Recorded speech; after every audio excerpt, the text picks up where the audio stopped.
Hoi maromo la marire dei pampagin. Angi pe koe whanonongo nei o atu he kā ke pure ke mō mea mai ke whātaha koe ni.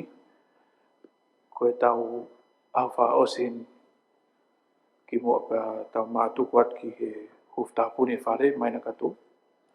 Pe whoki he teo ki he whiri koe nā whahoko i Novema. Ine pe koe ne ospe tau ngāue koe ne aho ni koe ne tā pune e tau asnita.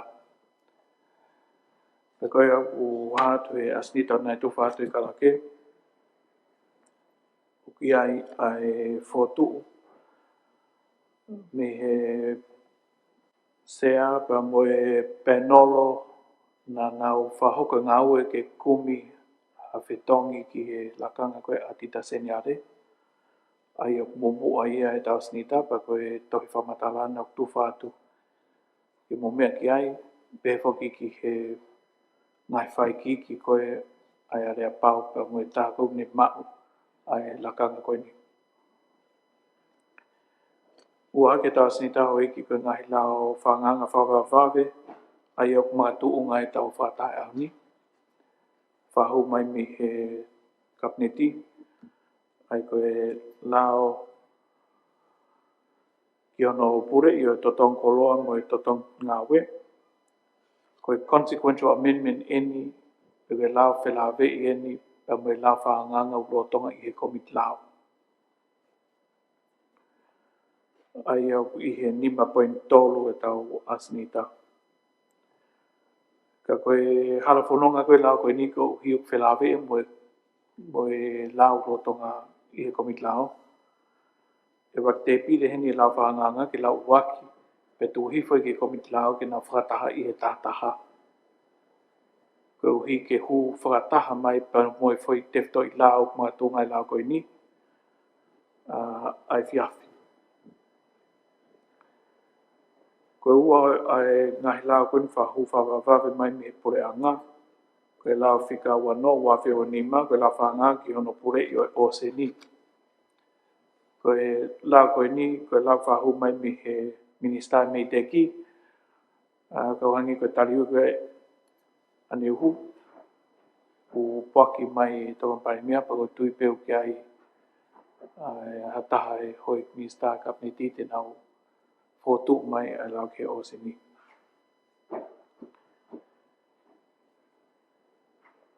Koe whikaona koe tau sinita hoi ke mo meki ai o whikau aki a pa moe toenga ai asnita whare na e toe mai ni tau whataha kōsi. Ai u hāpe i he tau asnita i he whakalahi uruaki. Koe ngahi ngau koe niu kia ngahi ngau e whotu atu ke mo tari pa kia ngahi ngau e te whotu atu ke mo whatonga. Pea i he whika whitu koe tau asnita ki au ni. Koe whemea aki whikau aki pa moe tari ai tōwha huwhi e wharearea. Ai koe ngau hanga mahenien ki mua pa tā pune whare. Ma whakakato i ngā ue nei whahoko e wharearea i he tō wharearea koe ni ki ne awhio. Pai mātu o ngai i ne tō whawhola i tā pune koe ni whare. Pe wha ospe he asnita whika walu. Koe ngahi mea makehe. Mātu o ngai ni i he lawale nei ai wharearea hou e whawhine. Nai lere mai mi he wiko o si o wha oski he autu si te ki moe au malolo anea. Ia ngahi whakaamu ngai whotua hoi whawhine ku kou nau ke whotua ke mo mea ki ai. Peko tui peo koe ni ihi koe ni nā nau kau mai ki e wharearea hoi whawhine te nau pōpou pe ki ngahi isiu o hake. Ke mo mea kia ki tōki whai kia hatu tūni hau eki. Ki mo pa tau hoka atu, ko whimau ke tau mai no aki heni ki he tau whonga ngā we ko hiki lai lahi e tau ngā we. Au ke pe ai amanaki te tau ova atu he taimi pau whātuk mai. O ka pau whi mao, o kore at ke tau ki breaki pe he whā. Ka tau hoko atu pe ha whainga taimi whi mao ke whakakato tau ngā we ko hiko tau a whao si ben. Pau kia ha mea ke tokan ki ai ha whawhonga whikau aki mo tau asinita ke au ni, ata pe mo mea mai. Pete o karpiki e karaki e tau palo te taima ke he. Ai ka au ke wha nai ke toi tau asinita, kore atu ki tau ki kumaroro pe ka tau whokmau whengai ki whakakata tau ngāwe. Koe proto ki ai whahamaniwa. Te o tu kea te tawhatawi puloka sa sawaren tulsi lentei 17 to moa viva sa taka moa re tu nuku sa miku tawai pulu dem latu matau me fihui ek ni sta moui ek ni sta tana panga humai me tu te ek paremia ek ni sta me whakatau aki ek no pere tu angana ek no pere tu afitu ek no pere fohe ek no pere tu la kepa uloto ke toko hongo fulma afitu. Koe ke kai loto ke whotu whahamaniwa. Kai halo to pe heksia.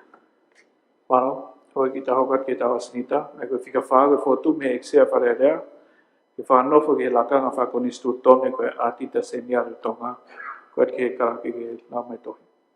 Fotu e atita seniare fo o aho ngofulma walu, September, wak ma ngofulma nima.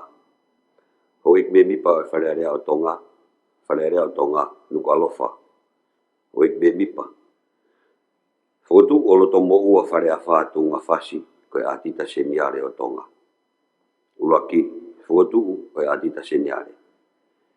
O kou whakapapa mo fotu ke whare rea o tonga, ke whakangofua, ke whakanofo e eksea o whare rea a loto mo ua whare a whātu ngā whasi ke lakanga koe atita seniare o tonga. O whatatau ke kupu nima kupsi taha o e lao ke atita ai pureanga. Ea tolunga fulu o sunde wak ma o fulma nima, nai maloloi a se fitatangi, ea mihe no lakanga koe atita seniare o makatuunga, ea mihe ngata o enere a pau ngawe. Nai whakanoforewa e atita seniare, nai whakanoforewa ai atita seniare reo reo, kai whakahok a ngāue ai eksea, ke whakahok hatala ngāue, recruitment, i he whonga to tonu ke a whetongi o atita seniare. O whatatau ke kupunima, kupsitaha, o e lao ke atita ai pureanga. I he lolotonga o e whakahoko ai tala ngāue ke lakanga o atita seniare. Nei tari e wharearea ke hoko a Catherine Alma Murphy, ko e atita seniare reo reo. Nei duduni e eksea ke whakatu ha pēnolo ke tokoni ke tala ngāue ko eni. Nei whiri he eksea Honorable Dr. Isaac Eke, ek paremia o tonga, Honorable Charles Sovaleni, sea o komitu ma ke paanga, mga himea whakapaanga ai wharearea, ke kau ki e pēnolo ko eni. Nei whetong mai he CEO o patunga o paanga, Christina, tuai mei api ai ek paremia ke interview, ko uhi ko whatongia o ek paremia ke whakatahaanga o kautaki o Pasifiki, nei whakahoko ke o Solomone. Nei whakahoko a ngahi ngāwe whakasikiritari ma e pēnolo e kalake pure, whahinu no lao e wharearea e mo sikiritari ki e komitu ma ki e paanga. Nei tua kirewa lakanga ata ki a seniare, pia mohono ngahi makatunga i he website i a wharearea o tonga, pia mo ofisi o e atita ngahi website ai kautaha whaka atita whakamaman lahi ko Intosai. Mo whakawhitu regional ko e Pasai. Ngahi newspaper whakaloto whanua, website ai matang tonga, pia pehe whoki ki he retio tonga, pia mo retio Valfitu Poinima FM. Wela kanga a tita seniare o mahu inga ia ke no whakapapau i ai atakitu a moe tariu i ai pureanga. Pea mo no whakapapau i o whakahoko to tonu ai ngahi ngā aue ki hono whakamore ai paanga ai pureanga. pia mono siofi aiola o ngahi ngawe koia. Iene pehe, e hiri a ngawe a pe nolo ki hono tua ki, pia mo whakaeke eke o ini ihi na e tohi mai ki hela kangani, na e loto tahai a pe nolo ke whiri a loto mo ua whare a whātunga whasi. CEO Lolo Tonga o Tonga Post Limited. Ke whakotu wat ke whare area, ke hoko koe ati taseniare. Nei tui e pēnolo, o kumau he toko tahani a ngahi ilo, tau kei, pia moe poto i ngāu e whakaatita o whia mau ke la kangani, pia moe tau kei ki hono tataki koia o kau ngāu e ihe ofisi o ati taseniare o Tonga. Ia o whangatupu a ngāu e pēnolo, na nautui o kune mau a ngahi ulungaanga, pia moe nau e whaitotonu, integrity, tawataina, independence, pia moe ngau e au fuato mo mateaki, commitment and dedication to public service. Aia o utau, pia moe lakanga mātua ki mawhatuki ko ini. E malumalu kup fitu e lao ke atita e pure anga, mo kup hongful mātolu e lao ke mau mawhai wahenga. O kufugotu e mau mawhai wahenga ai atita seniare, kai pehe ki ngahi monu ia whakapaanga kehe. Nei tu doni rewa he pēnolo, ki toi whakahop hano wakai a ngahi makatunga, terms and conditions for all. Ia area pau ngā aue e whakotu atu mai atita seniare for all. Nei whakotu mai he mau mawhai wahenga a ngahi whakotu ki tunga wahenga atita seniare, pia whakotu atu ia mo ngahi monu ia kehe pe ko eni ke tari e whare area o Tonga. Ngai whakotu i hene pehe o whakotu atuai e eiksea ki he whare area. Ruaki, ke tari ki whakotu aloto moua whare a whātu ngā whasi koe atita seniare ki ha waha taimi ngā aue koe tau e nima o kamatalau me aho ua fulu o o katopa ua whima ua fulu manima. Ua, ke tari e ngahi mga tuunga, terms and conditions i he area pau ngā aue mai atita seniare o ko atu i e whakalahi taha. Whakababatu, whakamoni, lot whakawhanua, eksea wharearea Tonga. Alexia. Marahui koe tohina nei lauka kata to pepa pos mahino pe i whamatala. Ai hola i ngau i koe ki kumi mo whotu watu a whetongi ki he lakanga koe atita seniare. Ko whetu pe whangmari koe ni ki he sea komi panga, nei kau mai ki pēnolo piukia tānak mi whawhonga tonga tātou. Alexia. Tapu e veitona, tapu e hoi pepi pa wharearea. Kāpea ki tānaki wawe peke o inga koe aseni takon whaikea whimea ki koe ni. Amana ki whaikea whimea ke whare. I o hange pe koe a koe tohi nei whahau atu.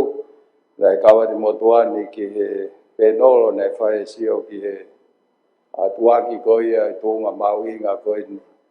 Ki he kei ngata pe pureanga he whonua whoki. Nei whai peo whatatau ki ngā i mea anga mahini, ange koe nei whahoko atu e tuaki au ki short list. E kawai pia mo interview. Pia nei whai sio ki ngai tawha ke, kawai ai mau anga mau whakailonga. Tau kei mo wala mea pe, pia nei whawhiwhia nei lere loa o candidate nei whai kia interview. Pagahange pe koe a koe toh koe nei watu, nei ai whotau, ai ngau me mi pa ki he tōnga koe ni o ki ai am candidate, pe atu ai koe ni ai recommendation ni po whotu atu koe ni ki he whatongia mauinga koe ni. Ko te koe ni na i e tōnga maalunga loa, lahi me tau ngā aue, o whatawange pe ia ki we tuku atu ai whotu koe ni, i he whenga koe ni mo sea, ka mai whawhonga i paremia, ke whai a whemeaki, ka mo whai tōtōni, aho whare sea, palo. Tonga tapuaki. Tape mo sea, ka mo i paremia mo i wharearea Tonga. Kuku wakai atu pēu ki he kaunanga koe ni ko whalala ki ai e komiti. Pea kulanga pe ku maa whana atu. Ko toi hou e whawhine o Tonga tapu waki. ki he lakanga koe o ua ke e mau e ki minista mo ui o whakawhita i pia ua go po wau nau e ke pia ki he sea a ene toki hoko e aho wanoa o ka topa na koe uhi ngā poki roto ngai ai ene ngā ue he taini ai tuku taimi ka ne toki whakaofisiare ene mau e lakanga mo e fua whatongia koe kau po wau sea malo Ik panemia. Whakaweksia ko te ke haueki. Me whakarea, sea pōpō wat malo e lapa whakahoko whatongia koe ni. E koe ni ko lava i ngā aue. E koe nei whakahoko pia no whonga pa whai pōpō wat ki he whotu ula ki mo i ua. Whawhilawe pa mo e lakanga koe ni ati te senyare. Malo sea. Ka ke kalaki ki tau paroti. Ai e taringa he fotu koni fotu atu. Loto mo ua whare a whātu ngā whasi ko e atita senyari ki a wha taim ngā aue ko tau e nima o ka mata rau me a wanoa o ka topa. Peketari ai ngai mga tuunga terms and conditions i are pau ngā aue mai atita senyari o ko atu i whalahi waki. Ko loto ki e ngai fotu koni whamanima. Siau tuka ti tau tau i puloka sa soareni. Tulsi lentei 17 do mua i wasataka. Ware nuk sami kuta vai pulu. Ngā tau me whihui, e ki minista mo ui. E ki minista tānak pānga humai mo tute. E ki paremia, e ki minista whakatawaki. I salini haines plinis kalani walwhatowhiri. E ki nopere te hangana. E ki nopere te awhitu. Nopere fohe. Nopere te whakano. Nopere te lakepa. Ria moske la tu. Loto kia e toko hongu mahiwa. Ko toa e hoi koe ni se.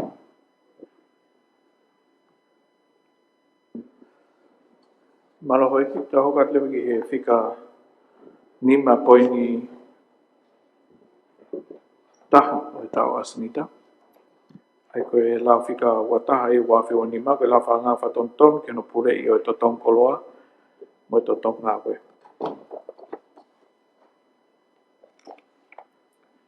Koe ki he ikmista whewhatau aki, ma whamatala no i kai toi wholoang he mingi te nima ki mo patau lau wa ke lau whika wataha wafi o nima. Tapi vedo la xia, tapi ke hai paremia o ministra kapete na fio. Tapi kama princípio. O no pere, até que o fa fonga kai. Ange pe ko me la me ke fitu na sia. Ko ki la fra nga fa tonton ko na ko consequential amendment pe ki la na o si te pile e falen la we ki he la fra nga ki malu e consumer wa fe wa nima. Ange pe me ke fitu na tu fa ke covid lao. Ko ki consequential pena. Ko e framu pe ke tu hifo ange ko me fitu na ke to ko ha ke frata ke faren e tai mi tala nga ya la fra ko ni frata me consequential amendment ko ni. Ese. Malo. Ka ke ki tau lau waki, ai lau whika wataha wafi o nima, lau whangang whatonton ke no pure i o e totong koloa mo e totong ngā koe.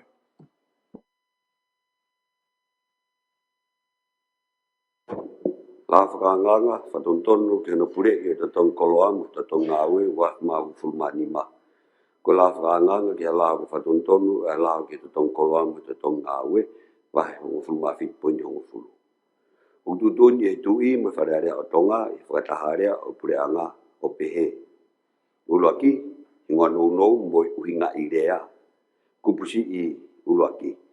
Eu e launi ko lao te hono pure i o te tong koloa mo te tong ngāwe wanoa wanima. Ko roto ki tari no lau waki la whangang whatonton ke no pure i totong koloa mo e totong ngā koe whahamanima. Se olo tati tawtawe puloka sa sovaren tusi lentei. Se venindo moa vivo sa taka moare tunuku sa miku tawai pulu. Mā tau me whihui. Eki minista mo ui. Eki minista tanak pangahau mai matute. Eki paremia. Eki minista whatawaki. Isalin haines plinis kalni walputofiri. Eki no pere tu afitu. Eki no pere fohe. Eki no pere tu bagano. Eki no pere tu lakepa. Mo via mo aske la tu. Ubloto. Koto e hoi koen kia i toko ofu mahi. Ka Ko eki matunga I he mea koe nau whamatala he kamata tau asinita. Ko tutun ke tuhi whan ke komiti lau ke nau whataha I he manolo ko ni tātaha. Ka ke whawhok whataha mai pa me te to I lau uni pot mai ke whare he ua.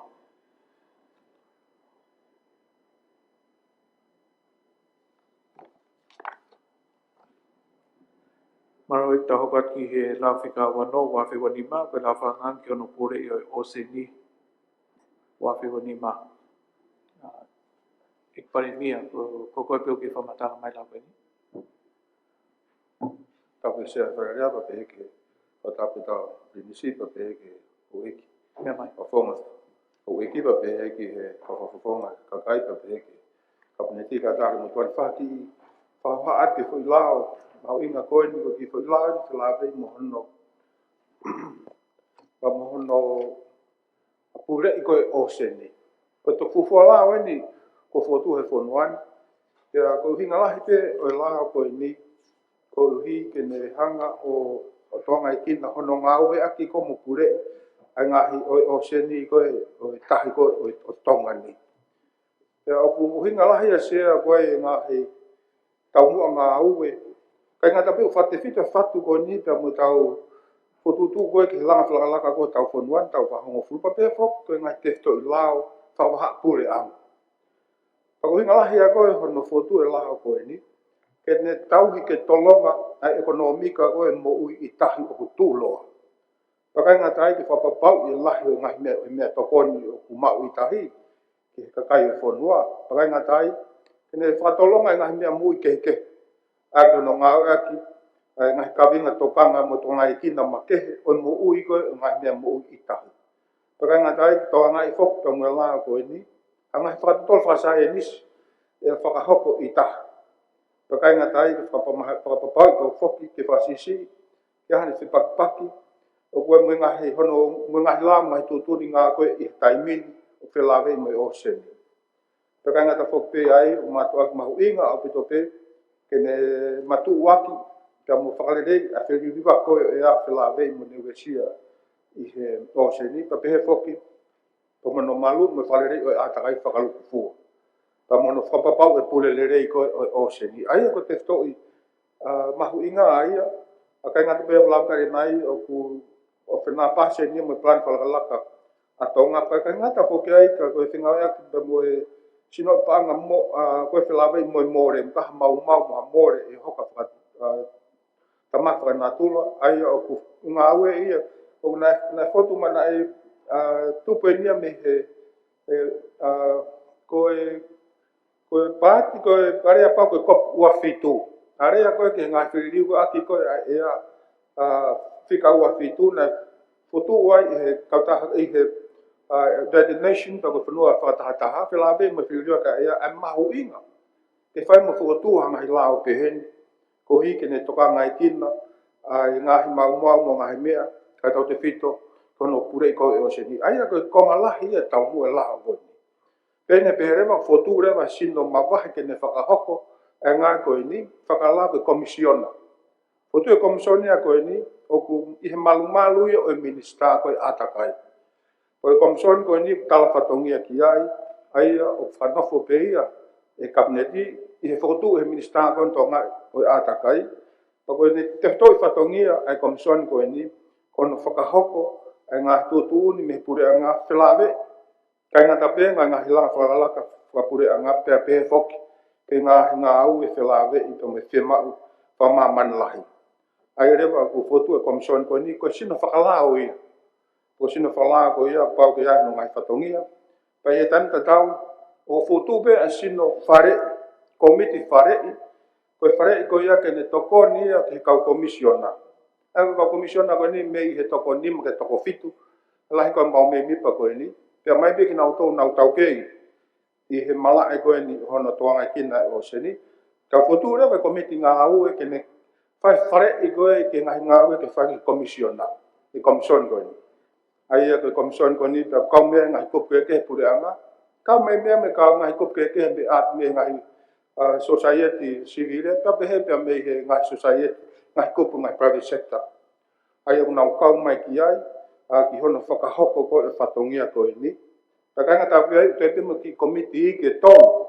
O komiti whare e kon he komisoni na whai ngai ngā ue te lawe ko mea whakasai nisi ko mea whakawhilawe i pa mo ngahi tūloa mo ngahi mea i tahi pa pehe whoki ke whai whengau ek mo talanoa mo kakai koe o e wheitu takitaha kau ofisa kolo ka pule whakawah e ngahi wheitu takitaha o nau tolu ai ko sino ngā ue ia tene ngā ue ai whatongia o e lagoe Pahau ko sea i he laa ko ni kupu tolu, ai kupu wha, ko ne mai e ngahi tutu uni whakangā ue ki he oseni.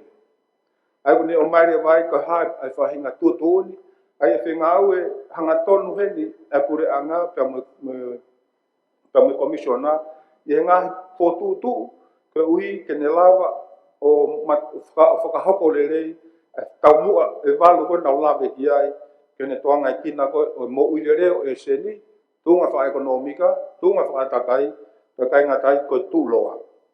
Ai ko whau ko sino ko ia o mai, ta whai rewa hono whau o ngahi lao tūtuni ngā koe ni, aki ihe, te tānoa aki mo kakai o e whonua.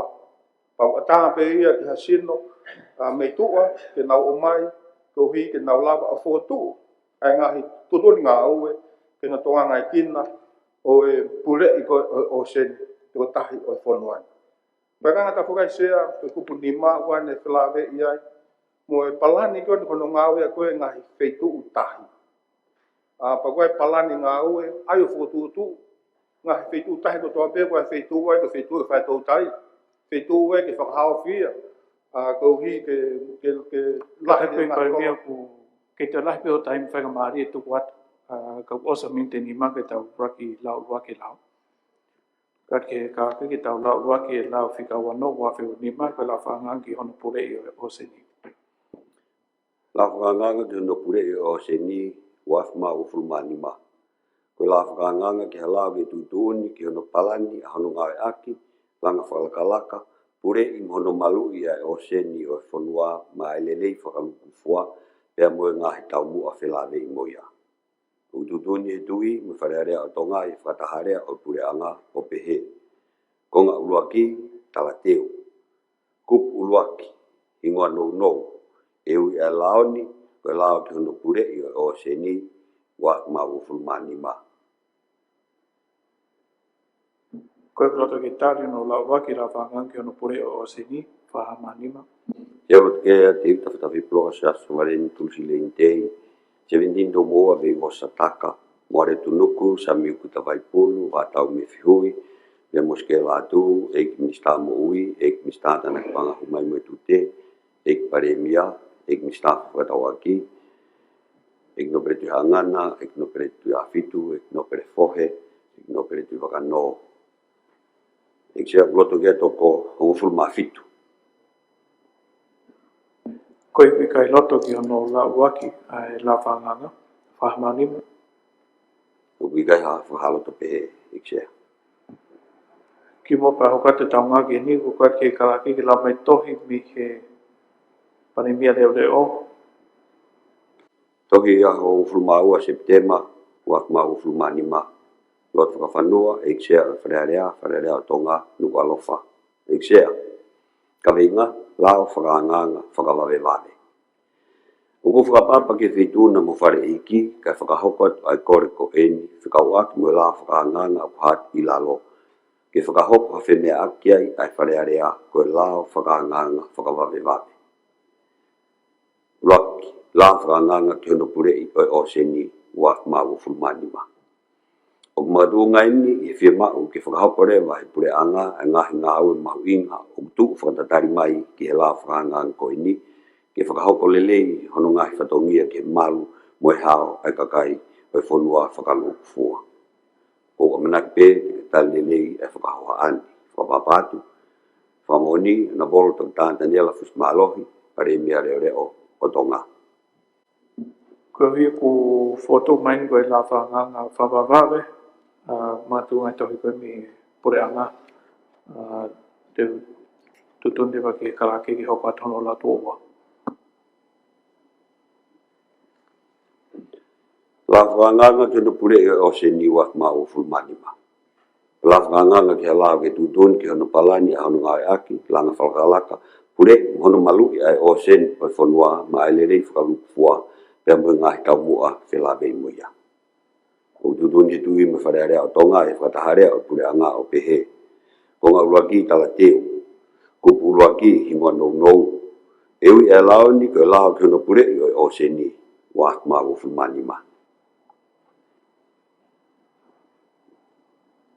me mai tong tap tong 好些，好些老毛一个小婆边，我到你不来，我浪嘅邊後去舊間啲發現咩費多人嘅，被杜起貨嘅咁嘅多嘅，學過都係咩嘅，好一啲馬路上。 ya popo ki tu hi fon ki kong kakato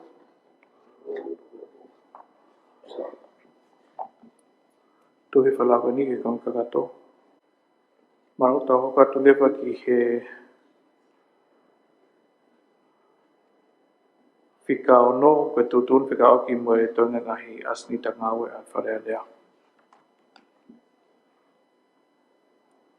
we kata pe ho ko hi ka la fa ba ven ki ke ngo fo ki ta to e ngau ki ha asni ta ke fe ma ke ta fa ka ta ta ngau ki la fa ba pe ni ine pe te ko ke ta video ko ka kato Tapi atua apa tau dapat tu premia toa apa oi kompeti. Dapat ke hoi ke fonwa mai ka fo ka kai. Apa hoi ka mai ka fonwa. Hoi ke kai te falolo malo mola mari. Age pe tal fatongia ko mai he xe fare ya. Hoi a honi pe ko ne lava pe ko ne. Ta tau le tau ngau le tau fa kolo. Hoka te tau whimia ki malo pe oe ke mawiri ke lao whakawaware ai anai o mai me ta whake pureanga. E misa paremia o tonga e hoka te o whamarala ke uinga maari e ospe ko ia pa tau sioriwa ke te stoi lao mea ki ai e mea ke tunga ku ke ai tau uinga i lea.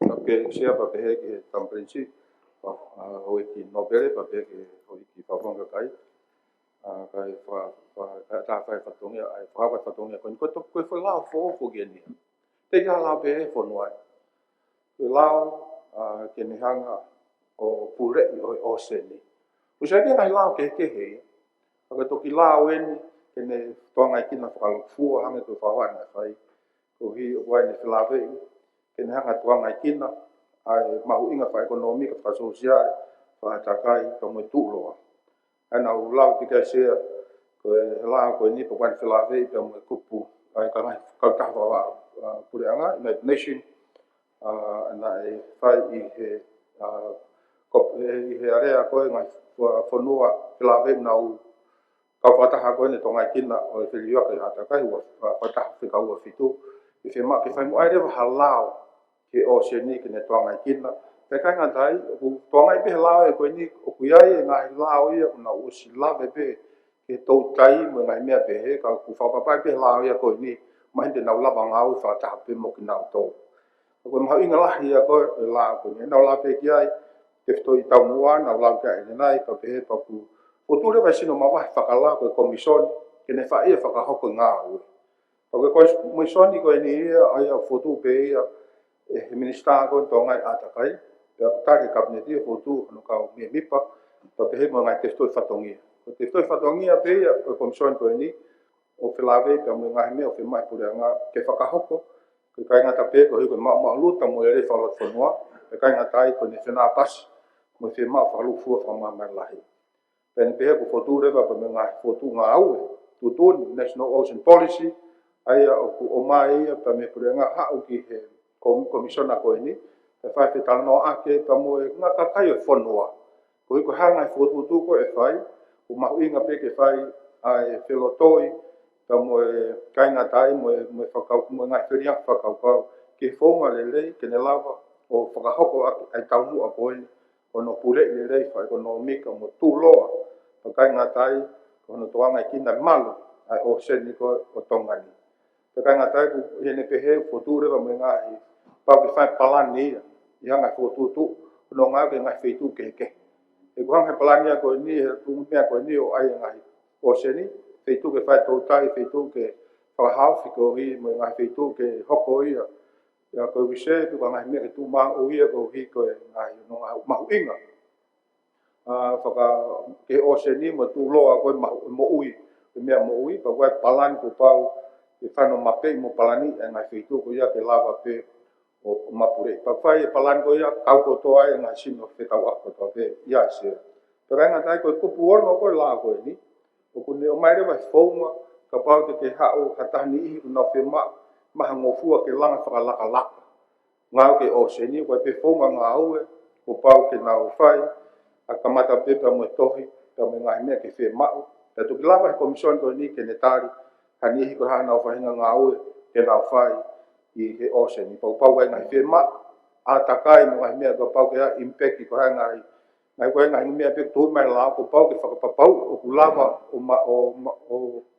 o whakakakato o ngai whema ko ia pia o mai aki ho taho tohi ngofua ke langa whaha langa whalalaka te lawe mo ocean pake ko ngā whitu pe te lawe mo pure i koe whakamatala mo i teika ngai whakamatala ko tō pe pau ke o mai mahu inga ngai whamatala ko ni totonu tako ngai whamatala ko ni ua ngai mea whakasainis no ngai mea ko ia o koe ke mahu inga ki maha whainga whamatala tak halai ak pa koe pe ngai tuku ngai mea ki ai ke ta ofi aki ngai mea ko ia ka kupu wal koe la ko ni ke la vei mo sino paanga koe ko no pure i koe pa mono tau ki koe o tolonga koe o seni pa koe pe ngai paanga kai ngata pe ngai paanga e o mai he pure ngā ke ni ngai ngā oe ka fotu en me paanga tala sit ka kawe me ngai paanga me muri te ka ngai mea ke lave i mau ke lave mo ngai mea ke o seni ke lava alu ke paanga ko eni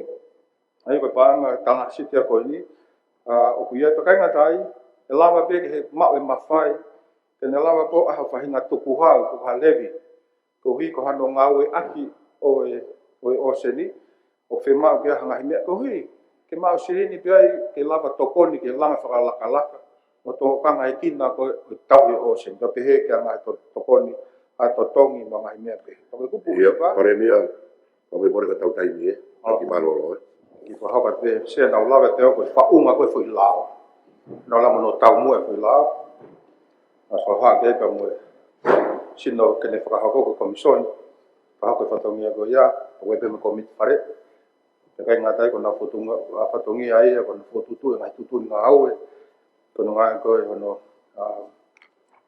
no apure i ko o seni kai ngatai ko te me ngai tapaki no palani ko te ma fotutu ki ai ko kupu ono ke lave ka pa ta ke fai hani nga au ke langa whakalaka i whila feitu ke lave mo o seni ko pe no fonga whakahoko ai fatongia ko ia ka we kupu no fito te lave me mai whamatala ko o mai ke whake ngā ue ai whakahoko ngō whatongia komisoni mo komiti whare i ko pape ke mai ngai whamatala ngōi kai ngā tai ko no whakapaanga ko ngā ue ai komisoni ko ni ko ai pe ai paanga no fotu ko paanga talasit ke no tonga kina pure ko paanga ko ni ka pe ai paanga te fito me paanga pachete branga pe ngai paanga na ma paanga ke me mui kawai mo ngai tuku hau levi pe lapo fotu ngai to tong ko vi ko na nga au e ko whakahoko ke kai whanua ko kupu hiwa pe la ve ko no whakahoko ko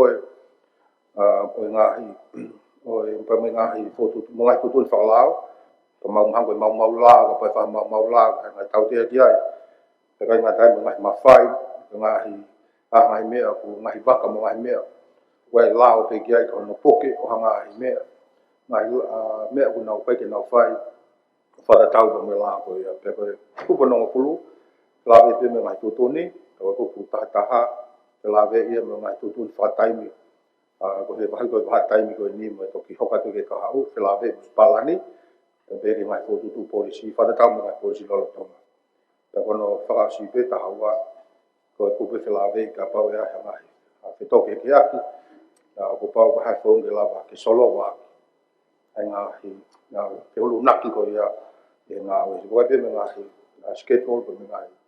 e bilen to ko faunga ko va ka ko faunga ko la ki os ko no pure ko os ni se mal Well, oi, ia mai, ei no pere, te ola ko va. Sape mai te dona che o patap e paia ke ho e ke are un poco be mo to dia ke la nga o pai e la o tu mai ko e paia ako ke be ki be ya ko e fa ha pe ko ma o pe e to ko poco pe ki e o tu e la o va don tu ke ko me sea ula be e mo to sea ai tu fa holo o yanga e o ngahi tu uni o whanua o tu pou. Koe potungawe koe ni, na ilo to peia i potungawe whanua. Ai atakai. Ai kukaru koe o a koe meitek. Koe lao koe ni. O kuiai e ne whenā pasi lelei mo e maho inga o e lao e whanua e winga o e kere mo e koroa whakanatula. Kung tauna ten sea ni ko tau me mi pa ta hiwa nima pe tonu ke lau na kwa mo ni atonga ni I he tari te ko yo e uncross pe ko e lao e tahi o kei tu pe atonga ni I he ngahi pui tua o historia atonga ni pa ko grabe ko ni ki he ke tu ko nga ko ni ko unu ke ngahi lao o uhinga e whakararafa ekonomika mo malu I o e antakai o e whanua ko iai e koma, ko kamata ngā wea I he wa au tau tai, kui ngai lao e tahi. Ia ngai sone o e ngā whitu, o e whanua. Ko te unu ake ni pia mo se maniri wake o e ea. Ko ngai mea whanua manlahi e nia. Ko ngai parapare mai nia, o ku furuta maki ai e kangi whanua langa ke ia. Ai tonu hia mau pe maro ia I kai toi te huia. Ko ki nau tolu na nau whai e ngai parpare ma koe hoko e parpare ma koe ni. Ia nau whature wa e ngai whakaraka koe ni mo fusi ai whangi whanua langa hake o fiu pupuhi pe furuta makia I nau ki ātakai ke loka I loto heni ko I ngā ke tau whanonga. I ngai tūtūni whakaman lai. Whiwhia pau iai. Ko ka tonga nia koe me mi pa kura ngā whakata. Pau tau ngā onu ka mue. Pau me taau. Oe kura ngā whakata. Pau whina ngā role lei. A ene a whio. Whare o haa mo ko. Te tau me mi pa. I kura ngā whakata. Pau koe mawhai ko ia e koni stūtone. Koe tūtūni pe ia. Ai tūhi o tonga. I ngā hinga aue. Mono finangaro, wata amo fua whatongi ai pure ama. Kuki wheo te awi e psio ke hanga o e ngahi whatu polisi koe ni. Koe putunga au o e meite ken ko na unua. Ke whatu hange koe ngahi lao whakanganga ai tautai ke sone. Koe na au na tō ke ngai mea o whakatupuraki tupuraki whakaekonomika o seni e sea ko kulawe I maharo ko tonga ni pe I he pasipiki ko a whanua na e whatu a tau tūtoni o sea proclamation ko uhinga ko pure whakoloniare ko a ngahi whanua na nau kapu e pasipiki e ko tonga ni pe he pasipiki na mo Australia na mo Asia I he tawaru fitu me whakatotu uai o malu I o seni o tonga ni. Paka whakamamai me tawaru fitu na e hanga tupo uruaki o whatu ai lao koe ni Ke aho ua fitu o ākosi tawaru fitu. Ko te tonu koe ni a ene a whio I uhinga I koni stūtone I he lao e tahi, koe lao whahistoria. Pea koe lao whahistoria koe ia, o kutokai, o pea mui kia e pore ang whatataha, I ono eke hato tonu a whanua, I a waa mo a whanua, I henga tatahanga o oseni. O pehe mea o tau kei whanonga I mo fisi, Kako ki koe la o koe nei fotu e te pohulaki. O keimia ia motu kotoa pe. O kui he whai. O hene a fio. I ono koe anga. Kauai mo e maka o ku teka. Ha wheitu. E uhinga e whonua. Kauai mo e hakau. Toi kau ki ai mo e whoosoa. O e kakamata o no rau. O tongani mehe baseline o e motu. O hange koe ni. Koe ngai o tu motu koe ni ko o haapai mo mea. Koe ngata anga koe hakau e lau me ai ai whonua o tongani ai kitua. Koe fumamai o e te hawalwal fitu na kamata mo tau whonua. Koe whewi. Koe tau whotu e lao koe ni. O pupou peo kea i ngai wharaharaka e pai mea. O kia ane whena pasi o na wanga hulu a historia na whatua i e whonua i e uhinga o e uratu wha koe whonua koe kroa ai tu e taunga.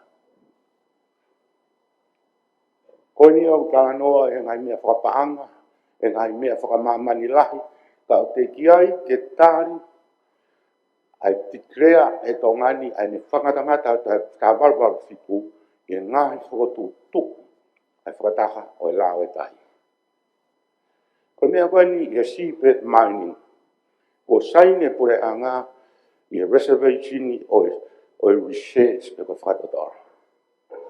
O te kiai ke mahau a hono whatu, whakaono pōni ai baseline ai kamata me utu whonua, pea mo boundaries e ngata anga o e whonua. O whakawa he seabed mining ai reservation ke unu e ukataha ke nau kari. Te nau tataki, ai tutuni e maru whaarota whonua, o e mawhai, whakatu, ao no whonua, he uinga e ngata anga o a whonua, he uinga e osiri. Ko iau whai e ki hoha ai motuan, whakaraka pou i pēr ngai whakaraka, me ta whikau aki mo wāpure anga, whakawāpure anga, ka ua pē ngaro, ko tonga ni o kei tokai, ai ngahi tutuni whaarota whonua, mo whakahistoria, e whakawāwā ke ngahi matapā ki hoha, e ngai whakaraka ki osi. O pēhe anga tōkunga o e wā o tonga ni mo fisi, o kei tō pē e ngahi uhinga whakahistoria, e aku mui ki ai e purenga whatahata e lao e tahi. Kia te au o pōpou pēo ke ngahi whakaraka koe ni, ka kōtui. I ha tonga, o e toi maruang i hange koe whatu, nai whahi e urak pā he tahawaru, ne tahawaru fitu, o tonu ke tau ki whakamau ai. E koe kua whonua e ni nai pure whakakoloniare.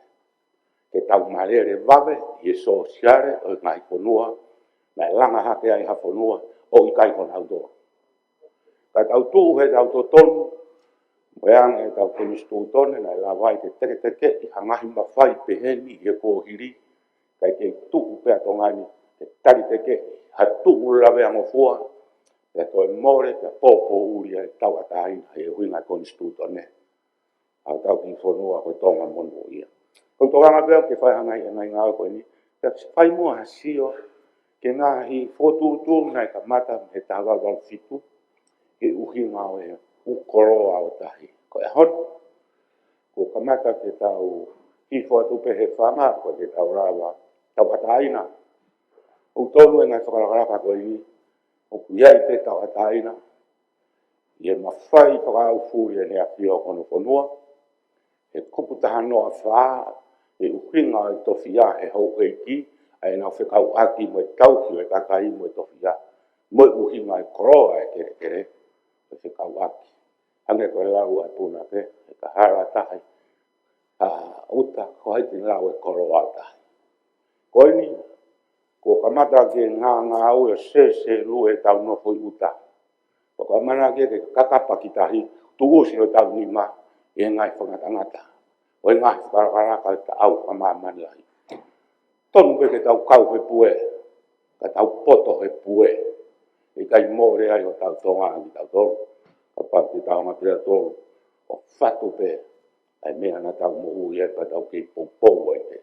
Kia mamani, o tau keke tau taka e tau tui ke malu e tau mui he lao au maha merino ia mamani tu lo se ko ki whawa pe fuloro a ko po pe ki he fotutu ngā kure anga a ko whakatokanga pe sai pe tau manga pe mo tau hilo ngai whakalaka ki ai pe ngai mga tuunga ai whatua i tau whanua mo tataki ai ha toki ko whareo ha mo yo eure whawa maro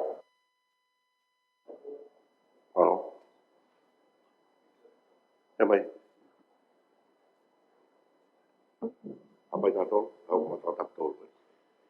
Tapa mo e Echea, tapa e Parinia, mo e Kapiti.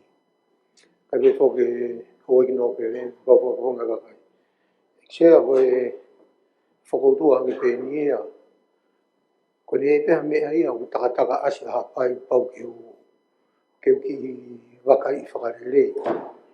Pea o kou whamalo au he ure anga ko hui ko e tokanga kina e ngahi tuunga koe ni. Whikau aki ki tahi e wha moe lao. E kea o kuia e ai tokanga e motu ani e mo ko haa. Pea ka pau sea o hala mea ko whahawadu sea pa ke mea mai ke o whakoutua ki lalo. E kea ko whanonga fuen ke lawe ko e lao ki tahi.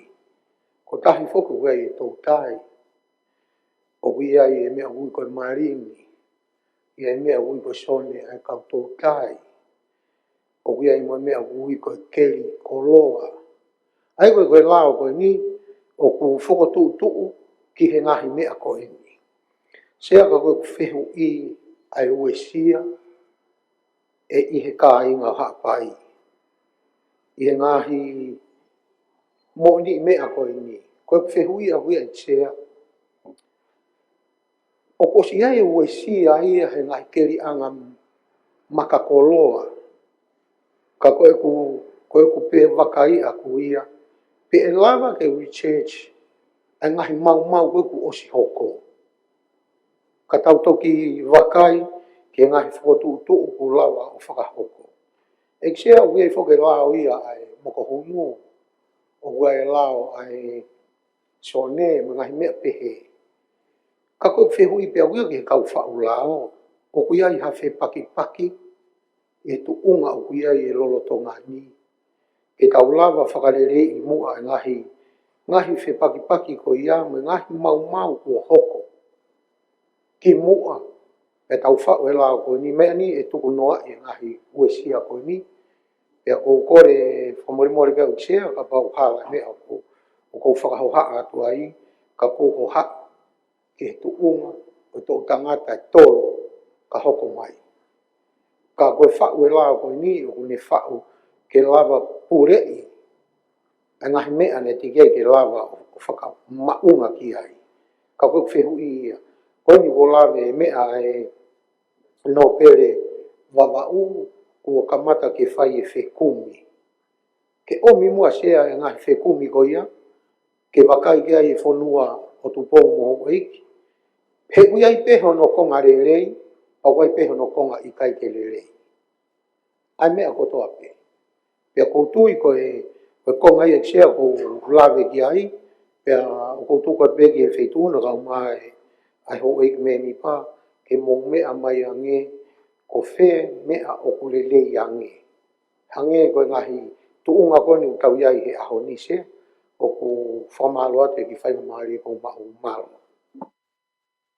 Mau. Tōna tōna, na mai. Alo se, tamu e wheituna, tamu e oi me pa e komikagato. Kau ni lao mahu inga pito se. E koe ki mau ki he nei kamata he taimi koe na mau e pureanga, pe koe pureanga o pōhiwa. Ana e swai kau e lahi, koe ngā pe koe mahu inga ia i he lao koe ni. Tata te whito in sea, koe pese te hiwe hiwa o tongani, koe o sen. Ai koe lao ni ke ni toka ngai, a pese te hiwe hiwa o tongani.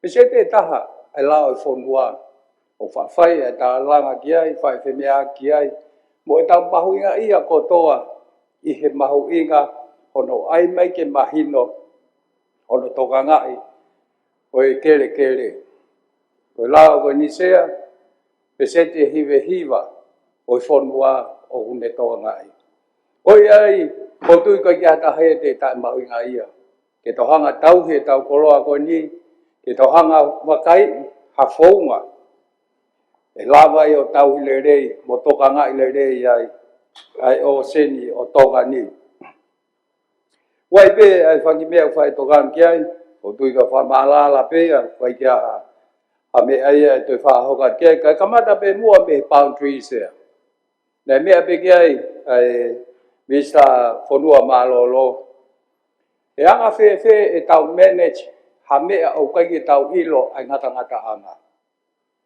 o tau toanga e tau kele o tō maka i tau ilo o mea e o kou pure ki ai ko mea e koe te wala whai tūtūni ki ai ange pe kou mou mea ai o kwai e ngai palm tree o kumlere e are e koe ki ai o teke mahino ange koe palm tree mo fisi mo wala mea pehe ko ai pe nia na kwai ha ngai ngā ue o ku toki hau a mui ka whai ngata ke tau manage pe toka ngai ha mea o kai koe ke tau ilo hono whakangata ko whehui laki bea sea ka tukot ke pureanga ke nau mai e nau approach ko whaunga koe ki ai e koe ka mea nia na toka hake koe kau pe nia he ngai mea na are ai pako ku whaampe au ia e whamala ala mai a tau toka ngai koe ia ho tau e tau o seni o teike whai tōtōni whapaha pureanga i he ngata anga. Malo se ka tō kokat. Ia mai pe paremia.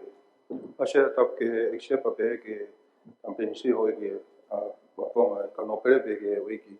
Ka ka se fa malo pe to yenga hi fe mea ko ni.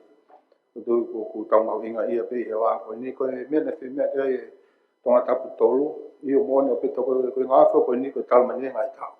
Ko tau o me ke tu nga ko ya ni ku ni o mai ai la ko ni. Ko la fo ko ni ku pu tolu. Tēnā pe a mea kia ai kupu ai whakawhonga me i wau apai e ke heoi ki nō pere.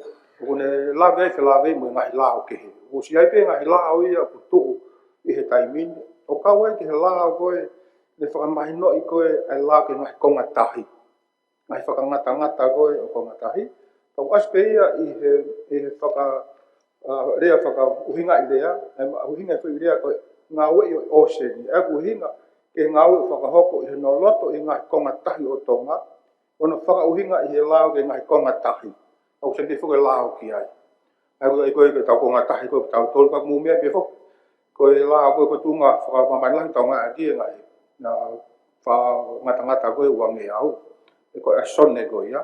Ka kumoen whoki o kuiai ai ngā ue o kuwhai koe i koe whehopo. Hope aki koe ngahi mea kaua fisi wa a fisi mo tongani. Usila mo tongani ngahi ni ue ka ku kei whai pe ngā ue ki ngai ta whako ia o alu ia ki ngai ngāwe koe whilawe ka mo e sino koe o e United Nations o na toa ngai a no resi sita koe e whakangata o ku tonga whai mai koe o si whai mai ngai tau mai koe ka kei whai ngai ngā ue ki ai ko hi koe whakapau i koe ko hi koe whi owa aki koe e ngai whakangata so ai o bleri pe ai ngā ue ko ia a ko hi ko hi ke whapapau ko whi tau ngata anga mo ngai te tuko e ke mahe ngai whanua ia koe whanau ngata anga tolu ai a o tu koe poini koe he ni ku lere pe ngai ngai ko ia he taim tatau ko whilawe koe me ngai lao koe taimini ku lere pe ngai lao taimini ko mea pio ko ngai kupu tolu tuku ke ka paurewa ko hawhi paki au ase kupu tolu koe lao ka paurewa hawhi paki rewa o hangai kupu lao pe whoki mai rewa ia ke ne wakai i rewa ia koe ha ai ngahi e whangahi ngā ue koe o whaka te whito i he palani whakaluku fua koe ai tuuni ki he o seni koe whakawhonua. Pēmea ngahi ne tuu koe, pēmea ngā koe ngai whitu tahi, ai a koe sia koe whemea koe ulere ki he whonua ne tuu ngā whalanga, pēmea ngahi whitu taki, ngahi ngā ue tuuni mo ngahi whakawhakureanga, koe mea tene a whakatuku o ka pahe hawhi paki. Eko nai taha, koe hai mea ka pau whawhi paki, ko whemea usai ke tau whemau, e taimta tau o ku te api te mawe whakapapure anga koe mea te taunga aki. Aia koe konga mahu inga ia I he lao koe ni. Ta koe kupu tolu wā whoki. Aia koe tupu tolu wā. Au kune o mai e ngahi e ria koe ke pure I koe o seni. Aia kune o mai e ngahi e ria koe ke malo I. Koe ngahi no whoanga ngai whitutu koe te lava o lava o whamaba he tau palani. Ke osiange o tau lava pe o mau e tau mua whakalukufua koe whai lao. Ke whakahaita ekonomika o moui tu uloa. Whakapapau e lahi mea toko ni meitahi ke kakai e whanua. Kakai ngata whoki ai. Ke mahina o moui le rei pe e ngahi mea ko tahi. Pe kai ngata ai o ku whakapapau I pe o ku ne matu waki mo whaerei a whiriwa ko e a. Pe kai ngata whoki ai. Ke o mahi niho o ngā ue ia ta e whakalahe o iho tau tahi. Hei ku kau e pe kei ka paha ngai waka. Ko mātou tai mo ngahi mea pe. Ko se pe whakalau ia ki ai. Ka kumahino he lao ko niu ne te tau mai pe mea te tau. Ko he ngai tau tea, me ngai mea ke whai, e ngai mea ko iase. Ka koe whakauhaa pia, koe mea koe ke ngai tūnga koe nai whaitau walwal fitu, kei tū lau marerere pe ngai lao lolo tonga ai. Ko hau pe lao koe ni ko hike nau whanga ui whakatau. Ko tui ke kahau te nau toksio le, whaka koe taunua ai, ke kei lava pia e tau whanua o tua ngai kina, o tau potutahi, no ngai manu ia, te ta awhik nau tau nau hū mai, pe kai ngatai, koe hū mai koe ni ato whegiri wake ea. Ka mo tau palan le rei aki hono ngā aki ai koloa koe, nangwe mea na mea ake whika tolu. Tonga tapu koe koloa lahi e ni. Pako tui ko tok taimeni tau ngāwe mea ngai tau lahi. O au ke tūnga koe ni, ke whai hano whataunga kina. Koe mea ke lao kantonga I koe, e whangaki e ria koe ke tautai, lere ke whoke lao ia koe ia. Kula wai piu hapai koe whangi whitua SMA. Whitu koe tuangai kina kono tautai, whaka ngata ngai whitu, koe ui ke ua fu. Tau tai ba ke te hamea mo ia e toe, lere pe lao ia koe ia. Ka wani whakalawi mai kentia. Pako pamalo pe ngai kōpō, me ngai toka ngai kina, o toka ngai kina pe I he wā koe ni se. Malo. Ia, le mai tōna tolu.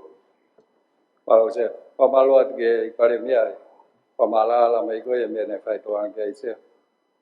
Mahu inga pe hoka o pa vito kia whai a maria mui. Ke whamatala I pai pe waha mea kua ia I ngā ue. Ke whatangata koe o tō ngani ke mahino. O ngata tō ngani whē, hoka tō Fiji. Ngata tō ngani whē, hoka tō New Zealand. Hake ko rau mahu inga ke tau ilo ai mea koe o tau toka ngai. Mahu inga ke tau ilo ai ko ngatahi. O tau toa ai. Ke tupe mua ke hoka tea. A whehui ki he. Ta whae koe ni hange nai koe deep sea mining. O ku kau hono pure I heni pe, o ku rere pe ai lao koe I he potunga o whanua I hono toka ngai. O I whakarere o I deep sea mining, o TSMA, ma koe ni koloa me I tahi I he waha o senia, o ma wahe atuia me o senia taunga. Koe tua pe ia sea ko sai pe maal ke tau au tātā pe, kai toki atoa ki mea kwarufua malo se. Tau me sea ka pehe ki he hoe ki he komitado sea koe. Koe ni koe ngata pe nia. E ria o seni koe ni. Oku ia koe ko ngatahi ko tongani. Aia koe mea fukwhai koe. Ai whakatotolo ia koe ki he. Si mainu o watuia he. I he sonne whakaekonomika ko tongani. Ka koe lawe koe ni ngata pe. I he tau o seni. Nemo koe kupu hen. Ka pawe hau hata. O mau la ho tapo tahi pe to pe alu pa toki mau atu ia o osi ova de me tapo tahi kana fai mea hen o ke mau pe mala ko ni ke mai ia na ni fai e fui mau hen ka ko mea ko ke ata kai ko o sen ko ni fa ngata pe ni tau e ria ko ki tau to ka mai no ke fo ke a fe la ko ni ai ko ni tu ma ke me fa economica me ata kai ai ko ai pe fo ke la ke ata kai ta fa ko ni ka ko ngata ni ko fe la ko ni ke e ria ko pure e ko o se ni whakatau, pa mui la o e whonuai, pa mui mea utari I whauha, whapurea. Se whamar mora pi tō ataptoro kau. O wheu pia kia e tapu whitona sea, e pai mia. Ea koe lao koe ni o whanganga ia, ki loto pe mai de uange au. Ai lao koe ni koe, au mai koe.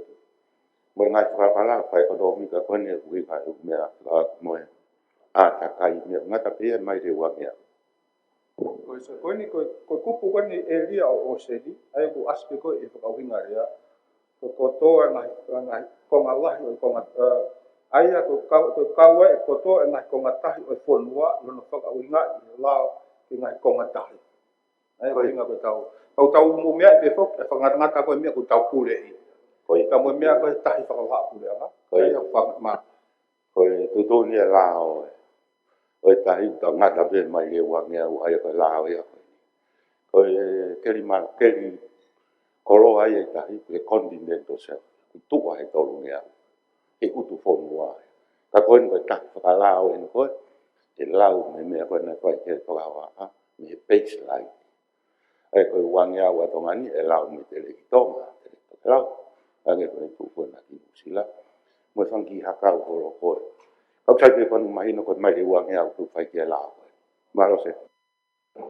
Se tapa ki te tuna pa mo ho memfa ko ka kato ka fe pe tana ki at ko hi ko me to kan ki ai to tap tolu ko isiu ko ni na o ha ke ia I he komiti lao nyong te ke report mai komiti kana e fa fe hu ia ki he ka mata ta ko me ka fa fonga me ho ki pureanga pe ka o ki pa mo ngata anga ko ni e ka wa fonua atonga ko ni tu ko ni a ni o ya to ke he I tau ka whanua koe ni pia ofisi. O matunga pe I he whai tapawha koe na e tā koe tu po uaki. Pia moe lao koe ki he tarite koe ni ke OCD ai unclose. Ai uku ne oku hāmaia he unclose. Ngata anga koe ka wa whanua ton ke mai le wangeau. Angi koe ni ku mea mai ek nista marono. Ka koe ngata anga koe ku o mai koe tarite oku nong ia I ngata anga koe u haa koe whi tapawha. Aia koe toke he koe iau tige ki tau lava o pe maino aki ai pa mo fisi.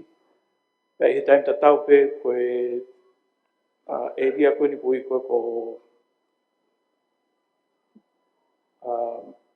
I hono whakatonga ko tere ki toke lau pea mo peka te ki tonga mo te ki toke lau. Ai pui e fisi ko Minerva Reef. O kei whai pe toke kehe ai ko uhi ko e ria koe ni o kui tu ai I he tau mape nomoro ka o tala pe whokia tonga koe konga tonga ka tala mo fisi koe konga fisi.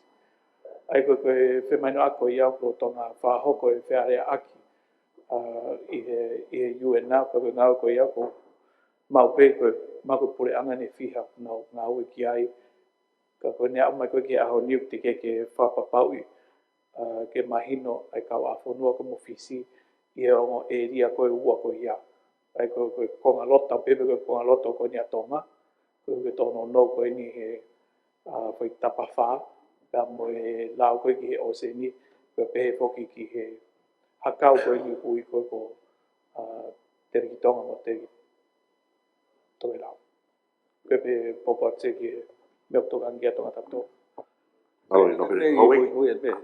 Te bui o ma pe sea. Ia, pe whaus koe ka tau maro noi. Ia. Ka mea mawinga he ni ko tui hoi pe mi pa. Ka ia ha mea hoko I he disputed area koe ha mea koe nai mea koe sea wharea rea. O apra ia ni pe ika. Tai koe he o tike ia e whi maino a koe mo fisi. Hangi pe koe nea sea ke. Ka ia I lewa ha mea ia tau pe hau ia mi fisi o ova mai he tau whakau ki ho tau konga. O apra I la o koe ni. Pe tarangi pe tike mau whi maino a ki e konga koe ni. Tau ki whakatataria. ma se ka pe se pe pe o miti ka kato o ko hinga foki ai sino fa ha puran ko ni ke ne fa ton ko pa fa fiki ki ngai fonua ko na tu ni final o ko pe fonga nga we ka paru ko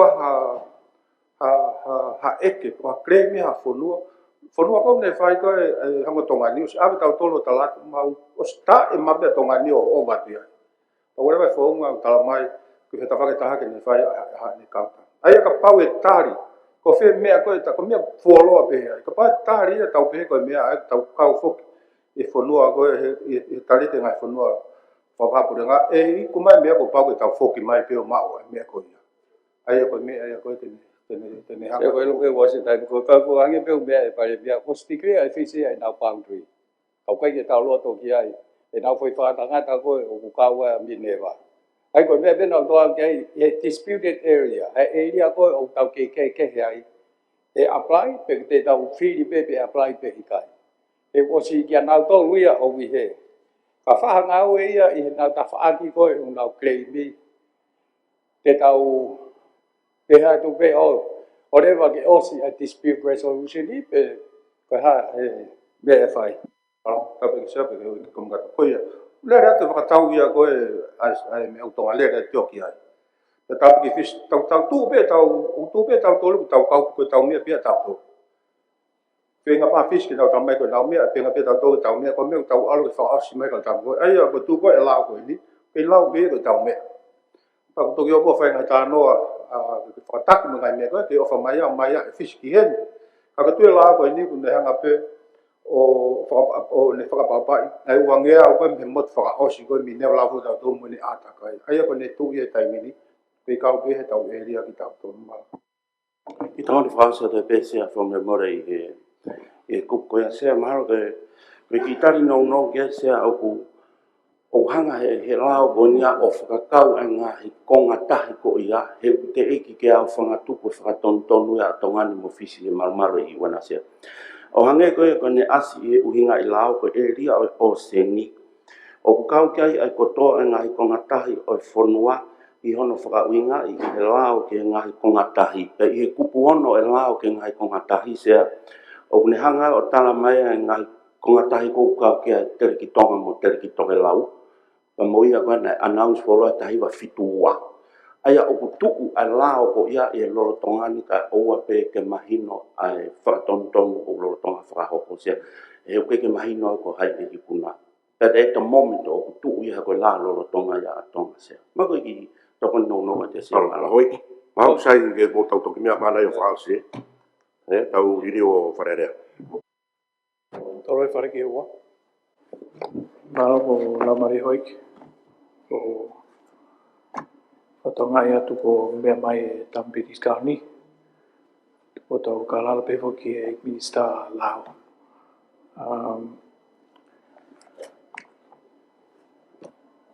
Oi ki koe tau asinita ku whawho o atu. Matunga pe i he ngāwe koe ni ku o mai ki moani.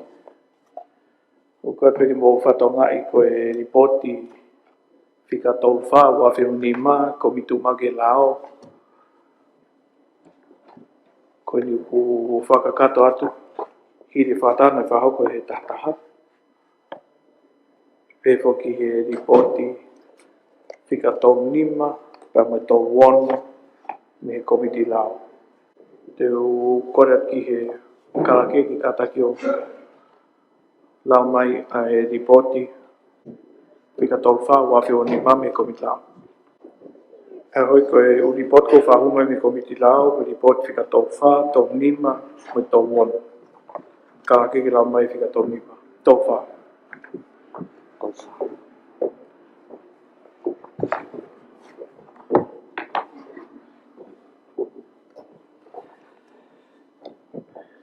Komitu wa ke lao. Ang Flumawalu, September, wanoa wanima. Lot whakawhanua, Eksea, wharearea tonga, Nualofa. Eksea, i pot whika tolungo Flumawha, wanoa wanima, komitu mau ke lao. Ko whapapa mo whakakot pe whaituona, i pot whika tolungo Flumawha, wanoa wanima, ai komitu mau ke lao. Mea ke whaituona, mo i hoik me mipa o wharearea tonga. Whikawa ke report koe ni, moe, la whakanganga whika hongo fulu mahiwa, wanoa wanima, la whakanganga ke malu o consumer, wanoa wanima, la whakanganga whika hongo fulu mataha, wanoa wanima, la whakanganga whatontonu ke hono purei o totong koloa, mo totong ngawe, wanoa wanima. Whawapatu, whamoni, na polsami kuita vaipulu, sea komitu ma ke lao. Kata ki o lau mai ngāwe komiti ki e la whanganga. ai koe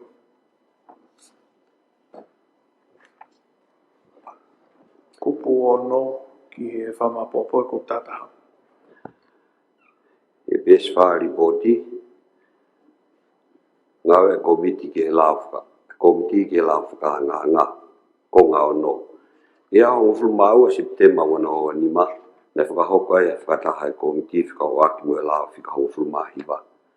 Na kau mai ki hene ai ofisa me he ofisio e attenzioniare, na mo e ofisa me he potungau e whakatau aki mo langa whakalakalaka whakaekonomika potungau e. Ke tokoni ke ono whakamala ala, ai lao whakanganga ke hoik me mi pai komiti. Fitu, whatatau ki kupuwha o e lao whika hongo fulmahiwa, ngahi tau mua o e lao, koe ngahi tau mua o e lao whakangangani ke a whakalerei ai tūnga lerei ai kakai o tonga aki, hono tuwaki ai whakatau aki tāu mo malui a ngahi totonu ai consumer. B. Malui a ngahi totonu taimi loloa ai kakai o tonga whikau aki mo ata availability, totongi price, tūnga lelei, mo e whalalaanga o ngahi koloa, mo ngahi sevesi, mo e si tuwaki, mo popopi a ngahi whaunga whakatau aki tāu i he ngahi marketi i tonga. Walu, o iai a ngahi konga e hongo fulmawha, mo te piri e taha, o whakotu mai i he lao whika hongo fulmahiwa, pia koe whakaiki ki ai, o pā i he whakalahi tolu. Iwa, i he lao whika hongo fulmataha, o iai a whakatontonu e hongo fulu, o ku whakotu mai i he lao whakaanganga ko e ni, pia o kuha ai whakaiki ki ai i he whakalahi wha. Tutun te au whitunga kupsi ua konga a ki he e. O fulu, hino wakai o tūnga whaipau ai la whika fulmahiwa mo whika ua fulmataha ke tutun whika te au whitunga kupsi ua, na whakatonga i he komiti, na i kai whaipau ai o la whakaanganga. Na whakutu e komiti hangahi whatontonu ki he ongo lao whakaanganga, pena whakakato ia he ofisio e attenzioniare, o toi whakahu mai, koe lao whakaanganga whika hongo fulmahiwa a wanoa wanima. Pea mo lao whakaanganga whika ua fulmataha a wanoa wanima. Pea o si whakailonga i track change, mai be ai ngahi whakatontonu na whakahoko. Whakamaapopo mo ngahi whakatu Hongo fulmataha, i ono whakamaapopo, ko kakato e ngāwe e komiti ki he lao whakaanganga whika hongo fulmahiwa a wanoa wanima, lao whakaanganga ki he malu e consumer wanoa wanima, mo lao whakaanganga whika ua fulmataha a wanoa wanima, lao whakaanganga whatontonu ki hono pure o i totong koloa, mo i totong ngāwe wanoa wanima, pia watu a ngahi whakatu a komiti o anga peheni. Taha whakaloma, ke tari ai report whika tolungo fulmawha wanoa wanima komituma ki he lao. Loma ua, ke area i whare area ai lao whakaanganga whika hongo fulmahiwa a wanoa wanima, lao whakaanganga ki he malu i o consumer wanoa wanima. Loma tolu, ke area i whare area ai lao whakaanganga whika hongo fulmataha a wanoa wanima, lao whakaanganga whatontonu ki hono pure o totong koloa, mo totong ngāwe wanoa wanima. Me mai sea komit lao. Ta moe feituna tse, tapat ke tama pirinisi, kama ek paremia moe howe ki me mipa e pararea tonga. E tse koe ngā wene ngā ue ai komiti ki he lao whika tahaiwa, pia moe uata.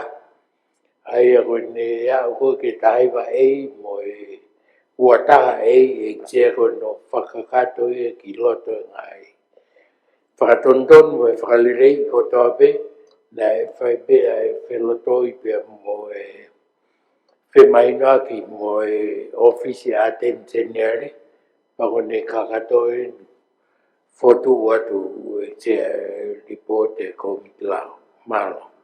Hoi ki tu iaha mea whikakwa me ripote komit lao, ai u nau whahu mai ai lao whika taha hiwa a, mo ua taha a, wafe o nima ai koe lau whanganga ki malui o consumer pa mai lau whanganga whatonton ke no pulei o to tong koloa me to tong ngawe. Na e o mai te ku popo i fotu ko ne se kom lau ki tare ni ripoti mo na ngai fotu. Kore ke ka ki ta palot ke roto ki tare ripoti kom lau. Whahamani ma. Sia wa tua tita whatawe puloka, sa sawareni tungsi leintei, moare nuku. Mea moske la tu, sa miku tawai pulu, ek mista mo ui, ek mista tak mamata mo lau, ek mista tanak panga humai mo tute, ek mista ki muri mo katoa nyafio, ek paremia, ek mista fe whakatawaki, ek no pere tui hangana, ek no pere tui afitu, ek no pere pohe, ek no pere tui wakano, ek no pere tui kepa. Ulo toko toa kia e hau e koe niga toko, ngofunu mafitu. Ko te hoka ki he tohi whahu mai mi he i paremia, ka ke ka ke he la mai tohi me a tāwalu September wafe o ni ma. Ui tohi pēa e ofisio e paremia, aho hong fulmawalu September, wanoa wani ma. Lot whakawhanua, e ksea wharearea o tonga, nuku alofa. E ksea, ka vinga ngahi la whakanganga whakawawe. Ko whapapa ki whituna mo whare iki, kai whakahopat ai kore koe ni whikaua ki mo ngahi la whakanganga kuha i lalo. Ki whakahopa whemea aki kia i whare area, mo ngahi la whakanganga whakawawe. Uloaki, la whikau fulmataha wano o nima, la whakanganga whatontonu ki hono purei o to tongkoloa mo to tongawe wano o nima. Ko la whika o fulmataha wano o nima, la whakanganga, koe la whakau aki consequential ia ki he la whika hong fulmahiwa wanoa wanima, la whakanganga ki he malu i a consumer. Ua, la whika hong fulmahiwa wanoa wanima, la whakanganga ki he malu i consumer. Koe la whika hong fulmahiwa wanoa wanima, la whakanganga na o silau uloaki ia i wharearea he aho fitu a kosi, petuku ki he komiti lao. O magatunga ini i whemau. Te whakahokore wa he pure anga e ngahi ngāu e mahu inga o whakatatari mai ki e ngahi la whakangang koe ni. Koe uhi ki whakahoko lelei mo taimi totonu hono ngahi whatongia ki he lelei malu mo e hao ai kakai o e whanua whakaluku fua. Ko manaki pe ki e tari lelei e whakahoka ani. Whapapatu, whamongai, tu da aisake walueke pare e mia o tonga. Koe o eko i ku whahu mai tohi me paremia o whamoni koe la e ua koe ni koe la whawawawe. Te tau hoka tewa ki hono ngā we e ngahi la koe ni. Tānaki mai ke tau asnita whawawawe. Kore ke ka ake ke tau lau tu o ua ai lau whika tāhiwa a wafi wanima. Lau ka nganga ki malu i a consumer. Wano wanima. Lau ka nganga ki lau hino malu i a consumer. Mo whakai ai ngahi whakatau ak tau. Mo ngahi mea kehe o whikau ak mo ia. Te magatunga ki ai. O tutuni e tui, mo wharearea o tonga i whakataharea o pure anga o pehe. Konga uluaki, talateu. Kupu uluaki, hingoa nou mo kamatangawe aki. Kupusi i taha. Ewi e laoni, koe lao ki he malu i a consumer. Wanoa, wanima. Ne mai tonga tapau? Alo se, pamalo atu e komiti wa mai misa, mai ko ne lau mau inga ko ni. Ko mea piu whai toa i kia na ku aonga ki whakamala ala mai pui anga ngahi protection ko pu ngahi malu i ko ni o kutamua ki he lau ko ni ki kau consumer. Toko i whaki komikaka toke nau ki kai taha mea ia koe o spai ngai sio ka teknikare ka ko inga pea ke fai me pea ki pui toa wawe pe ke ngai pea ko ni o ku malu ia ke consumer se ko le pe malo Kia popo ke whautua tonga taptoru ki tuhi ke komikaka toke whai ai whamala alama ngai whiui. Tuhi whai lau whika tahiwa a wafi wanima ki he komikaka to. Tau hoko ke tewa ki he lau whikau aki me lau ko ia. ai koe la whatonton ki ono purei o to tong koloa mo to tong ngawe koe la whika wataha a koe ke karaki ki lau luaki mai karaki ki lau ua mai la whika wataha a wa whiwani ma La whakanga ka whatonton ki ono pure i te tong koloa me te tong ngawe wa ma ufu mani ma. Ko la whakanga ki halao ki whatontonu ai lao ki te tong koloa me te tong ngawe wa he ufu ma fitu poini hong fulu. O tutuni e tui me whanarea o tonga i whataharea o pure anga o pehe. Ko pulaki hinga no mo i hunga i rea. Ko pusi i taha e ui alao ni ko lao ki ono pure i te tong koloa me te tong ngawe wa ma ufu mani ma. oi koe la koe ni whika o ki me la koutu hiu ki komi kakato ka pau whima ke a whakataha ka mo fotu mai i mista tana pang Tapa fitu na ikse ka pe ke wharearea. Se ko nga pe, koe mea ke fitu na whikau ka wake mo lao ko tu whai pōpua ki tu whataha pe ke komit ka kato sea. Te mi ke whimea aki. Maa. ia popo ki fotu i mista tu hiu me la koe ni ki komi kakato ko ke ka ki ta hoka ki he report whika tong nima ai komi tuma ke lao whika o aki mo la whangang ki ono pure o se ni ai te toi lao to tonga i komi kakato ka koe report ni ai komi lao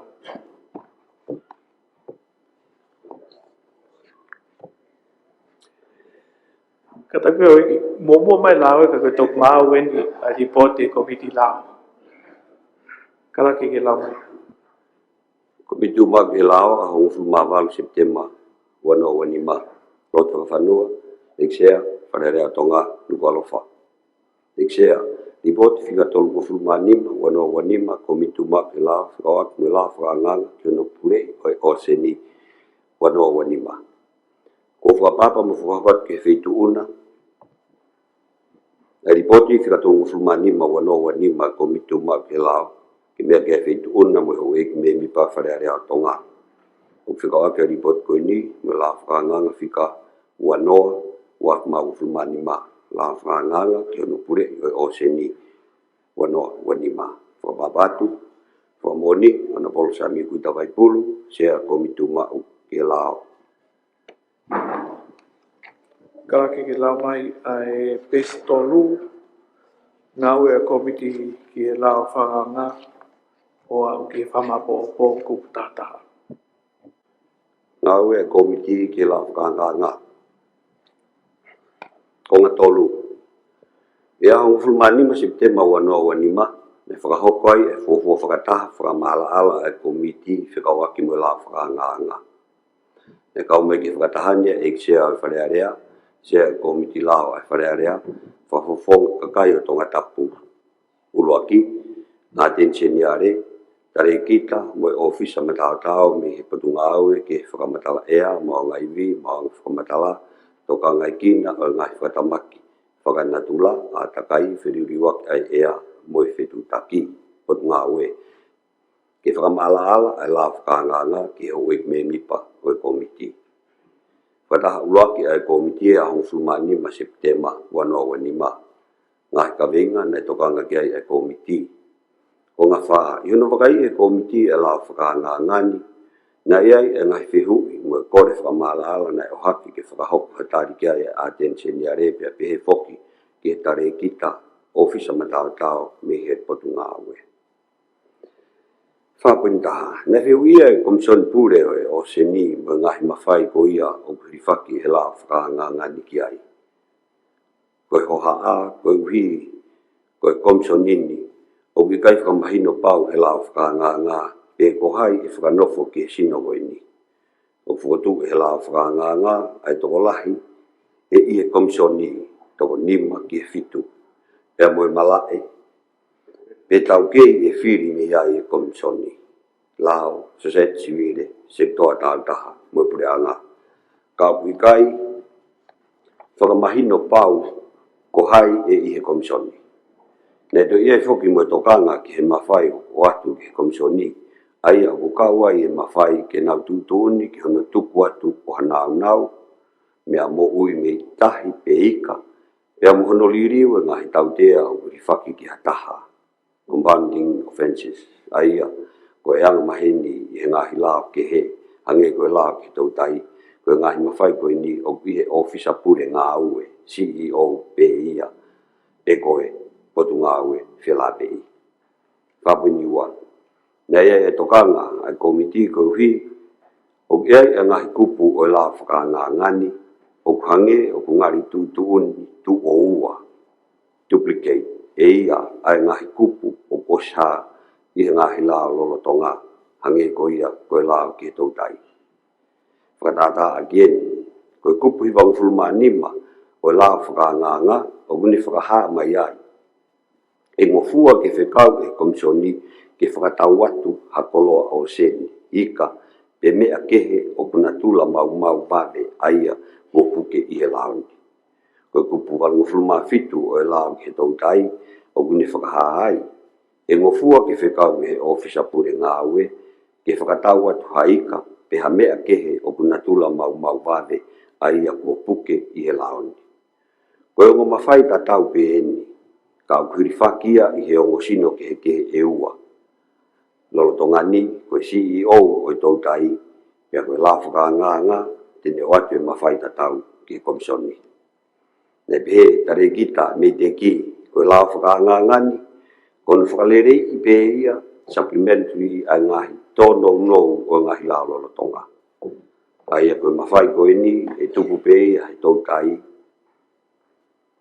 e toki ala, atu pe a lao o se ni, ka pau wikai hatutuun pe he ngahi lao lolo tonga. Nei whatonga i he komiti, neongo ai pe ko e tau mua o lao whakanganga ke whakalelei pe, supplementary, ki he ngahi lao lolo tonga. O wikai whakamahino pau e dia i he lao whakanganga, ke pe e toki ngā e aki pe lao whakanganga, ka pau wikai ki iai hatutuuni, pe mawhai pe i he ngahi lao lolo tonga. Whapuni tolu. Nei hoake whoki mo e whehu tatau, whikawaki mo e lao ki he mamata to whaa. Nei whatongai, ko iai e launga ki hono tuku e mawhai o e mau lao ki he mamata to whaa, ki he potungao e taki mamata. Ko uhi, ko ngai tutuuni, ngā au e potungao e taki mamata. O iai e nau mawhai ki puke ngahi koloa whikawaki mo e mau lao ko ia. Ka uha me he lao whakanga ngani, o iai e ngahi mawhai o butuku atu ki komisioni ke nau puke e ngahi koloa o e kau mau lao. Ko e whehu i nai o hake. Pe malawa nai ke ngai aki e ha ofisa me komisioni kono mawhai e lao whakanga ngā ke ne puke ha koloa me he ngahi baka o nau mau e lao ke mamata to whaa. Nai te whehu ia whoki. Pe malawa nai ke ngawe aki e potunga e tak mamata ngahi mawhai o pā i he lao whakanganga ke puke aki a ngahi koloa o kau mau lao i he lao whakangangan lao ki hono pure i o seni. Whapuni wha. Ne whai tokanga ki he ngahi wahe o ngahi e ria pure i o seni i he lao whakanganga mo ngahi ngau e koia e malawa ki whakahoko i he ngahi e ria koini. Ko e toka ngā, ko e uhi ko si wahe ngahi potutahi o tongani ki ono ngā ea ki he malu o e potunga e tautai ai au ku kau heni a ngahi potutahi ko wahe i he potunga e tautai ke hoko ko ngahi whetu pure i makehe, SMA. Ko ngahi whetu pure i makehe, SMA, ko tuku atuia ke pure i e ngahi kolo matatahi, coastal communities. Aia, o ia e ngahi whetu pure i makehe he taimini e ono ngofulu maua. Aia au lolo tonga pure ia he ngahi kolo matatahi e ono ngofulu maua. Koe whehu i, pena e whakahoko nai e potunga e meiteki, ha porokalama tala noa mo kakai o nau pure i ngahi whetu pure i makeheni. Koe uhi, na iai ha uesia ngahi whotutu koe ni, mo ngahi sino koia ko pahe ia e potunga e tautai e ngahi potutahi e ni ihi ke pure i e ngahi community. Ne pehe tare kita meiteki, ne as whakahoko ngahi porokalama tala noa i ngahi kolo, mo ngahi kotumotu, pena e kau mai ki heni, mo ngahi kolo matawhanga, kau ofisa kolo, ure whakawahe, mo potunga e tautai, pe whakahua tu ki he komiti, ai ripoti o e ola o ngahi porokalama tala noa koini. whapini ma. Ne whai e tokanga ki ofisa ko whakamawhai. Ne ia hoha ki he kai ke tuhu i pau mai, pe kai ke o mai i he la whakangangani whakauhinga o ofisa ko whakamawhai. Authorized officer. Ko uhi, koe anga maheni o ngahi lao ke he, o tuhu i pau mai, e ngahi lao ko hai e hoko ko ofisa ko whakamawhai. Whakatata at pe, koe lao ke tō kai, koe ofisa ko whakamawhai o tuhu i pau mai, koe ofisa polisi, so tia, pe ko hataha ko wahe i he minista ke hoko ko ofisa ko whakamawhai. Koe lao whakangangani, o ki kai ke whakamahino mai, pe ko hai e hoko koe ofisa ko whakamawhai, ka kutuku a tā pe ke tō whakanofo e komisoni. Ne te whihuia whoki ai uhinga o e ofisa whonua motu Pasifiki. Ai au ha i he lao whakanganga koe ofisa koe ni ka pau o whakamawhai i pe ia i he tarite au kawatu ki ai a tonga. Kene whakahoko ngā he lao o tonga whakawatu me tō tai. E whakahanga tonu wai, automatic pe ene hoko. Mo ene mau ai mawhai koha ofisa ko whakamawhai i he lao whakangangani.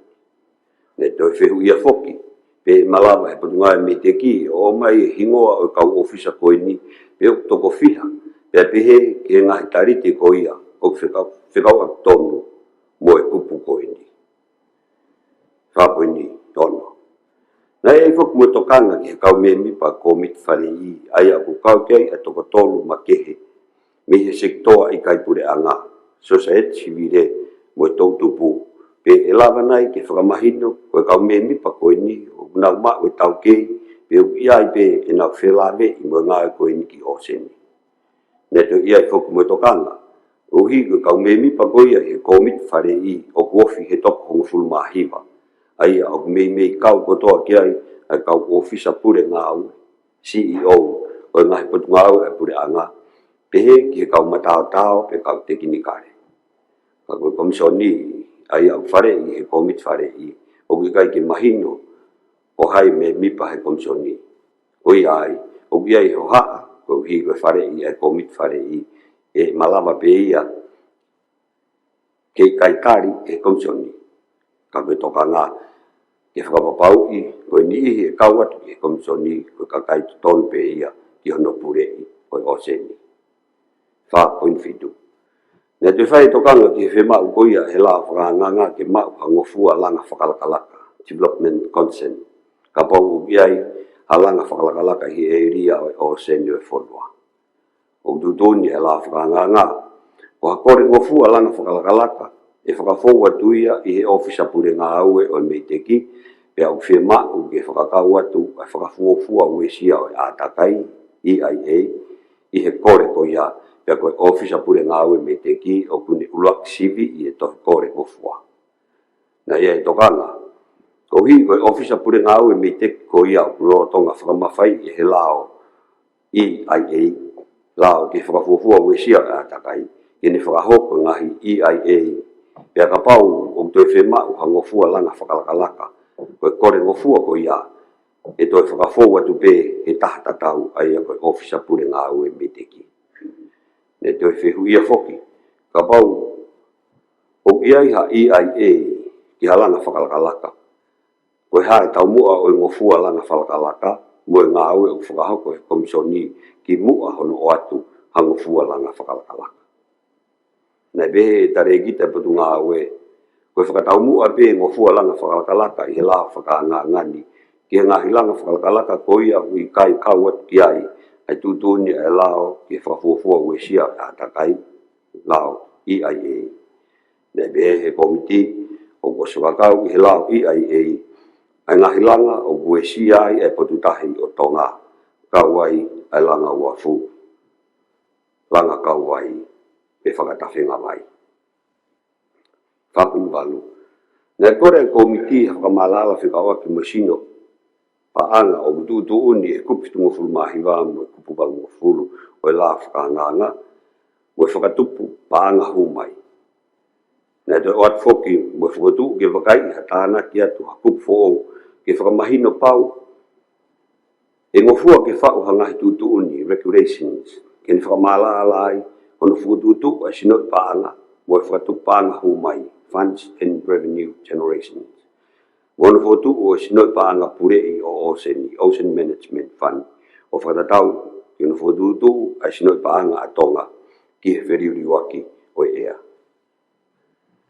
Whapuni hiwa. Nā tu whihuia whoki mawhai komisioni kupal o fulma nima, ki nau whakahoko tutuni ki hataha kone mau i lao. Peo ku ngāri tene mau i lao. Tutuni ki ta awhia taha me hono whakahoko hanga au. Koe hoha a, koe uhi koe mawhai koe ni, o kuna tula ta tau ia moe mawhai o whakamau anga, kene ta awhia taha me hono whakahoko hanga au, injunction. Pea ia nai hamalui, pe whaunga tau kapo e taha koe ia, o pehe o mau lao. Kene tau kapo i pe whakakikihi a tutuni pehen e komisioni. Nai pehe a dense niare, e le rei pe ke whakahua toha kupu, ke whakamahinu, a tā pe ke ni ihi koe ni wat. Ia i tutuni e komisioni, ke nau whakakikihi a tutuni koe ia i he whakamawanga. Whapoinu, o fulu. Na ia i rewa, mo ngahi whakatu, me komiti ke wakai e ngahi kupu i rea, mo whakahua te ngahi kupu i rea he la whakanganga ke whakalili aki a ngahi kupu koe ni. E kupu o fulmatolu kupu si i iua, konga, wha, konga F mo G. Ko ngahi lawe kotoa ke matu waki o whiriuri waki o ea ke whakakau ki ai halawe ke whakasisi mitigation. B. E kupu o fulmatolu kupu si iua konga A, konga ua whakaloma, whakakau at mo ngā ea whakaukau mo rea tūloa, sustainable, i hono ngā ea ai nau i tahi, mo whakakaukau ke tokonia ai tauhia o seni. O ngā ea pe fo i rea tolonga resilient, ka toton pe ke whakakau atu, ai fo whakaukau, koe ngahi ngāu koe ni ke tūloa mo tolonga, sustainable and resilient. Si, e kup tolu ngoful mata, tolu ngoful mafa, kup si taha, konga bi, ke whakahua tu, ai whakaata kai, i he ngahi ka veinga ke whakapapau i hono whiri o whitu o ngahi area purei o Oseni, OMA. Whapoin, ngoful mata ha, ne tau whihu ia whoku, ai ha ai komisioni whakamahe mo whakakolo, i he la whakanganga, ko uhi o wikai he komisioni pehe i he whanua, pena e whakamahino e a dense niare, e toko e kupuirea koe ni mi he la whakanganga, ko uhi o wikai e iai a komisioni pehen. Tutuni e komiti hiri e fuafua whakataha, whakamalala. Koe ni ma, nei tari lerei a dense niare pe pehe whoki he tare ki tā mo e matatau me he, potu ngā ue ngai whehu i mo e whakatu a komiti, pena e whakatu mai a dense niare, ke tukuang he taimi ke nau tue wakai e la whakanga ngani mo e potu ngā ue mo whakahok anu whakalere i petok whakafoki mai ki e komiti. Ano, nai tari e he komiti lao e whakatu koe ni, pena e tutuni e sea komiti lao ke toi whakahoko ha whakataha i tūsite a hong fulmaono, September, ke hokot ai wakai e komiti lao ki he la whakanga ngani. Fitu, nai toi whakatu e komiti ke whakatonton ai la whakanganga, pe he hono whakakato ia e office a dense niare o toi whakahu mai koe lao whakangangani koe lao whika wanoa a wanoa wanima.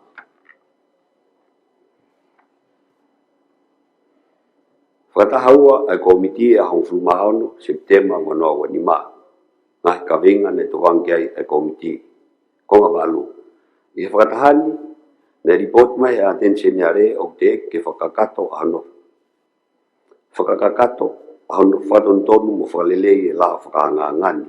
Kauhi ne tue wakai e potu ngā ue e la whakanganga, pe au tue whakalahi mai e potu ngā ue ngai whatontonu ke whakalelei a ke la whakanganga.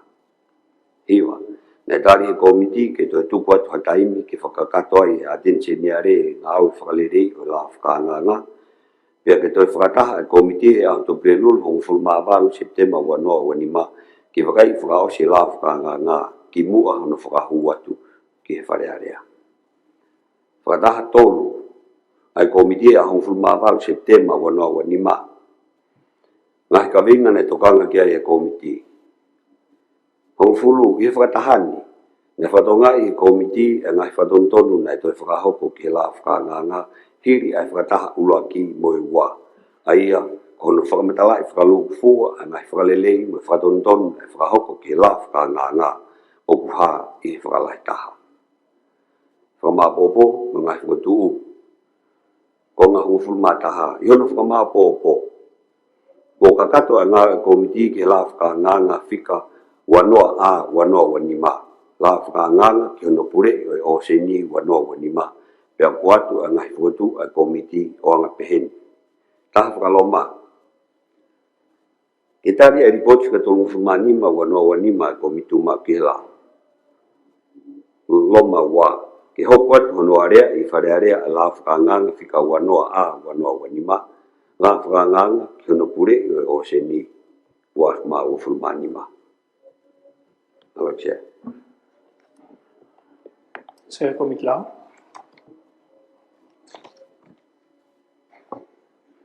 Tamoy fitu nexia tapi tama pinisi ekperemia kama hoik memi pai fare.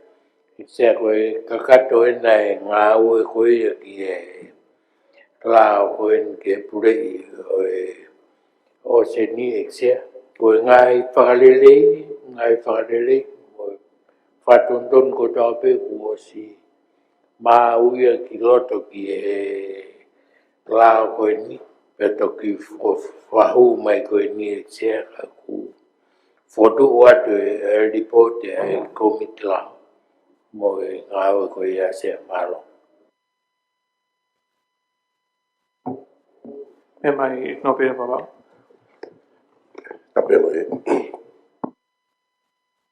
Kapelo feito nexia kapa ke kapelo se gabai pare ya mo kapeti hawe ke fono kawai ka fo ka kai ka mai ka hawe se o to ka wi ko hi o la ve o si to hifo ai la wi ke komika kato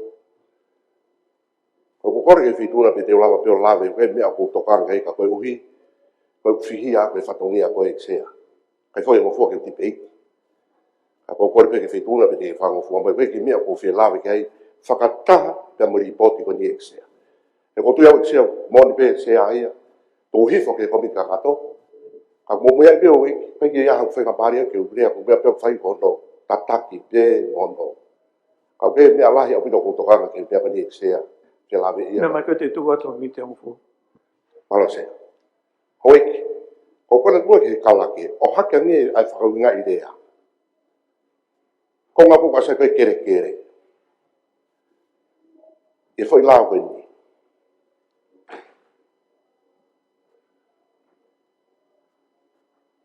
Sea koe talu ai e ku whautua e whareni. I e whakauhinga koe ke kere. Mei nofo pe whakauhinga ai kere ufi e he tahi. Koe kere ko ni anga i whakauhinga wik sea o whelave ia mo u feitu pe utofia, e kaue utofia i sea. Neo e whakangata i sea, ka tohi mahino mai pehe pi, ano whakauhinga hatofia, toton ke ngawe aki, monu pe toton iha pe ki ha kere pe i sea. Sea koe fuma whai lahi eni o ku oange ke minista ho ona foi lao koe ni ke ne whai tutun be eksea ke mea koe ni eksea aga nge ku pono e whamore more mea ke ai pare mea ne nai ku pono ti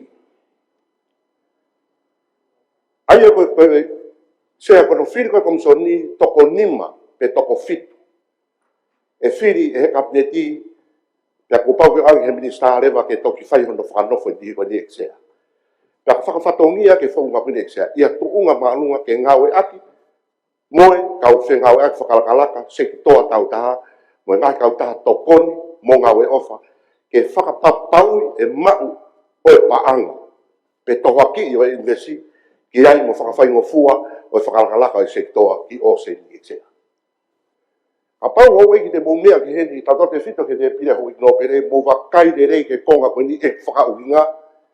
Lava pe minista o ne kumi haka o investoa e mau hapaanga. Pea whahan nau fie mau whakatatau me fie mau koni ai kau consumer koni ai ke fotu koni eksea i hatala whatongia matutune eksea te mau esia matolo kau tahi whanua eksea.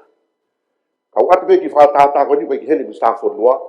Ko mea hoko i tala siu. Ko whare ure atu he pōwhrai te ko aru ki mea ai mō ngā ori vena i nai whai.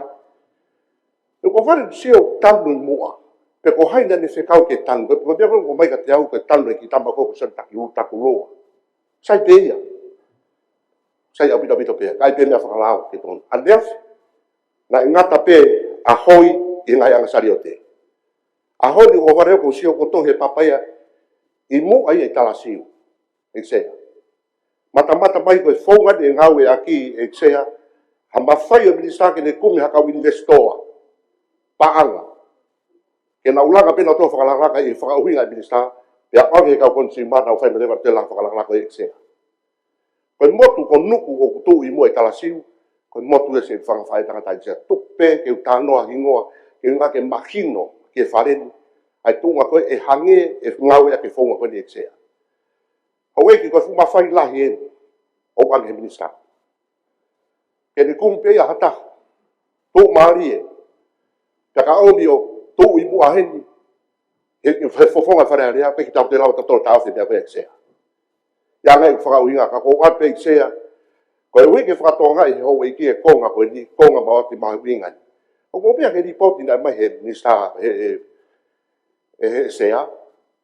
Pe he atenseniare. Ka toki aha mea whakikihi e tūtuni a komisiona, ka tuku ke toki awe ke whakabawanga, hai whainga mea ko ia ke toki o ke whakabawanga whatontonu ni ai. Kai ke whai mo ai he taimini ke ua uesia, tau toi fita o kau ki motolu kau tau i whanua o eke whanua, eksea. Aka me kuputolua whamoremore sketani. Ko no pea hone o lau pe mo lau ke usio ki haata le rei pe, oua ke usio ka haata o kai ke mo mea ke ngai mea ko ni e hou eiki. Koe kō ngai ni hono maluka o seni. Koe whehui e minista. Koe hae lahi e whakangata te mohanga ta ofi e kakai me nau tau tai. Tau te whino mau tau na whakoi motu. Te whake mai hawhainga recreation e mo whau mai o tala mai. Koe hoho mo whakawhatapu te mohanga pe whoi homo siha. Koe whoi walu te mohanga pe whoi walu e siha. O kua ke tau tai lolo tō kuo pau ke whakangata ai tau tai koe eksea. O pia e whainga ika, o kulawa pia ke nofo tau whonuani. Koe palukula. Ai koe palukula tawake. Pia koe whainga ika ke tau lawa tau tōno whamoia tongane. Vilo pia i he au koe takai koe ika eksea. Pia koe mea tape i minista kau whamanatu koe whehu ke wheituna. O te kai ke tari i he APP i uia ai recreation ki no tauwhi a hono ngawe aki koe tofua eksea. Pia ka panga ta me pai wharenu ne mea i mea koe pa ne whahoko mai a mea kono kou talatu he kou tofia alu he whataha koe o te kai ke tari recreation koe eksea. Ka kou sio he tau ofa he tofua a mo tau tokanga mo tau hi he mau e panga whonua pa tonu pe ia. Ka ku mau tokanga mau tō me hotu motu no tonga ai SMA mau tau ke whakawhanawhanau e mea mo ui ka nau toki alu ke ngai eria ai malawa kakai o tau tai me eksea ko hiri whaki mai rewa whoi lawa ni eksea. Atu pe whakaukau eksea he kou whatonga e mea koe ni ka kou ika ia haku tai me eksea ke malanga eksea ka kou ki malanga pe o kou o atu ke whakatoanga i he minista. Koe hae whakangata o ika. O mahino mai, ai tunga ke wea lao whakangata kupenga. Ko ni utoi o mai mai lao koe ni, to koe fo ika siha te mau tautai. Kai lolo tonga si whainga hola e kau tautai tonga ni. Ko whai mai rewa. Ai whao e lao koe ni e sea ka ku whatonga i. Malo pina sea mai whainga maari. Mai popo watu ke toi whainga komiti. Ik pare mea. Se tapu isia pe tama diskau ni pe tapu den sima ho eke o whakarea pe ke ho eki apon kakai Sia ko ki ko kupu ko ni ko famalo pito ki hek no pele ai fihu ko ni filave mo kupu tolu wa. Ai o filave I ni pe mo winga ko ni ki he filave o no pure I ko malu I ko nga feitu ko o ku fima u malu I filave to ma kupu taunga ko SMA. Ai ko feitu ko fa ngata ko ke atou tai fatifito. I ki community ko ia ko la ko ke tau tai o ku ai pe ina whinga ake nā tolo no pakai, o lahi koe o mea mo ui o kuhe waha, ko I he area ko ia takitaka. O e ai pe unau pehe e taimi ke whakaata ai ki ngā oe aki, ai area ko ia ke mau mo ui me ai ki komiti I whalungu kunga kakai ko ia, e mo e taimi koe ke pehe ke ta ofi ai, ai whai ai koe a hono, toi whenga ke toi whakamo I ke tupulaki. Tatau pe whak mo ia, ang mahini koe ngahi koloa, koe pe ngahi mea ko o whangatata. Pehe whupa mo e, ai koe ni ki he moko hunu, Koe whongo whahe mo ko hunua whae ki sawe ai a kua uku e ngai whetu ke o tānaki mai koe haa ai lahi o e moko hun koe ai whakatau me taimi koe na kamata ai a sawe a koe apane kamai ta sawe tau kusi nā te taimi ta onsi ange lau e ngai whe moko hun koe a putoe lahi. Ai koe pe ngai whaunga pehe I he lau e tau tai unanga whakangata aki ai lahi o ha tau tai o ngai mea mo ui. Ai o ki tai peo ki ai I he ngahi area o sen ko flawe ngawe pe nia mo o lau e tau tai I hono mapure I koe e ngā I wheitu ke mahino mohu pe owa e ngā oe aki o fu o waia o ke te aha mea ia e toi toe ko hi haika ko hi koe mo ui koe ai kua whalukunga kai koe aia koe ki tari pea e ksea ki he whehu I koe nuko mai mau inga I ngā pere mau. Ik no pere papau.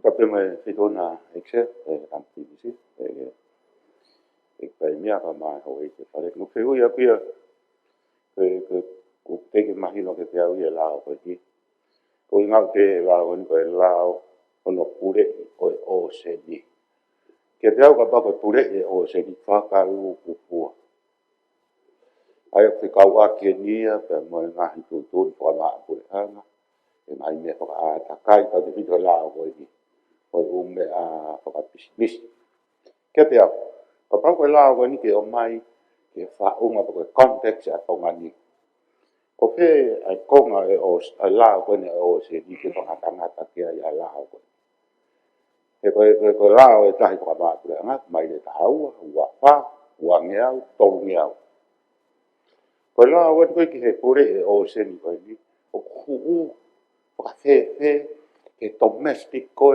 o se ni o tonga ke fai e la o ko ni ha no ai tu ni ke mai le tahaua mai le wafa e mai le wangeau ando me agora ai no pere o babau ko I ka ko paru o kui e wa ai o situ noa ke te au tupu ane ma u me niua tu aniua I lo to pei ha so ne go ni tau tahi o ton ke ko tu ke tau ilo ai ngahi e ri au kure o tahi o se ni kon du na lao ko ni ka ata pe mai le ta wa ke tau to tai da to ho mo ko u me ko ya na u ko ke tu I tonu ko ni ko ka lu ko ke fu so ata ka wa pure anga pa ni hanga ku luki ai ki tau to ai tau tai na tau do ko tonga ni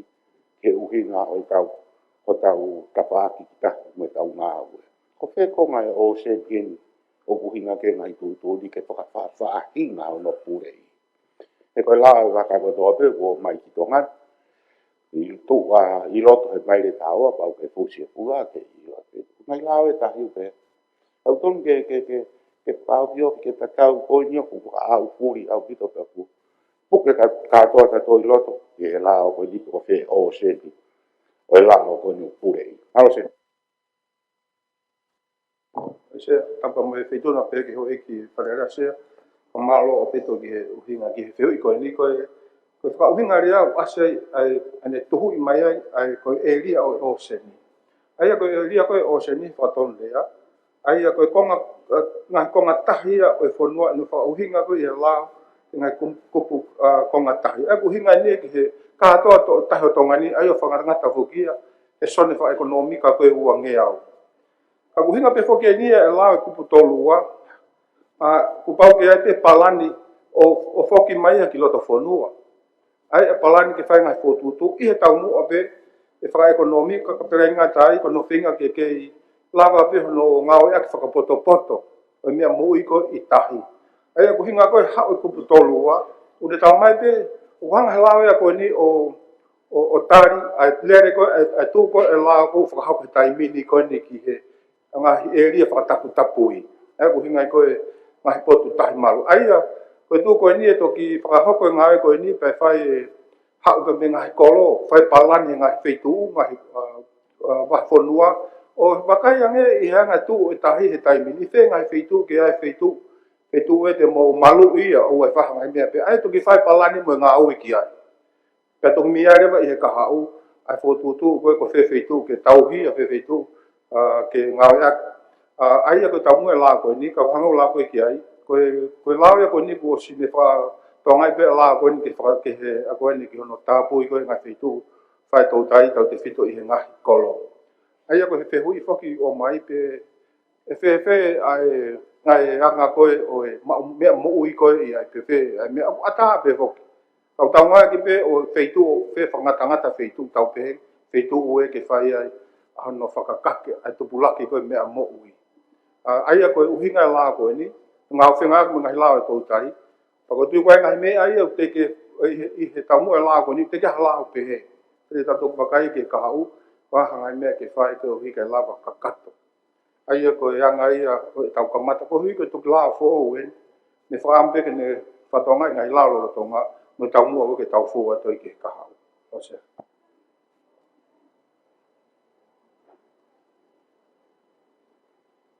E mai tōna tātou. Alo se, koe ho wha tapu, se ho whaki. Koe mea ki e sea ko tui au lai pengai te hui. Pe tōpuia ke tō whai ai ono warea i koe ne i lao. Au whotu a tau e tari ripoti a ka tau toki tuhi whai pe. Ke tau toki area i whataha mo i whui lao e kopi kāto. Alo se. Kia popo ke whotua tōna tātou. Koe loto ke tari ripoti komiti lao. Pe au sano tari pa tuku hifo ki he komika kato ke are whakataha pa mo e lao. Whahamanima. Kia olo kia te tawhatafi puloka sa soareni, tusi leintei.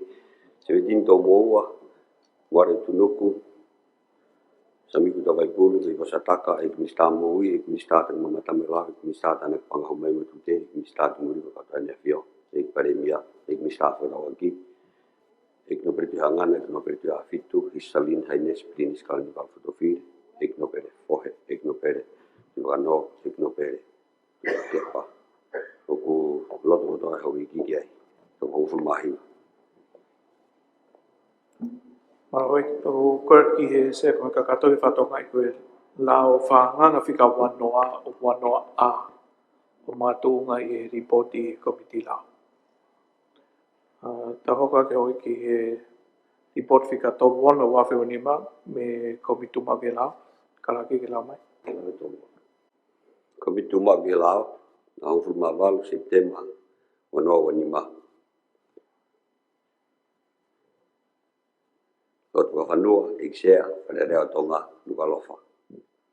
Iksea, i poti ka tolunga fulmaono, wanoa wanima, komituma ke lao. Ufa papa mfukawat ke feituna, i poti ka tolunga fulmaono, wanoa wanima, komituma ke lao.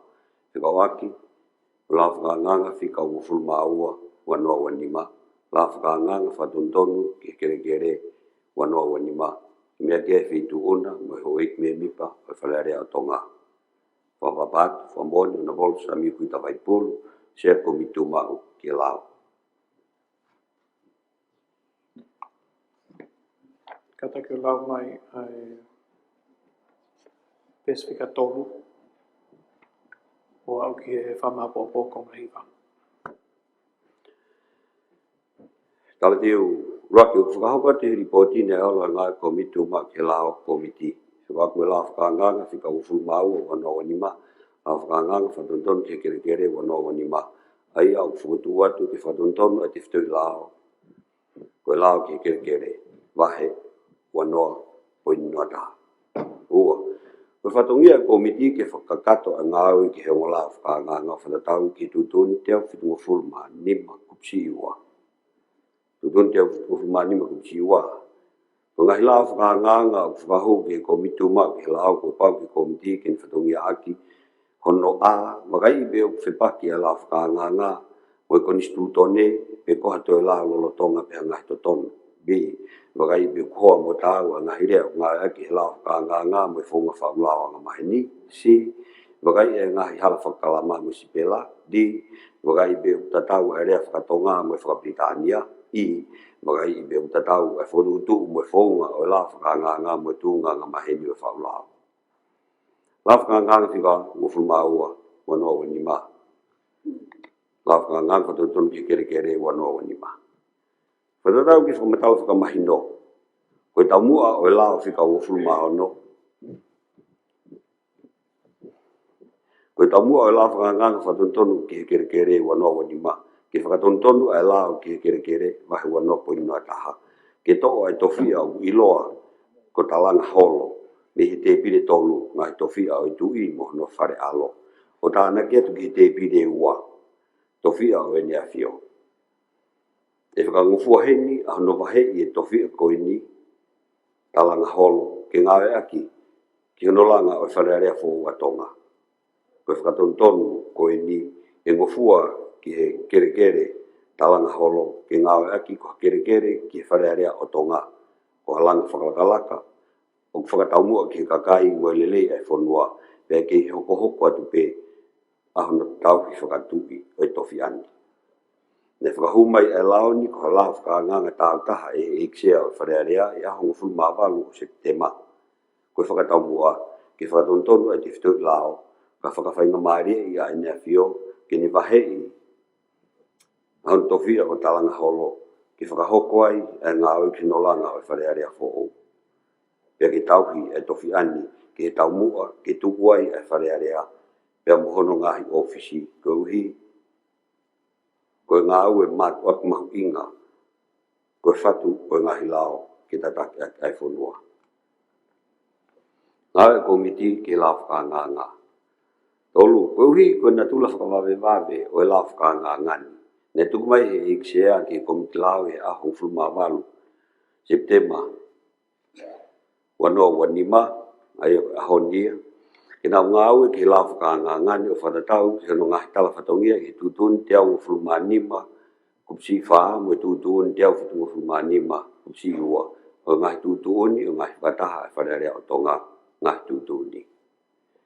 Whaa. Ne mau e tutuni ahoua o Septema wanoa wanima me he awhio Royal Command. Koe mak tofia, estate holder. O talanga holo, ke whakawhainga marie e langa o wharearea fo ou. Ake hono whakahoko e whakatontonu whakalau ko ini. Ne whakahoko ai pehe e iksea, ai whimea aki whakauaki pia moe whotu i he lau whakangangani, pia moe tokolahi o i hoiki no pere o me mipa i wharearea. Ko uhi, ko i whiema o e kupu no fulma fitu o i lau o i konistu tone o tonga. Nima, ni heni pehe, o tui e komiti lao, ko whakamoa ni e ni ko kakato ai whiemau i tutun teo, wofulma nima, kupsi wha, ki whiemau, ki wharearea consult, ai sino whakapureanga o whakawak tonu mue laundi. Ono. Ne wakai e komiti ke kupu no wofulma fitu o lao, ko nistu tone tonga, ai au tutun ni ai, e ngofua ki kau no pere o i wharearea, ki whimea aki, pe hiki nima, ki ngahi lao o kukau ki tui, pe koe whare alo. Pe koe ngā hingoa, mo ngā tofia, ko kau no pere. Pea osi hono lau, mo hiki nima, tua tolu, o nau tokolahi, o kau no pere, wharearea, e ami ki tui, ki ni whina ngalo ki ai. Fitu. O whakauhinga i whoki, e komiti, e ngofua ki hau eki no pere, o me mipa i wharearea, ki tari ai laoni, o ka whakaha ai tokolahi o hau eki no pere, o me i wharearea i he aho, o kuarea i ai, e la whakangangani o nau tari. Tutun te au whitunga fulmani ma kupsi iua konga a, ki e. Malu, i ono wakai o tutun whaipau e la whakanganga whika ua fulma ua, wanoa wanima, nei whatonga i komiti, nei whaipau e la whakangangani ki toi tutuni, o whanatau, ngai whamatala au hāti oluma. whakamaapopo, mo ngahi kotu, ko ngahiwa, i ono whakamaapopo, ko kakato e ngāwe e komiti ke la whakanganga whika wafuru mahaua wanoa wanima, la whakanganga whatontonu ke kerekere wanoa wanima, pia kuat e ngahi kotu e komiti ke wharearea o anga peheni. Taha whakaloma, ke tari a report whika tolu wafuru mahauna wanoa wanima e komiti mak ki he lao. Ua whakaloma, ke area I wharearea e la whakanganga whika wafuru mahaua wanoa wanima, la whakanganga whatontonu ke kerekere wanoa wanima, o whakaratau ki tūtoni e kupo no wafuru mawhitu e lao konis tūtoni o tonga. Wahe kulua ki poinua taha.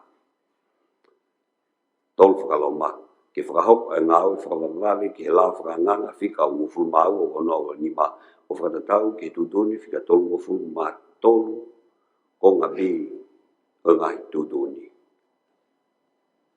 Malauksia. E mai se komiti lao.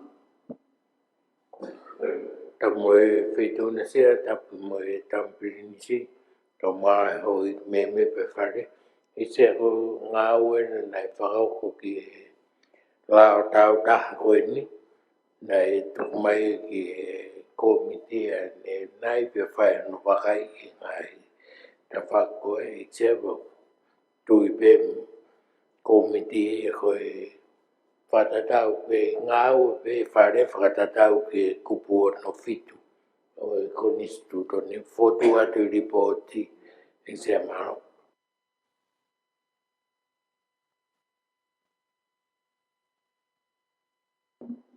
Oi koe ripoti ni whahu mai me komiti lao. Wapau mo loto ki tau tari ripoti ka haukat ki lao whanganga.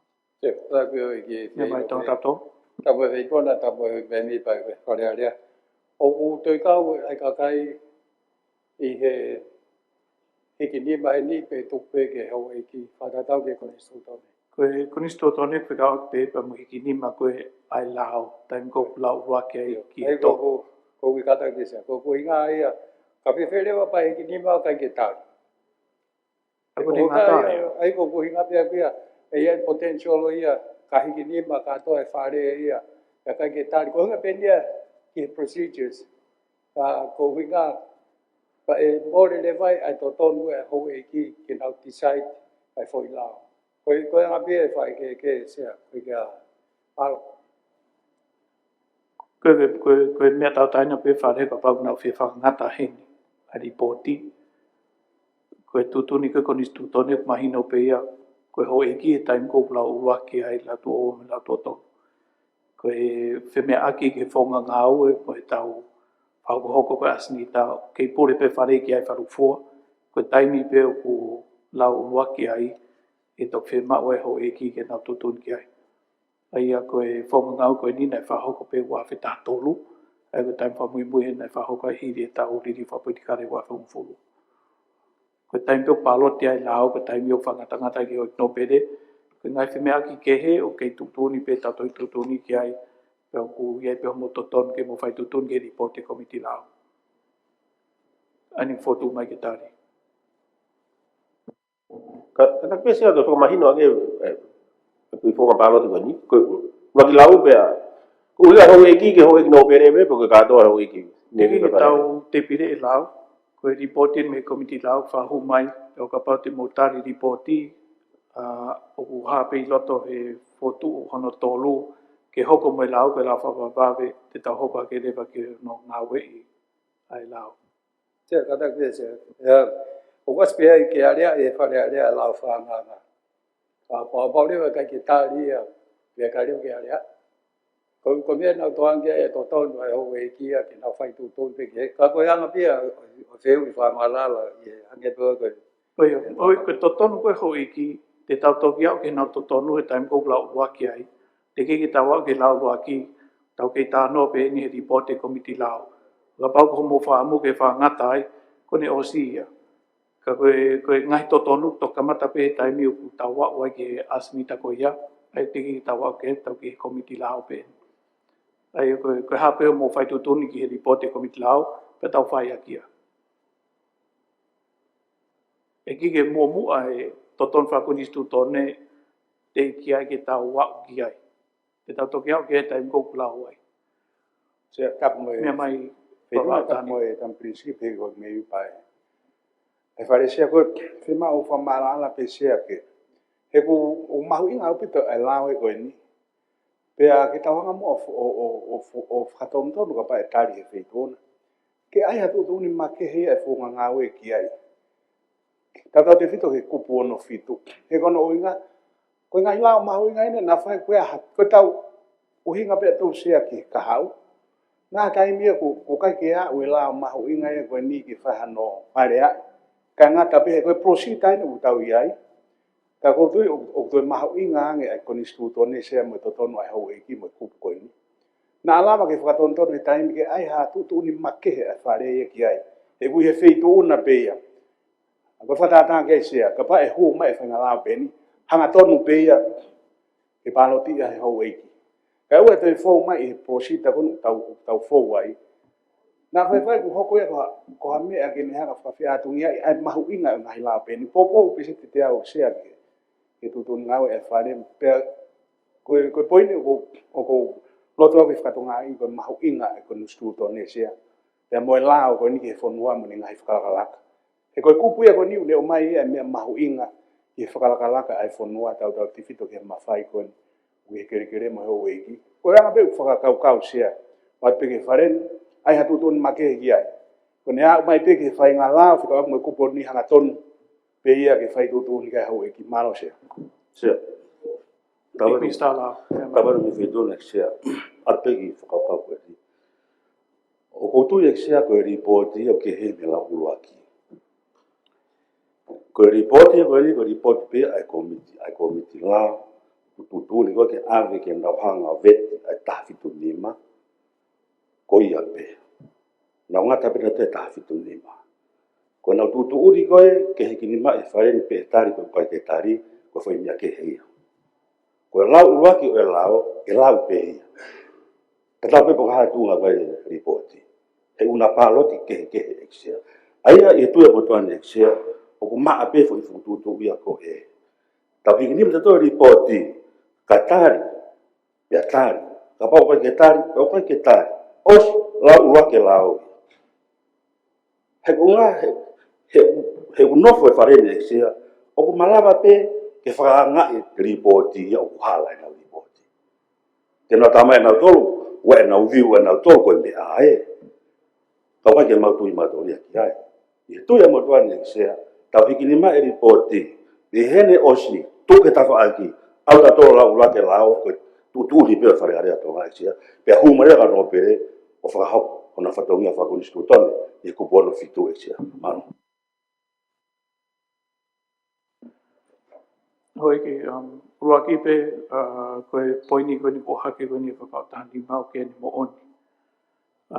Ton pe ke whaatokanga ki e kaha u ke whaapangai tutu ni whare whikawaki pe me kupu ono fitu ai ko ni stutone. O hange pe koe taimi koe na tau pehangahangai ai pe me kupu fitu noa. Na e hanga he tono no koe ni tau ngai tutu ni. O whiaatungia e ai ngā ue i ngai whaka ilo. Nei whakahu mai ki whare areani o mga tūnga he kupu fitu noa tau ko ni stutone. Ai ko ngai wharerei ko ia, nei whakahu ia i hono wharerei ko ni e tau ngai tutu ni o mga tūnga he ripoti ko CPA na tau o si teipire i e kohiri. Ai ko ni tau whatonga he ahoni, ko mea ta tau peu whemau ke whahoko, ke whamari ke ha tutu uni i he whare area o ne hanga mui i ngai tutu ni ko ni uhamai ko ni stutone ko pono fitu, o hange peu ngai tono no ko ni ko whahatu he ko fitu noa, ono whamari i pa mo tau tutu ni. Ko ni tau whatonga i ahoni. Ua ki ai, ko uhinga peu whau mai la whanganga tau taha ko ni i he proses kon whahau mai me he komiti lao o tau tari ai ke ratari komiti lao pa tok lao ua ki ko uhi ko la tau taha. Nei tonu ke whahau mai la whanganga ko ni ko lao me pure anga ke hapanga ton peo hangi ko lao ke oseni me u lao ke he kon whahau mai me pure anga ke ko uhi ko nom no whakataimi nei vāwenga no whātoi lao, whahu ke komiti lao, mo whahu mai pompongin hatau toi whetari aki, ka mo kapneti mo nau komiti lao, ke nau whau mai lao no ko niu pespeta. ai ko hinga tau fo mai he ni ko au peni e taha toe ke tau hanga o whakakato. Ai tau tawha aki ko uhi ko tau whi mau ai tofi ane a whio ke langai wharerea fo o. Ai au amanaki ke whai tanu pou he au wha koe ni o Novema. Whataha mo do whai longa e tau te au ni manoa tau ko nistu tone. Koe tau ki hoa si peni toe he ahoni ke whakakato e ngai whi mau mene a whio. Koe uhi ko tau whi mau. Ine tofi a ke langai ai wharerea. Koe ngahi diriu whaka lao e ni whahu mai ke whakakato. Ai ngahi a rea ko ia ko uhi ko mahu inga langa whanua hoko. I e tofi a ne a whio. Ka hoe ki hu tuipeku mahino pe ai uhinga tau e tunga kou tau iai ahoni. Tau ke ma ngahi le son ke tau ako ki me iai. Ke whare rei e tau toi tutu ni. E koe ose ne tau e taha nima. Me re riu whakonistu tone whahau ke wafe hongo furu. Tau ta whatonga i o kei lahi pe ngau ke whare rei e whaunga ngau e ai whare. Ke whawhiofi atu ke whi mau koe ni konistu tone tau tari uki ai. Eo tupe was mahino ia, hoik, pe whoki ki e whamala alana mai me se komiti lao. Eo kore atu ke tau paroti report koe ni ka tau hoko atu i e Stepono hoko. Kalake koe uloto ke tari report me komiti lao, whahama nima. Eo pia sa te vita whatafi kuloka, sa sawalentu si leinte, se veninto mou a vivo sa taka mo re tunuku sambi kuta vai pulu vrem latu, e kunista mo ui, kunista te mamatu malau, kunista tana kwango mai matute, kunista ki muri mukatoa ne fio, ek pare mia, ek kunista wera waki, ek no pere te hangana, ek no pere te afitu, ek no pere fohe, isalin hai nespri niskali val fotofiri, ek no pere te wano, ek no pere tu la kepa. Sia u loto koto gai ho ik koe ni kotoko wanoa. Mano, ke lau waki, ai lau whanganga, whatonton ke kere.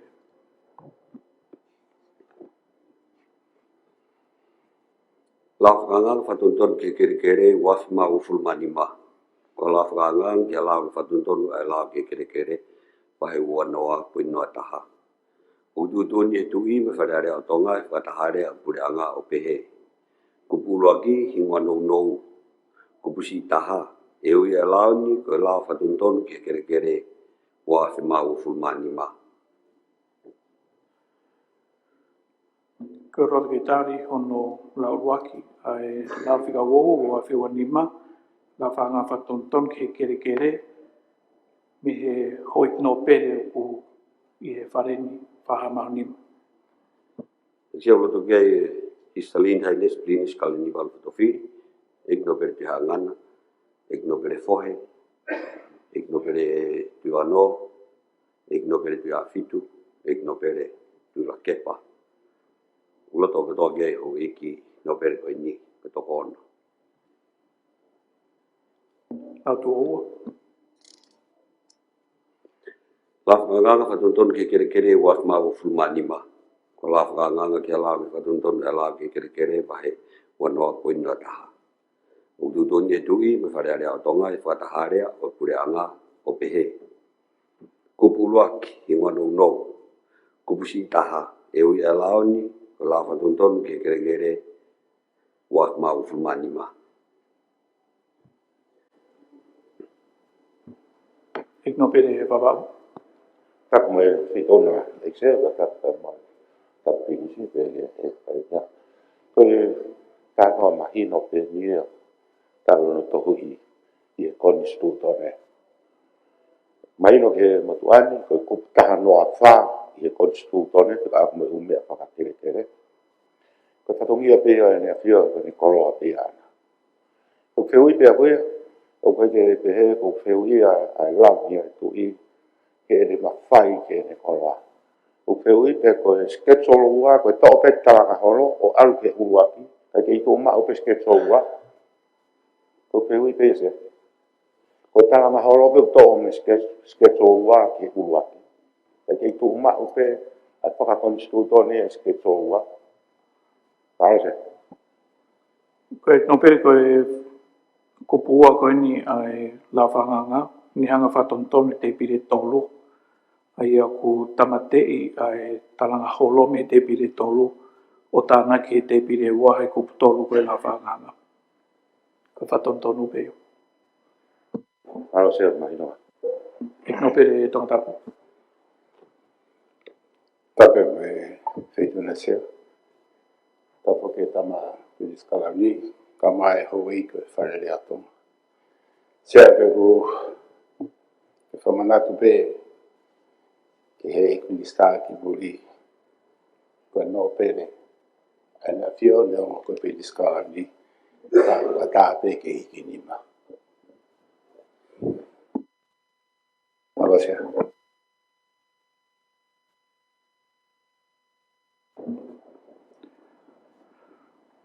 Ka ke karake ki tau paloti, ka urota ke tari no la tua ua, la whiga ua ua, wa whiwa nima, ka la whanga whatonton ke kere, whahama nima.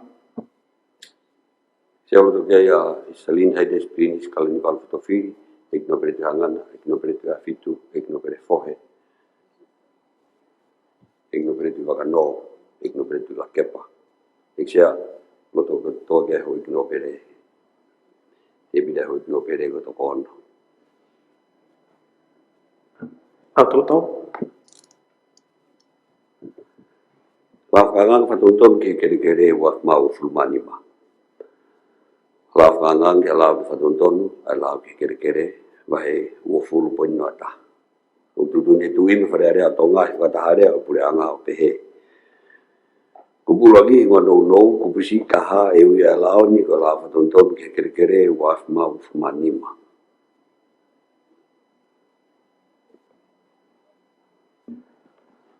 Koe hoi no pere ku mea hini, na loto ke tari no lato tolu la whanganga, whahama nima. Se alo toke ai Isalin hai des prinis kalani valfotofiri, ik no pere te hangana, ik no pere te afitu, ik no pere fohe, ik no pere te whakano, ik no pere te lakepa. Loto toke ai ho ik ni ko toko ono.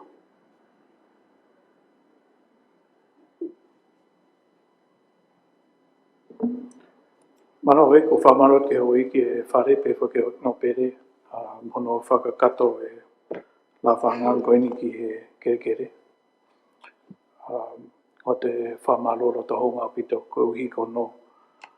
Whahu whawawawe mai koe ni pa ku lava re ta whatungia mai whare tupou pe whoki ki ono toko nia langa whare wha o koe ni ku amanake whaho koe whare i he konga koe ni kui ko talanga holo i tohia koe ni awhio. Hoi koe toinga tau asnita koe ngahi ngā whawawawe o i he komikakato koe atke tau ki maroro pe heni na tau whakalaka tau toi tai maroro tau toki hoko atu. Tau nirio peo komikakato pe tau maroro ka tau whok mai se ao hoko atu. Mano hoi. Koe, tau ki maroro. Pala mare. Pare mea tonga, lau mare. Tam pinisi. Koe ni stai ia ki he Foreign Affairs. Au mai hoi ki whanua. E hoi, kai e tau te whalolo ai, hoko te tau whemea ki he la wani. O koe ui ka tau tūtuni koe ane uho te tau hoko tu pehe wha. E mātua ai wawe tau ngā ue, mea mō tolu pe hoi ki. Mea mai. Tata tolu, mea mai. Tapu video na se. Tapu ke champion si. Ole mea mo e hoki pepe pa komika ato. Se koe piki mea u toa ke. Koe mea na e hoake pepe tu na e parea rea. Ai mawhai koe ni misa pa mo e alu koe ni ki whamawanga. Mahino mi tope e mea ko toa pe e lava alu whamawanga. A koe wakai pe e ko process ko ia. Mea e ngā ka taho kai whi maari ki ha whai tutu ni e komisona. Ke pau ke alu he o toki au. Hatai me tau whai maari e whamau. Pe ia ha intermediate step. Ko ngā kai ke totong paanga i mo mea ke alu whamau ngā.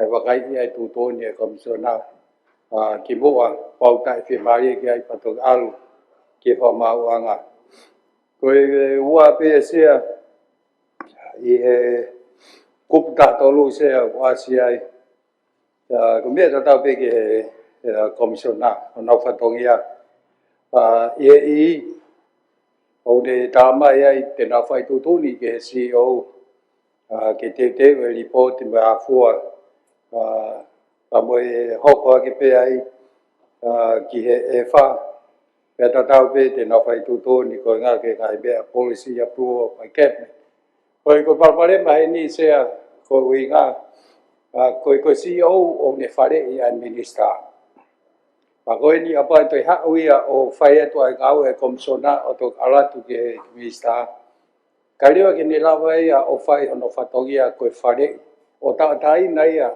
be o mai me komisiona ai ko me bi fai to gan ke se ai ta fa ko ia ko ngat be he potential conflict o pau kau he pa te ha ke vista ka ko ngat ono fatogia te to fatogia ko no fare ia vista Kalau saya ku fekau ia komisiona ke ni fai ia a reporti.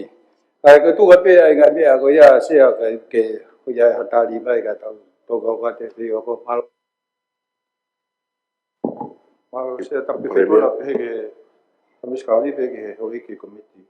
Ka ka to sia ko fatongia fo ko ofisa pure nga si yo asi ku tafa.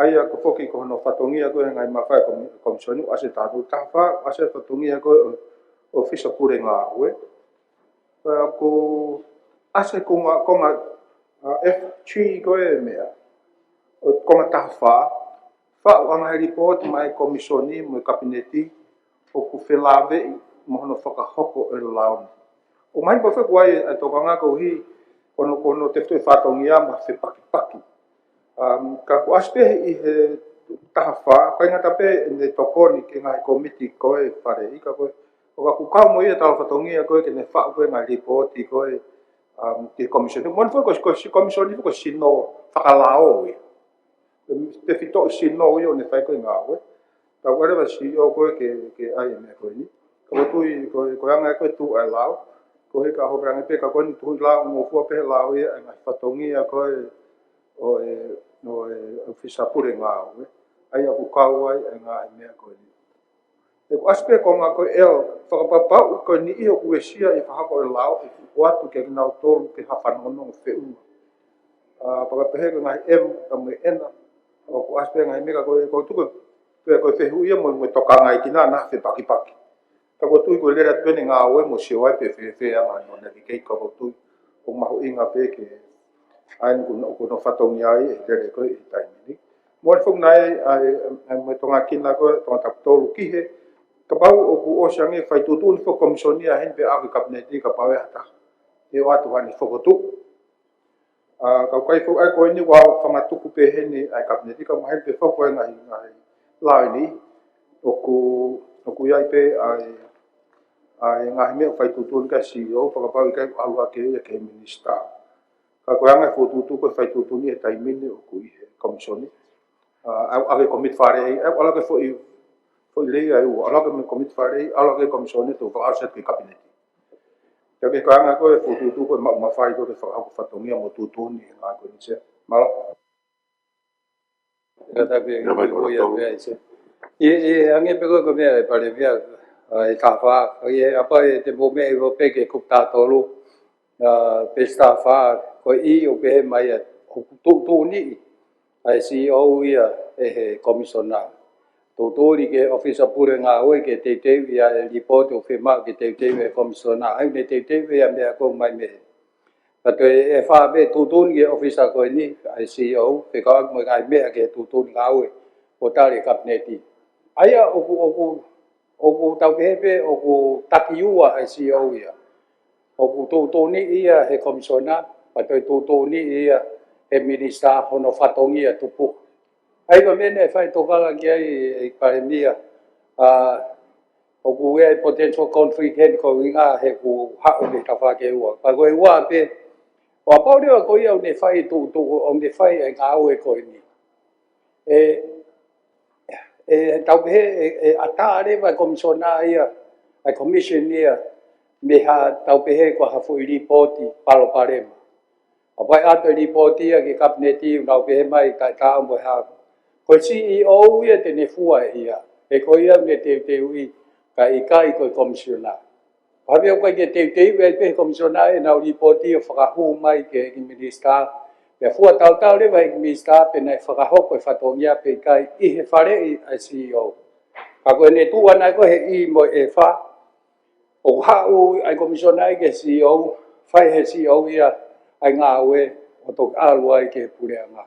Koe anga bia e toka ngā e paremia ke tau te whito pe ke he whahoko whatongia Felala vei ai minister komision pa mo voto pe ko ia ko pe ko hai o CEO I he taimi ko ia ko be ko ni ki he o pa o tai fe mari ha ta ke tu ni komisiona o tu bena ke me pe kia I bena fai to wa pe ke ne fe o ka pa e lava o tohi tau pe la o nga to ha ta ke tu ni na fai ki he kabineti as a venue ko hafonga vave ke fa fai to ni apare to ta fe mari e me ai to ave leva ke fa mawanga ko process ia ta e to lolo ka ko ni e lava pe ai kabineti pe komisa fai to ni tau pe ke hano reverse pe ko hano fa foki ha to ni ai komisiona I me be fa to ke ta ni se malo se mala tapu pe tuna se pe tama ni skala ni pe mo ho e ke komit ka to se ma inga pe to mai point ko ni ko hi ko fai tu ni ko tu ko allow ko he tai ni ka pa wa ha ta fe mari e fai tu ni ka komisioni ma he no mo fu pe ke ne to e mai ha ne to ka te fo be halanga ko ke komisioni o alu ai o ha ke ka to o alu ai ka mai no pa pe fu mo fare ai ko ngā hime e koe ku hauko ka mahalo e lere la ko ni mo toi wha wakai hangi. Ka koe toi whoki mai pia, toi whoki ake fui halanga tatau. Ku mai pe he ue, ka toi whoki mai pia, toi alo ka pakua hataka. O ku toi iai ha ne la unga, whakamatunga I ngā hime e koe na kai ke whi maari e ki ai. Ai koe whututu whoki a koe e mawhai kabineti minister alu whoki komisoni. Ka mai komisoni te mai ki komiti whare I. Ai koe tu ia koe ngā hime e koe ia. Ai ka koe ne tu e taimini koe ki lao.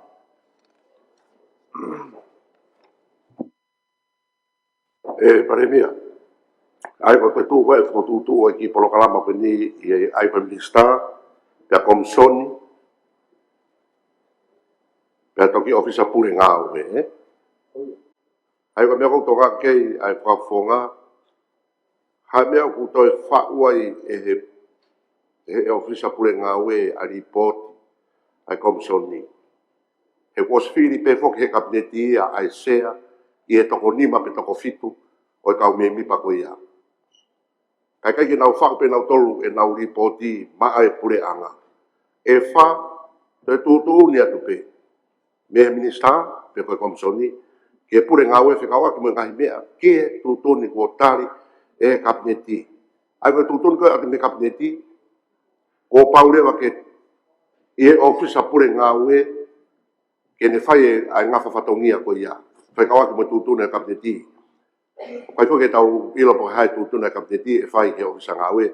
O whelāwe I pa moe tahi. Na moe ngai koloa koe ku whemau ke whakatolo ngā. Kai uhinga pe ai. Koe, mahino pe se tapu feituna pe ke hoi komit ka kato. O mahino whoke tunga koe ni, pe ko hai pe tene whai ai whau o ngā ue. Te aspa ke kupu taha nima. O ku lava pe komisioni ke ne o ato no whatongia ke pure pe ke te taha pe. Ka mahino pe ko whonga ngā ue ia. Ko taimi ko taria I komisioni. Ai ripoti. Koe ka te ripoti a take. Koe ownership koe ripoti koe komisioni. Ke ko tō tawane ne whau ka. Ka tau pe mo ia moe poate, moe komiti whare I. Ko hai une whau koe mea, taimi ko une taria mea ia a komiti. Peta tau pe mo koe kabineti. Pe ko hai pe ne whau ha mea ko taria kabineti hatu tūni. Me ai whakaluku fua koe sino koe kabineti. Ai koe anga e koe whotutu koe ngā ue se. Mara. O tō ka poupou. Yeah. Watatolo. Kalau saya, tahu betul saya, kalau hufang ai kau tahu siapa lagi. Nai soal BPMA kau SMA, ai mahino pe kau lau itu tai ya, puri ai, kata tahu pe kau nak lau itu ni. Tapi aku nai fakaseng pe heri poti kau nai bai komiti lau, nai ti kia hatari nai omai kia hange kau ni kau mata tofua.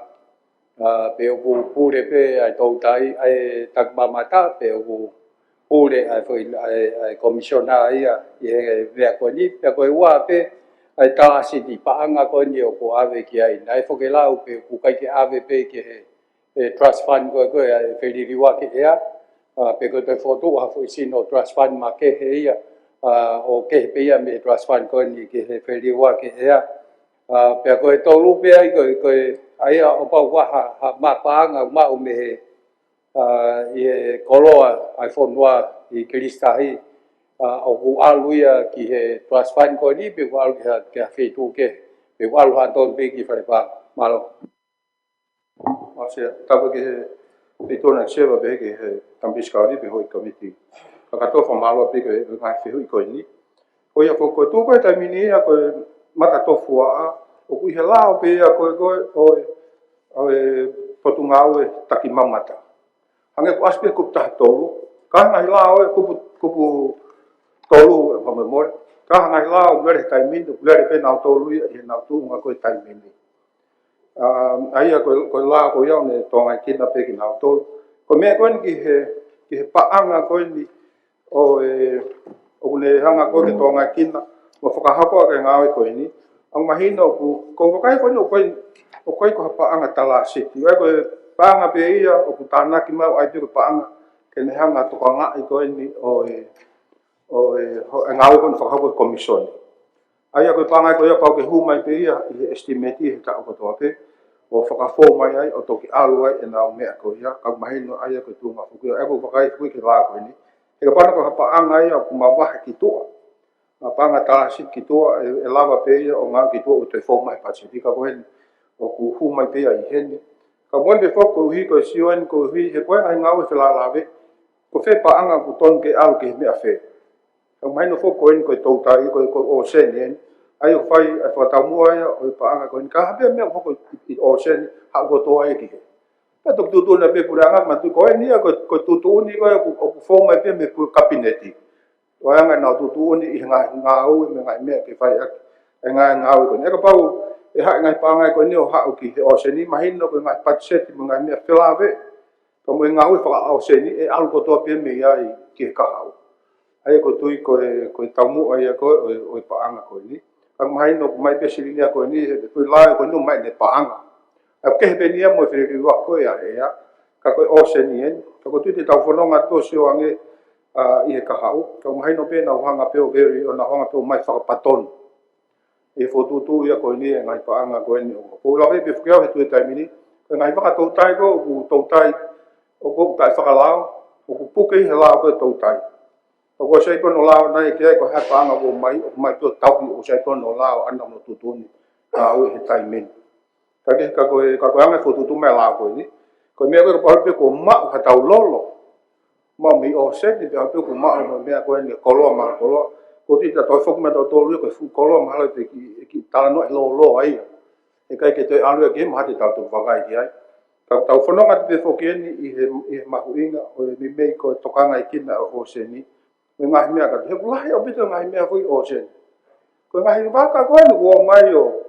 hua i ngai vele mo mea i te fa ka ha to ku ha o mo fa nga levi ki ai ka ko tui ko ngai mea ni fa ta no e ngai fa ta fa ka pu nga ko tui ko ala to e ngai mea ko ka ko ni ko ai pe o fa ka patot ka ta u ka ia tu ki ai ta u fononga ki ka ha mal se muy pe popo que me ha venido ku fa malanke ai paremia ko tana ke pegi fa matala ko ia ko ange ko me ko ha ke tonga tolo ko la ko ni se ke o se ni ange ko ngai fa mala ko me pure anga tiki ia hala o ia fa ke o se ni tonga pa ko fa unga ko ni ki ono pure o se ni o ku me whawhiowhia ki he lao koe nei pāse whareni e wāwhi wa taha ki he lao koe ki he mao ngā iwi, Piko Energy Act. Aina e whotu ai ai CEO pa mo komsoni ki ono pure I kātoe ngā he mao ngā iwi koe ni I tonga ni. Ai o me he mao ngā iwi koe o whawhau piko renewable energy, ka mai ki ai mao ngā iwi koe me he lolo, pe po ki he kasa, pa mo mao ngā iwi koe ni ku ngā koe ni he tonga pāua ki ti solo. Ai koe whaunga koe ia o mai ia ki he lao koe ni ai o seni. Ka kono whai ke hapot ngā ue o seni I pore anga. Tau whotu mai he lao koe ni ke whau ai komso ni kene toka ngai ai o seni koe ni whonua. Ka koe hinga ia o ku hang koe whamatau koe pare mia o ku whau ripoti ai CEO ma ai komso ni he kona tau te nau hanga o ripoti ngai ngau e koe ai komso ni ki he kapneti o whatatau ki he whaunga koe ni ko mai koe lao. So ua peke mea koe ia hangi koe whamatara koe ni ku mea mai ki ai pare mia koe lao koe ki he tofua ai ki he malu ai takmamata. Koe whehu kani a tonga tap tolu, ko whe he lao koe o se ni, pa mai lao koe takmamata ku me hanga toanga tofua e malohi. Koe tari koe ki ai, o ka pai ia tāti ne hanga monuka lao koe o se ni I o se ni. Ka o maulai sen pe mo toka taha koe ia I he malu koe ni lao koe ki he tofua E malava peke mo ua he ongo lao whatolo ua. E ko hataha ia nao. Ko hiko o se ni uki kene hanga I o whai ke hei. Pe koe sia kare koe ia o I he malu e lao ke tautai.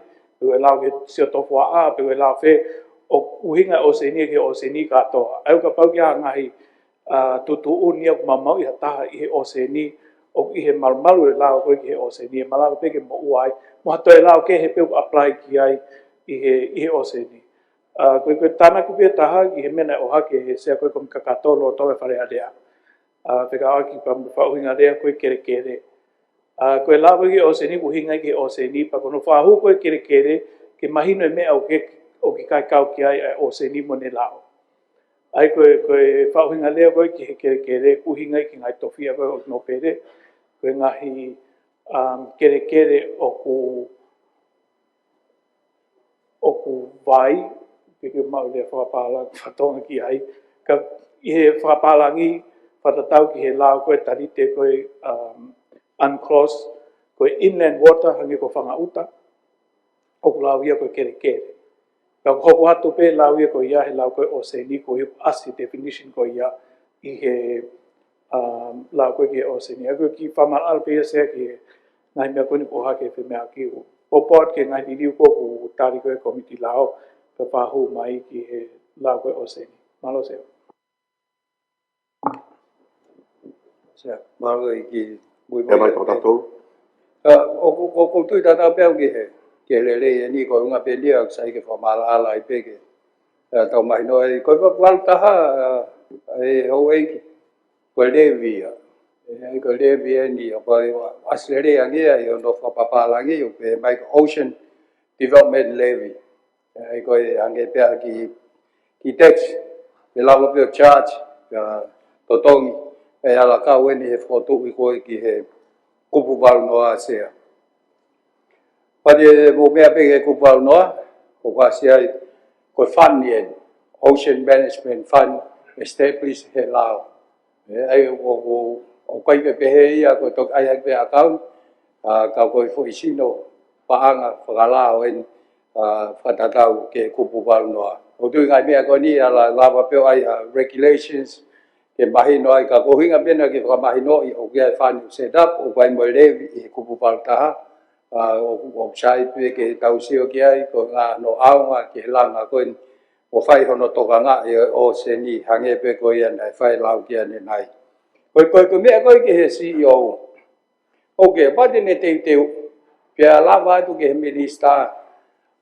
E anga whea he tāre minister. Ki critique mange o ki review mange report na mai me commission. O seang koe na ne whaua reporti. Ko hai le vai whakawhalala ke Mr. Ke ne hanga o review ai report ang he commission. O ka pau ko taha ai nia ono whatongia ko CEO o ne hao mai e report me commission o mai ke ek minister.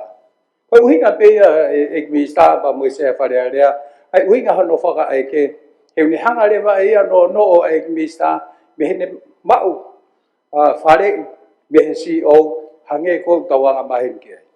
Koi ocean, koi energy bill, set up koi ni commissioner energy. Ke hepe CEO wia. Oke hepe I see no ya koi ocean commission. Fale hepe ni ngawe. Me similar kia. Tuku ke o kai fai to ni ia ke al o ai mai ai me ai energy commission ni o mai ke minister ko me to nga energy. Ai koi uhinga pe ai ka ba mo fe mari pe ke hepe on the records pe FICO kiai na to cover regulation. Malo se. Oi. Pada tamu tau tutu ni mau sang tau fa kupu e. Ave pe am ni me pa ku fe mau ke pia me ke. E ko la ve ki lo na fu kupu e. Ya popo ke. Se mo tu ana ke ai fa ka to pe po fa to ngai pe pu le ngai me ko no a ke pa mo. Me ko na na mai se komiti. Malo. E yo sai popo wi e. O te tau te palot, e popo i pe mai no mo la mari te ki ai.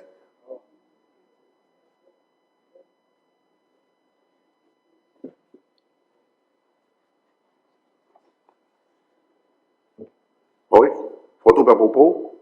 Oi, foto ke tali. E la ko ni. Whakanga kono pure i o se ni wanoa wanima, whika wanoa. Pata mono li poti mono whatonton. Whalo te kehi nima. Kia te tata vi bloka sa songaleni. Tusi reintei. Se vindo moa mi wasataka. More nuku sami vai pulu. Dem latu. Ik mista mui, ik mista tak mata, ik mista tanak pango mai betute, ik mista ki muri makata nefio, ik paremia, ik mista watawaki. Isalina ines kan bal tafi. Ik no pere te angana, ik no pere te afitu, ik no pere fohe, ik no pere. Tino ano. Sia ko to ko uful mahima. Koe koe ke lo te kei whamai po te tai ki nima. Ika he wahalo to pehe iksia. Malo hoi. O tu ni la vai a lao whakawawa ve koe nei o mai ki he komika kato.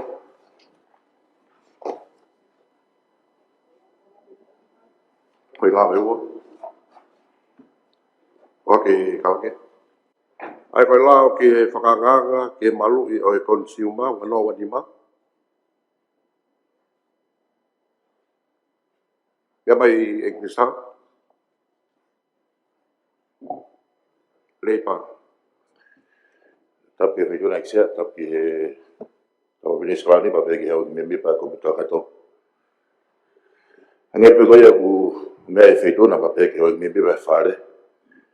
Lao lolo tō ngā whoki. Pe mi he wā whea. Whenga whakatoa e mo kupu e tolu ono. Koe lao whakanganga koe ni. Tono maru e consumer wanoa wanima. O ku whenga ia mo konga lalahe ka wha. E whenga whakatoa e mo kupu whakatoa e te au tolu mo fulu mahiwa. Ange pe koe ku mea e feituna sea. E lao lolo tō ngā me he wā whe. O e whai whanonga mai ene. La vai ne tau e hongo fulu manima. Koe kei lawa he lao ko nio maa pusia ngahi mea. I he hala whanonga mai pa koe makatuunga ia. Ai o mai e lao whakanganga ko nike ne whetongi. E lao ko ia i he hua whe. Koe hala whanonga mai lao ko ni. Ni he hua whe pena e toki whatuhono tūtūni pe ko regulation ni he hua whe maa o no ia. Sea, koe mea i be feituna pa mo hoi me mi pa wharen. Ai mahu inga au pito. Ki he ngāue e pot ngāue. Ki he kakai e whanua a lao koe. Koe tanga hi mea i he lao motua. O ku kai ke māku pusi kau he lao ko ni. Ai CVC pe koe au whakalea koe ko ngahi ngāue.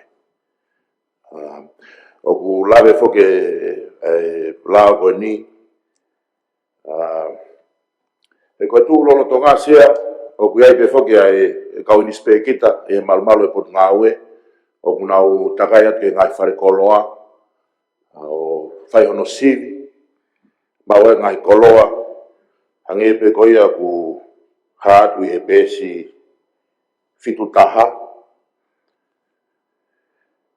ko pu te ua wha ngai koloa ku lave ke ko pu ataha ko pu anima ko si ua ko pu fitu noa ko fitu taha e ko fonga lolo tonga o to foki mai leva ka ngawe ia pe me ka unis pe kita ko ni ki ofisi o fai no teu teu la uma o atu e ki he fa mau polisi pe to me ai leva ke fai ai hopo ya ko pa ngo kana ko ia alu ki he pot mau ko ne fa mau ka ko la lolo tonga se o ku le fa ma fai e ka ofisa ke fa mo ua ai ngahi fare koloa ia nau mau ia ngahi lao ko ni i time pe ko ia pe lava ke to tompanga pe ko sport fight o te ka ngai fonga ni me ai pe he feituna pe mo hoi me ba faren e fakasi si ai a hono mau ia lao e ko e feituna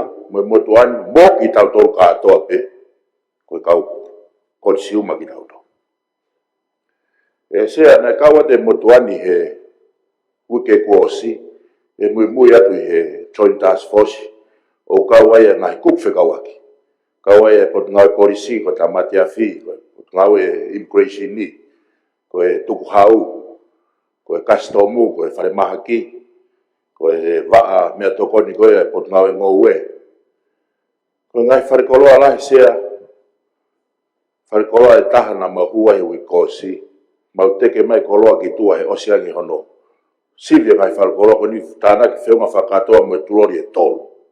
Ngai koloa expire, ngai koloa kai kia hare i polo. Ko e laa ko e ti, o ko whapapau i atu. Tene whakasisi, e ngahi mau lao pe he sea, o inasia i e kakai o whanua. Tato whito ke tau whanau. O le atu koe o mai ko whungu tolo koe, fo i lore. Ko e lahi ngai koloa ko ni na mau e ngai whare koloa sea.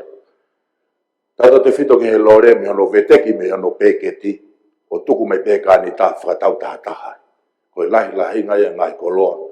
I he lawe e motuani he ku mui tonu atu he task force o ku expire sea.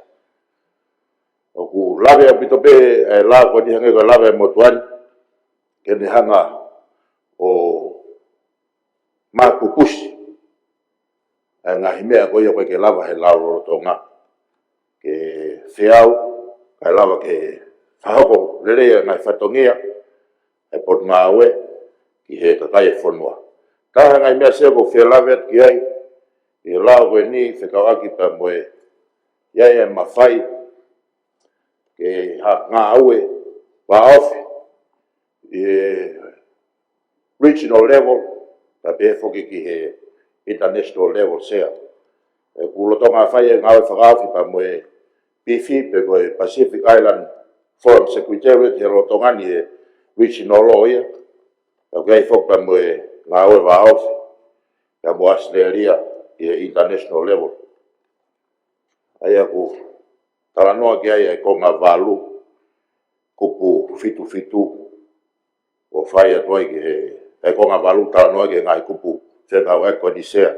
E tokon lahi au pito a Australia, yono mentoa e pot ngawe, i ngawe waawhi pe moe kautaha ko International Consumer Protection Enforcement Network. I he ngawe waawhi te kawaki pa moe ngawe koni ke waa ke ngawe koni ke consumer sea. Aku wihen pe motuan, ka moe kau ngawe pe me pot ngawe, e tari ato ngahi tokon ha ngahi wheu, e toang kia e whituna, e mo koe me mipe whare. Malo sea. O toka koupou, koe o lata ke tari lao ko ni, lao ke consumer, whakanganga ke malu i e consumer wano wanima, palo ke hike nima.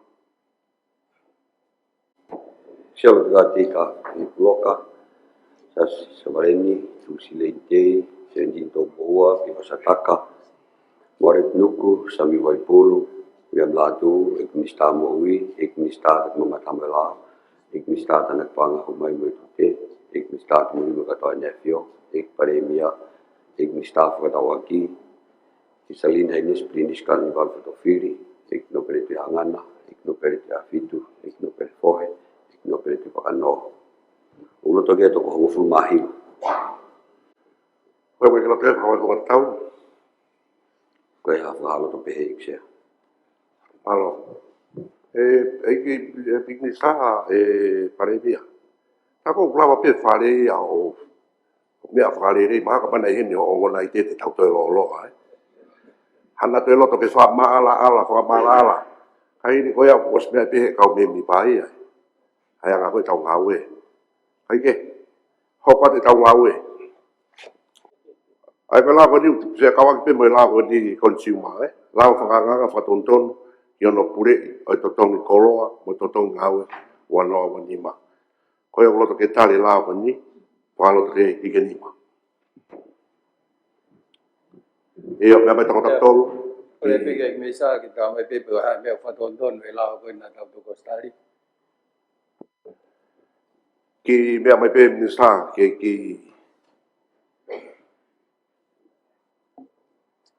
Alo, tap me fitu na sia tap me mi pa komi pa gato. Hangi pe me ko na me ke fitu na sia. Ko consequence la men benia. Ako kupu tolu, ko me kupu fa A4O, me kupu nima, me kupu on. Hangi pe ko na ku asia to pe he lao whakanganga whatontonu. Ko i ken amendment pe ya ke teftoi lao sia.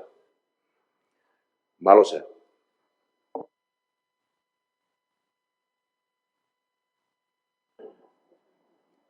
Sia ku ki fiu be ako. ia mea mai tango tapulaki. Imagino ko ni kakato ni lao ko ni ko tu mai minister. Na ke whakamatara fuka ni nai ki mo fetuku ai koloa lorie. Ki ha ko fulu ko na ale me ngai koloa. O ko se asi he lao ko ni fetuku ave ki ai. Ko feu bia na ave fu koloa ki fe ya malo. Malo sia fa malo ke Tango tapulaki. malot ke fafofonga e mai feu ko ni. Ko hangi ko la ko mo tuan ko fo ke va ko ya e pot ngau ngo ko va food. Ako ngai koloa me kai o ave ya he pot ngau ko ni o tau i fe fatao ke tu lao na tau he mai na ta. Na ka pa le va ke te ya ha me to kanga ke ni ha na to koloa ko ni. Ya to ave le va fa au ha hile mai na ta ko ya. Ko ngai koloa ko koloa me kai o ko mai le vai ka ngau e pot ngau e mo tuan o tau he pot ngau e ya te fai pe mo me ta tau au se mai na ta o kai ke ya claim se ka mo ngai koloa ko ni ya o ka le va ka no fa au hasa mau se Foto papupo. Koe o loto ke tale la ko ni whalo ke hiki nima.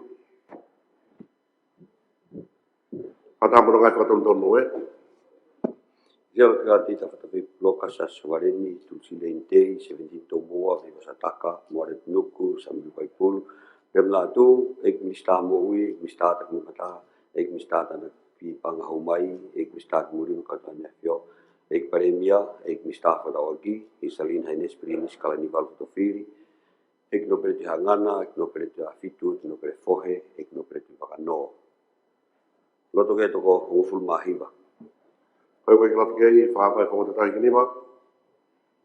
Ubi kai ha whahalo to pehe sea. Palo i. Pene lau vai a katak whauri bore ai lau whapapa pehe. E tau whokireo ke tau ase ni ta. Ya, kata pepe ko ko feu pena ton ke tau foki ke Papio. dia. Katak i whamuri palo e kota tolu Kau ririo whanarea. Malo e kaut ki he sea kong kakato ki report mai ki whare.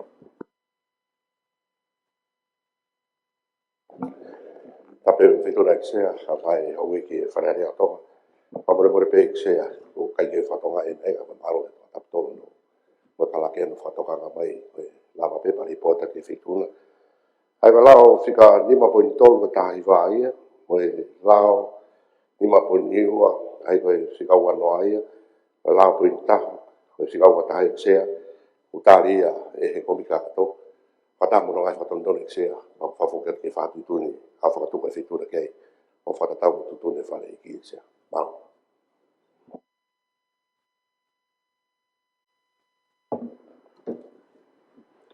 Alo ko ke whawhawhawe pe ngā ue ke ngahi lau kani pure anga te tau katoa pe ki hono whakakato ngahi la whangango ni. Ai a koe lau whika taha hiwa a wawhewa ni ma la whangangi e malu i consumer na e tuif ki kong kalatohi i no la tuawa. Taku ni whawhoki mai moni ngai whatontonu. Tau parote no la tuawa koe bloto ki tari no la tuawa la whangangi whika taha hiwa a wawhewa ni ma koe la whangangi e malu i consumer moni ngai whatontonu whahama ni ma. Sialut ka ti tau tafi ploka sa sovareni tu silentei 17 do moa vi osataka moret nuku sami vai pulu dem latu ek mista mohui ek mista tak mamata ek mista tanak pangahumai ek mista murim ka to nfo ek premia ek mista fadawaki isalin henes plinis kalin val fotofiri ek no perite angana ek no perite afitu ek no prefohe ek no perite pagano ek no perite la kepa gloto ko to ai ho ik ko ni ke toko wanoa La foto la nganga ke malu i consumer wa ma fulmani ma ko la nganga ke hala ke no malu i consumer we fa ai ngai fif ka tau tau ngai me ke he o fa ka mo ia e ma du nga ki ai tu ni tu i me fa re o tonga fa ta hare o pure anga o pe he ko nga lu aki tala teu ko pula ki ngano no me ka matanga aki ko busi ta ha e u ia launi ko la ke malu i consumer wa ma fulmani ma ko rota ki tari no la tuatoro e la whika taha hiwa a wawhewa ni ma la whanganga ki he malu i o consumer moni ngai whatontonu whahama ni ma. Sialut ka te whatwhi ploka sa sovareni tu silentei 17 do moa vi vasataka moret nuku sami vai pulu dem latu ek mista mohui ek mista tak mamata ek mista tanak pangahumai ek mista kimuri makatanya fio ek premia ek mista fedawaki salin henes plinis kan val fotofiri ek no pere jangan ek no pere afitu ek no pere fohe ek no pere pakano ek no pere la kepa ku loto ko ho ek kweni ki toko wanoa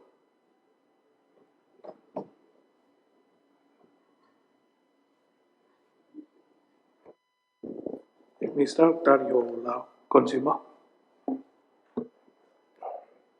Tapi fitu nak sia. Tapi tama pedis kalau ni. Ege pare mia pa mo o mista ka pete na fio. Tapi tama pedisi ba ege ho no pere. Ege pato ko fa fo ka kai. Sia go fa malot pa mo lo to fo no ngai. E la malia de fitu na pa mo fare iki ke tare la o ni. Fa te pe fa malo pa me pot ngawe. Ege ka ngawe ko ia e ko mit la pure anga que o me mi pa ko pet lao na algo tope la vai que tare lao ko ni o tu mate te e por ma we mo tu ma tua e fa ho fa to mia que le lei fa lu fu e ka kai fo no tu po fa malo to se Maro, te hoka ki he la whika wataha a wawhewa ni ma koe la whanga whatonton ki no pure i totong koloa me totong ngā we. Nau si lau waki mo tua ua, whawhok mai moni ngahi whatontonu. Te ki tau parote no la tua ua, koe loto ki tari, o no la tua ua la whanganga, whahamanima. Sialut ka te tawhtawi ploka sa sovareni tulsi 17 do moa tulsi lentei mi vasataka more tunuku sami vai pulu dem latu ek mista tak mamata ek mista mohui ek mista tan panghumai ek mista kimuri mukatanya fio ek premia ek mista fadawaki salin haines prinis kalmi val fotofiri ek no perti hangana ek no perti afitu ek no perefo ek no perti pagano ek no perti la kepa no to ko ho ik ko ni ke toko wano La tuatoro. La whakanganga whatontonu ki hono pure e to tongkoloa mo to tong ngawe wa mau fulmanima.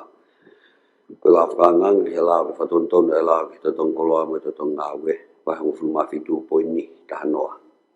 O tutuni tu I me wharearea o tonga I whataharea pure anga o pehe. Ko pulaki hinga no mo uhinga idea. Ko pusi I taha.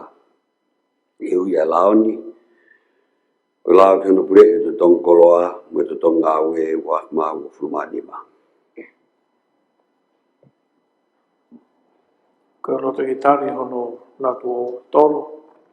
Ai lao whaanganga. Whatonton ki no pure o to tongkoloa mo to tong ngawe. Whatamani ngai whatonton whahamanima. Siapa dia tidak tapi puloka. Sasovareni tu silentei.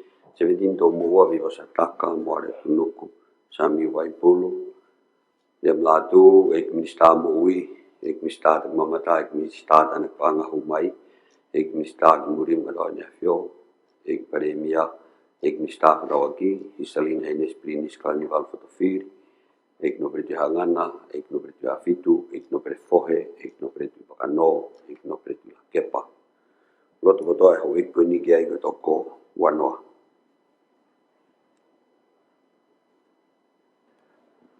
Ik mista whewhataki ko tari whare ho lao.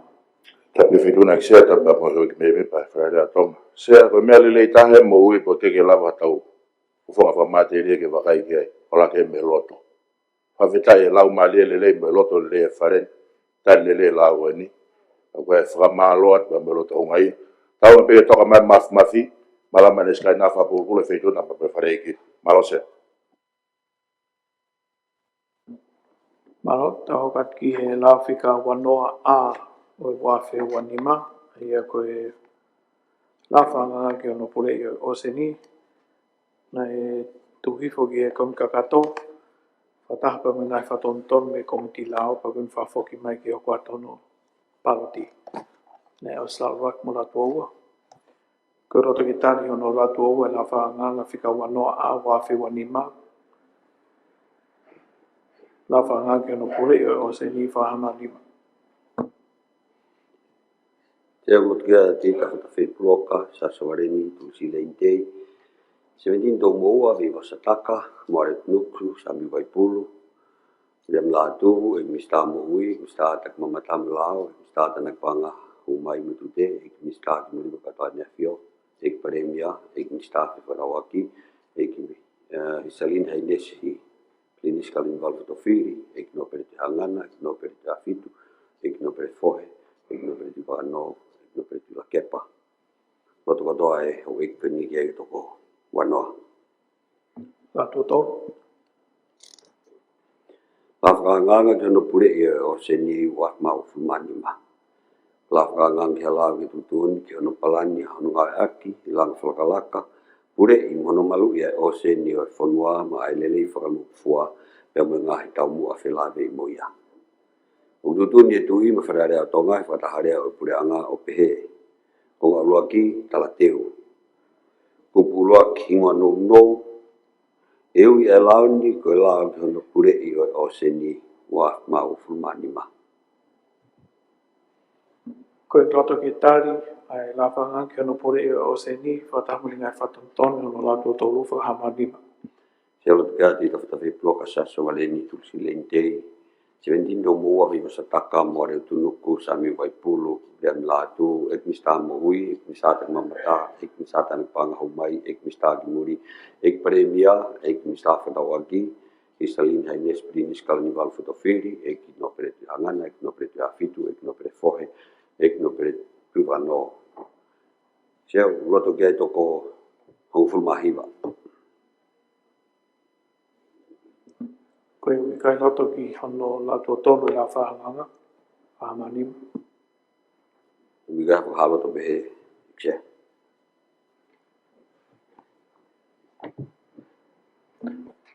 Ek paremia, whawhongai mai I ton paremia o tari ni lao. Whatapu ki tōna tia eki o whatapu ki tampinesi mai ho eiki whawhongai ho eiki no pere, peke whawhongai ho eiki o kakai. Whongai e tope e tama pinisi kalauni, tunga mātua, whina mātua e pure a kabineti, ai whamalo loto hounga, au pito ko hi ko mau tari ai lao ko ni, pia whamalo ki ngai fotu whakaukau, ngai mea ke wakai ki ai, he taimi whakahoko ai ngai ko ni, pene ke atu ai whamalo loto hounga au pito, ki ono tari ai lao ko ni, malo pito. Mano eke, koe whakahoko ke tau ngau, te pe asanita e tolu, te oha ke whikawalu ke tau kamata mea pa tau tau whakahoko i lewa me he ono me fitu. Ai koe ngahi mea make he me wharearea, whanganga hoi whawhine, ai nao si kamata whamala ala pēa neu. Kore ke karakeke e lau mai tohi whahu mai. Whikawa ki mo e wharearea whanganga hoi whawhine. Ofisio ik share wharearea tonga. Ho ik me mipa wharearea tonga tuku alofa. Tōpere lulu, ofuruma walu, septema, uaf ma ofuruma nima. Ke ho ik me mipa o wharearea tonga. Ka winga, hola o proklama wharearea whakanganga mai ho ik whawhine, uaf ma ofuruma nima. Ne whakahaupa proklama wharearea whakanganga mai ho ik whawhine, wanoa wanima, e aha ofuruma taha ke ho ofuruma ano septema wanoa wanima. O mga tuungai ni e whingaia ke a wharearea, o ngahi hoa ngā ue tohoni o kawai a puri anga Nusila, o whakafou i he konga hano tolu o proklama ke leleang e whakahoko whatongia e ngahi wharearea o Pasifiki. Ai au whakahoko e puri anga whakatahata a mamani ke langa whakalakalaka, UNDP. Puri anga Australia, le papurika o kakai o siaina, o proklama Balance of Power. Koe tau mua o proklamani, ke whakalotolahi i mo whakaivia kakai whiwhine, ke kauatu ke ngahi ngāu e whakapolitikare ai whonua, wharearea, mo ngahi lakanga whakataki, pia ke whakaonga tu ai reo oi ho ek whawhine i he ngahi kawinga whakawhonua mahuinga. O watua i he tohini, ai whakalukfua o ngahi kawinga ne area i motari e wharearea whakahanganga mai ho ek whawhine, wak mau fulmanima, ai na loto taha kotoa, ai kau be mipa e toko tolu mo fulu. Ke whakamaunga mo tatake ake ai kaweinga reo o whawhine ke hele reitu uloa a tonga. Ugo whakahua tuheni, ue whakatu ke whakatonga i wharearea a ngahi kaweingani, pia ke tukuat ke pure anga ke wakai a ngahi whakatu whakaukauni, i he ngahi kaweinga ngā ue whakau ai pure anga, o hange ko no whakaukau i mo fatu o balani langa whakalakalaka whakawhonua a tonga, TF tolu. Whakapapatu, whakamoni lot whakawhanua, ik sea o wharearea. Kake kake lau mai e leo whawhine, ki he lere tūloa tonga, pespeta. Reo whawhine, ki le rei tūloa a tonga. Kua whangatupe wharearea whakaanganga a whawhine ki he wak mau fulmanima. Aki ha whakapapau maalohi, o takimu a whawhine, ua nau tuunga malawa ke teke hawete ki anga ki he ngahi pore viviri taha o whonua. I heno tataki a ke kaweinga o liriu ki he lerei tūloa ai tonga kotoa. E tālanga e ho eki me mipa i he visone, ua ngataha, moi tukupa, ke langa kahau o kuwahe tāwange, mo uile leiange, o kune pā toloa ke ilo, mo poua ke hakahau o tūloa. Ne whakabasi ho eki me mipa hala whakanganga e ua, koe whakataumu a ke. Roki, whakalahi patseti ke whakaibia a ke University whakawhonua a tonga, TNU, ki hono whakalahi mo hiki iha ke ngahi proklama kololo tonga. Ua, tuku pau ha ngahi nau mo sinoi paanga ki hono tau i ngahi mahaki i kai pipihi, NCDs, ke whea ui whea mau mātua ku mau inga o mo ui i he whonua. Nā tari whoki he whare ha ngahi whokotuu ki hakahaku lelei ane mā tonga. Tolu, ko ha ngahi sea pau whakataini maa whawhine i he whare area, ke whakapapau o whakakau o whakafufonga i lelei a hon hou eik whawhine i he mala e politikare. Wha, ko ha ngahi ngā au e mo maonga tokoni, whakataha mo ha kau tau kei whaiwhare i maa e kau ngā au e laini mua i he kotoa o e whonua, ke malu e nau mo ui lelei whakaatamai, whakamalohia e nau matua ke haa o e ngā au e. Nima, Kono toi fotutu fo'o mo leleia nge ngahi apiak ai puleanga ke whakafoke fōm taha mo e ua ke ea kolotoloto pia toi whakafoke mai e siwihu i e kalasi ono. Ono, ko hano wahei pau e puleanga ha pese te tolu mo fulu o e ngahi sikola sipi whakatau ma ai tukui motu. Fitu, ko hano whau ha komiti whiri tau ataina ke ne wakai mo sivi e tuunga ngā ue ai patunga ai mo ui. Nē te tari whaku ma whakotu ma kehe, ke tuku pau ha wahe tolu e taha o paanga whakawahenga he tau whakapaanga kotoa pe, ke poupou i e malawa a whawhine o no peseti e taha. Pea ke whakatupula ke kauat o whawhine ke tau kei businessi mo e langa whakalakalaka whakaekonomika. Nē whakaha i he wharearea whakaanganga a whawhine he wak mau fumani ma i ngā hiola ko e ni. E lava a whawhine o hiki ho naure o i he tae sio ki tā. O i kai ngata pē ma ana, ka ki hono family, community, mo e whonua whakaluku fua. O kome he nau taki mua, ha ngahi beteki anga ulawa o ngā wei, whakakau e taha kotoa, tu uloa, yani toi whakapapau mai, ko e reo whawhine o kumo oni, tu uloa, pia ko hake ia ki hele rei ai tonga kotoa. Kono a whangatuku, o maukori he loto whakatoa ki lalo, whakapapa moni ke eksea o wharearea o tonga. Ke whakahua tumu a ere o ko endi o whawhine ki hono whare, ki hano whakai i whakalerei mu whakaauriri ki ange. I hono whakahoko ia, o tau whakalangilangi ia i e poto whakaluk fua a whawhine tonga. O whakapapau i o uhinga maari e omi hona o ngahire o ki hono ririu, mo whakalakalaka i ngahi tūtū ni ngā aue whakawhonua. O tūha ke a whawhine o i kai maa nau tolu pe, ngā ki he tonga ko toa pe. Ko ha tonga ku maa lohi, wahe tāu, e tū loa i hono ngahi lelei o tai maari e ai. Malakse.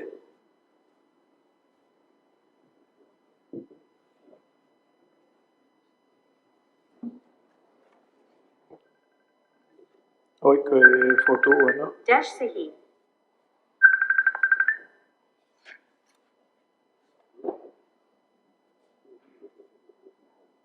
Pai ke whatonga he wharearea ngahi ka wengani. Pea ke tuku atu ki he pureanga ke whakai e ngahi foto whakaukauni. E ngahi ka wenga ngā o whika akpa mo e pureanga. O nge kono whakau atu mo whatu e paranlanga whalakalaka whawhonua e tonga tapu. Atonga TST e whatoru. Dash sahi.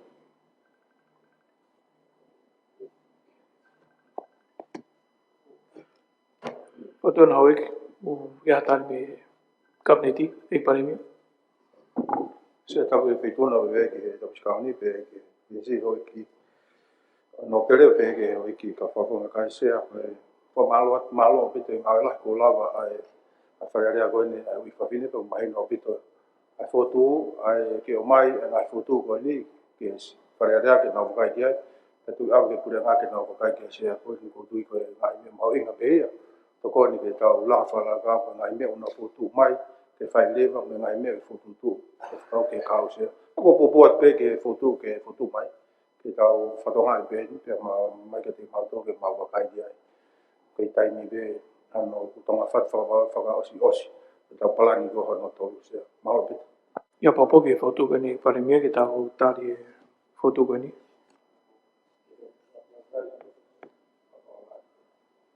Tari ke whakatoka ngai. Koe tari ki whatonga. Tōta pon.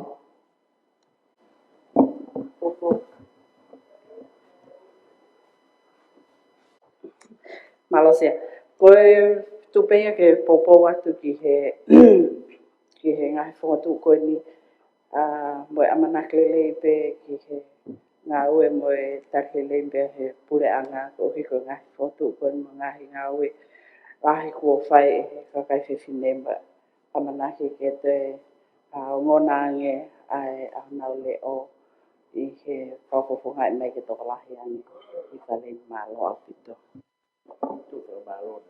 Ek no pere tō tapu. Kami juna sea kama kama penis karani. Sea dai toki o se whakataha e palani he wiki ko ili pe ko tui da si kakato pe u tafa ke nau ta ko ne fai pe ko mahalo fa ka speki he pare bia pe ko tui ku ta pe ke fa foki e foto ke pare bia ke tu fa kakato e nau pe ko timi be central planning malo Apa tato? Tapa e feito na ksia, tapa mo whare ki. I ksia ko bobo watu ki he ngahi fie mao. Ai kakai whiwhine. Ko ngā whuksia ko au mo tamatapu laki na mai he ni. Ana whahanga ki ai hange uma whakare ti. E maa mai he mea koe ni kakai whiwhine. Ka ko pōpō watu sia. Toko ke pore anga ke mea ki ai pa koutou katari koe mea koe whawhetai. Ka koe pōpō pe e sea malo apito. Ka ke tau parote. Koe roto ke tari fotu ke tau patau ngai ngai ka venga koe ni. Wangi koe fotu te tohi whahamani wa. Sebab kita ketahui pulau kasar oleh Presidente. Mista whewhatau. Tapu fetu da sea tapa me ho me me fare. Ko ki lave tau sea e koe fuke mea ko mai fotu fe ka waki apa mo constituency fanu ke mal fetu. Ai fotu ko ke vai tolu ta ko pau ke wangi mai ka kai fefi. Ko tau tari ni talo ai tari pe mo ia e policia fetu una pe ko e. Malo se. Koe tau tari ke whatau ngai. Ko hi e toki mea mai hoi whawhonga hiri koe whiri o whakakato mea hu tau whatau ngai. Malo se. Mista Moui. Sea, ko whamalo lahi atu e whangamari e tapu mo e tama. Pea mo e pare mea matunga e whale. Ko wakai whaki e ngahi whotu koe ni ko agree to all of it. Ka koe eke pe aku koe ngā koe whika whitu. Pe koe hae pui tua. O ai ai ke whau ha komiti whiri tawataina. Ke ne wakai i o siwi a ngā wea pat ngai moi. Ko whehu i peia.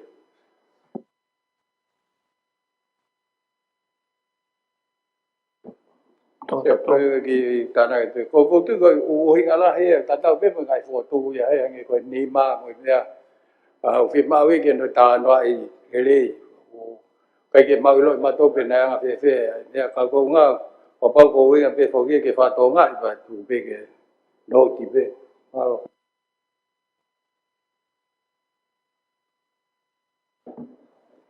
Apai tato, na ke kau mai ke tipei te hoi whawhine. Sea, ka koe mai feitu na sea. Koe fie mau pe ia me whai nau sumpa. Moe nau ngahi polokalama ko ia. Ka koe kai koe nau hanga o sivi e ngā ue a he minista mo ui. Malo sea. Sea kata kau te tari at pe au whewi. Nei ai e polokalama na ku wakai waki ai i he ngai wike ko o si whika o aki pea moe. Pehe ulahe mate i tongani. Ko os mau ai statistics, ko mau ia me he por ngai mo ui, me he justice, pea mo statistika tongani.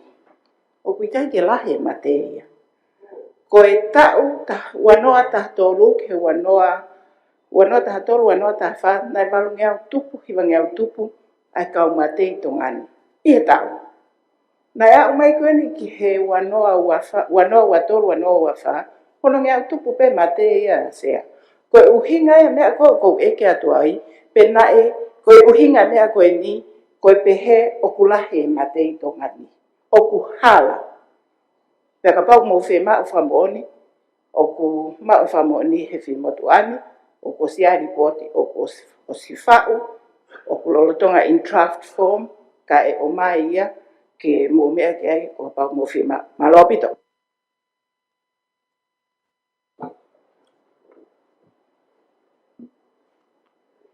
Ka ke hoko ate parati. No, kata koe igno pe papa me mai. Palo ke fina. Se korpe hu whanga e whatapu ko se la whaki.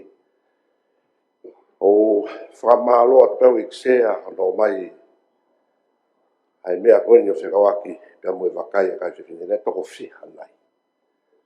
Ai ni ihi koe ni na nau whai ngai whakaukau koe ni e moe mai moe fitu. E ko hange u whihanga hangai e nau mea nau toluia moe taha o e kau whiwhine kua whiri e whanua ke hoko koe minista. Pena nau whakatonga ina i mea koe aksea koe wharen mea no aho. E kamata pe e whare e nea whio e kamata e me mipa. Hou e whawhine i le whare. O whae mai o kapapiloa. Tātai ta. Ahoi, ko sea ni e tolu me nei wha ai mea ene hoi whawhine. Kai kei sea ko atpe whakaukau e sea koe kamakamata eni. Hano omi, ai ngahi whakakaukau. Tak sai pe ia, koe ho tau ngahi mari u whakawhatapu. Ik no pere, koe sea e tolu pe wha. O ki malawi ki tau tolu pe wha. E sea, sai ono whatontonu pe whituna ke mea koe tolu pe. Koe anga pe whakarea. Koe tolu, koe tolu. Koe wha, koe whakakau pea, me a aku. Ka ke whatoanga i eksea mea koe ni eksea. Ko whatoanga i he kau me mi pā. Ka whange kou pere ngesi. Ke mea me mi pā ki hei kou hui koe kakai whine eksea. Tono pita no mai whakaukau ia pēku kamata ke unu hake kakai whine tai miri ke nau alake mea ake o heka he si o eksea. Ka mai manau kore ke wharene. Koe ku whakakaukau au eksea. Te mai maha kore a whai tangata. Ke he wharene. Ke toi tuko ngā pese te taha. Ma nau tolu ke whaiaka nau ngai ngāu eksea. Koe ku hatange whitu una ko wiki ke mai pe ka pau tau whatongai. Whatongai konu ko silau. Pea o ake he pure anga. Ka ku ke mea mai ke mau pālote. Ko pau pe ke mau hiki nima koe ui he koe whae a whawhine eksea. Ha koe mea ko mau ngui hango ki whapala taha pe. Ai mai mea koe ni he whitu una. E ko whituna hoke whafonga i mera kai whiwhine. Tape ma whituna. Ka hange nai e nia noho tō kakau he kakai whiwhine. Ka hango tō kakai tangata. Si whakau whai mea hene ai hou i tangata. Oani o mea mai he English tā koe whiwhine. O koe kai ke tōnu mea koe ke whiri. Songi teike na hokanga tō wakai e mea koe ni. Ke whau e komiti whiri tau ataina ke nau wakai. Mo siri ia putu ngai moui. Kai ke na hana tō kai me siri ahi a misa moui. Kai ke sea ko, tau pehe tau whatonga i te mua pa ange ke pare mia. Ke ni whakatonga. He kuea i pese te taha nau no i he panke nau o kiai. Pea, o ange whainga maari he. Ai ange hao mea pe ki whakamalala mai whituna, he koe whituna o ke whakafonga i mai nau tō. Ke whareni. E ko ki o koi e sea o totonu ki aima wharearea ka kai tangata i sea. Ai wharearea tangata tuko ai wharearea koe dia koe wharearea ko noa. Ka totonu ki tokanga whituna te ai wharearea kai tangata. O se kai whiwhine, ai wharearea ka kai tangata. Pea kōpana wasi na toi hu mai ai kalase taha o te ai mana wharearea nau tōru i sea. O ke mea ai hoko he whonuani ka pau e kei ki tau whatonga e kaka e totonu ai tangata pa e we sia ho whonua i sea. Ka koe kamata ni ono whahu mai ho tau ngai mari. Pa koe wham ke uan a kau o koa he mea koe ni kai nofo pe i ono tu unga o ona koe whiwhine i sea. He pe mea i ka pau e ho ware pe ku wharearea ho koa koe tō taha mai api i sea. Kai whiwhere vai totonua. Whiwhere a totonua e ni konu o skamata e nau ngahi mea o whai i tonga i sea na whawhau te hu mai ke whare i sea. Sea. Ko ai peau, ko kuloto tau ataina, i heo, ke mea ko whatonga i te tau lahi.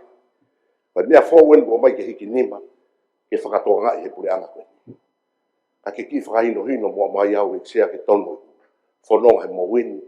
He pure e vei ho kuloto oku, ko e ome mea ka kai whiwhine, kai si whiwhine matonu mato tangata. Tā pupu hai uta heka he palau, o whenga ka ui ke totongi mo yaka e whanau, ta kau nau takai hake nau tō whae nau komiti, ke wakai e potu ngai mo ui, tūnga pe potu ngai mo, ai mua nau sumpa, Kai ka mea ia koe ke usa ia ai alo ko ko sumpa alo fa masin to tape. Te ave sumpa mo hai fu ai exea. Sea o kola ke feituna ki fa ka khau fa re pe ka koe ata ne ta o ti tau no pe fa e ta ha. Ka tau fe mea aki he mea ko mea o tolu mo mo exea. La exea. Ka wa ke feituna. Sea ka taka to e tāna ke pe. O kai ke o against o ia I he mea koe ni. Ko e ke aku whakapatono pe ke whikawhito. Ka koe mea koe ke popo e toe ngā. Popo e pe e au. Pa ko popo e pe ke hoko whikawhito. Ka ko whema au ke ilo I pe koe haa mea na tu ungai. He koe polkalama koe na ku wakai fuki ai. Koe mea na nau fotu mai. Ke aha fo isino ta wataina ke ni siusili e ngawe pot ngawe moi ko e nau pehe o kulahi ai mate I tongani ko winga mea na uhake mea ko ni ke whakatontonu atu mei he whareni ke ilo e kakai o whonua ke tuku ai mauhala mo e o mai o ai noa ia ai mea ko generalization ha whainga mea bete nau rea aki he media pea oskoa pea mauhala kakai kasi ta palasia mai ai pe si potu ngau mo ui pe e ta hau tau whonua kai ke te aha mea e koe ki aha nau toi mea nau toi tonu koe mau o ngoi ia koe toi tonu ha mau ngau e he oku hanga mai e taha kotoa pe o tuhu mai nau ngahi tau e te mau whewhe tuku mai ha mau whainga maari e ki whai e mau ngau e I helelei taha o mau ala mau. O ko popo ke mea ka kai whewhine, popo atau ke mau e sea. He ko uhinga kuia wai pelelei hono mai ka kai whewhine ki whareni. Wai pe ke whakapala nisi. Ke ai pesi ale o ka kai whewhine, wai ngahi mea ka kai whewhine, wai ke mau iro mai mutou ki ai ka kai tangata. O whia mau ia. Whia mau I pala nisi ia, na ngahi mai e ki e kakai, na ngahi o tua tangata, pia si ta e laka. Na ta e laka, na ne whe mau kan hoa. Pau pehe moeni, te mo ta e laka ka mo unofo pe mo tau whakatangata pehe. Te mo whe mau ka kai whiwhine, ke na ua mai si le ale atu, ta lato e mau ngahi poini. Ka koe poini a aku ia, ki he whikawhitu, koe ha a e tu unga, na e whaia whe mau. Ke wakawakai I musifsiwi. E kulahi ono ave holo he social media si I potu ngā aue mo ui. Koe ki potu ngā aue pe tau ngā aue me ke mo ui e kakai. Pe toi tā palasia pe e whewhe I. E kai ki toi whehau hataha ia ngā aue. E whe alu e kakau kautu e tā ia koko si a koi. E whonua I he paanga e whonua o ngā aue I muri. Whamore. Ko pau ke hau o mai a leo o kautu e tā. Mo kau nesi, mo kau ngau e putu ngai mo wiki. He koe whareni, o ko mai ki ai, o mau mamai, mau. Oi, koe tau ki kamata who'o. Koe hui, koe mea koe ni o hake ngai ka wengau, te ki loloto a ngeia I he mea koe ni na e whakahu mai. Koe whamanato atu, koe polkalama koe ni ke whaivia hoi whawhine, aki ha nau wharearea whaangaanga, o tau mua ia ke whaivia I nau leo I wharearea. Tau e tau riri wha demokarati mai me wawhi hongo fulu, mo e tau tala no demokarati. Koe demokarati, ke whakakau mai, ai tonga kotoa pe, ke whaunga pore anga whanua. O whaata mai tupou, ai toko taha fitu ke whiri mai he kakai, tangata mo whewhine, ta ua taha, I kai mo ua. O nofo I tongani, I ha mahina e tolu, I loto e mahina e ono ki mua pa whahoko e whiri, o ata ke whahoko ne loto, whahaa ki ne whiri he parotike o mai ne whakafofonga ki wharearea. Koe kau whafofonga kuku o mai ki whare. O whi mau ke ne mau, ai ata mo I misi o tau society I tua o mai ke whafofanga I wharearea ni. Ko hinga upu mea hene ho eki, ko hinga upu mea hene ai kakai. Kono whafufonga I misi o tonga I tua, I he taimko tau whai tutu uni ai koe whaitu wani u whatua I ngahi lau tariu I kia whanua. Koe uhinga ia, o makatuunga he tau hono whaki e Queen Charlotte ai tau ataina ke hoi whawhine ke nau kau mai ke he whiri, moe mahalo pe kua o nima ai hoi whawhine ko lava o whiri mai ki wharearea ni. Koe tau wharearea ne whiha, ne e tau wharearea nai hala ke whiri mai ha tonga ha whawhine ki wharearea. O au mai ke tau wharearea koe ni ta amana ki tau tāpu ni. Koe toko taha pena I whiri mai me he wāhenga whiri e tā whitu. Koe hae uhinga, koe uhinga ai ni. O te leo ke hoi whawhine, na tō hifpena o toi pot ngau e taha o tataki he hoi whawhine. Koe mea tage poini koe ngai whakotuko o mai me he wharearea hoi whawhine, na e tau mua hono o mai ha komiti ke nau whakai ngau e komiti a e pot ngau mo ui, ke whakai via e pot ngau e ke uhinga ia ke tō hifo ki nau tōru. Ai e koe ngahi mahalo kōwi ma ngahi taranoa kono sasala holo koe nai social media o kala. Koe ngahi whotu u o whapaton pe ke tau mua o ngā ue ke whaivia e hoi whawhine. Koe ngai whotu u ke whaivia e ngā tolu I he potu taktaha o society me pot ngā mo ui. O au ke pāanga wahenga whiri koe ni ku whahe atu ki he uwahenga tak tolu taha kiru, tolu kiru. Ne whakaukau ke whaivia e ngā tolu a ke ato ha taha kiru me he pāanga wahenga whiri ke whaia ke no pese taha. Koe ha uinga, e mahino mai vai ai tawhaki me pure anga, e ngahi no kou whahoko o ki kene lava whe au ai whi mao koe ne hoi whawhine. Ino awhatu uhoi, o ki ka whaitua ni ki tau tārangai pe ko hai a tama mo iwi pia mo ko hai ku ai ki toi tānaki mai ki tolu aki, ai ua pe tangata mo whawhine I tonga ni. O ki whehuia mea ko ia hoi ki, koe mea kou whai ai a ngā ue ke whakaivea ho whine ki nau humai ki wharearea. Koe hau inga, he nau tonga pe mo nau tōka ki whawhunga I nau re o. I he taim tatau, o ke me poka ma ke whahoko e wharearea ki hau ki he tō tupu. Koe hau inga, owa he wāu ai whonuani o tō tupu. Ne ongo ia, o ki ia hanau re e wharearea, tau whaitu tun ka nau tō ke kaha u nau mo ui mo nau ngahi palan ngau me whaka amu I mis ke kaha u. E malawa ke wesia pe whaivia me hen, me whaitu tun e whare. Kau whiamau ke kau mai nau le o magatunga pe he whiamau koe ne whanua ke tau whakatemo karati. E ki ke lawa ke tau hanga whahalaki ia ho eki. Ke tau mua ngā ue wharearea mo ngahi pokama koe ni, ke tau whaivia e whanua, ka mu whai ai ki nau kau mai ke whaunga pure anga whakatemo karati. E ki ke lawa ke uhanga o whaivia I ki motoro ho I tangata. Heu mo os. Ma oe motoro ai nge ia, ka moe mā lohi whe unga. Ke tau whengan ke hiki haka ki nau tolu vai. I anga koe whaunga whapure anga. Whaka statistika, tau lau pe hen koe hoi whawhine pe tolu ki whare. Ko nau tō vai. Ko whe ai tō tupu.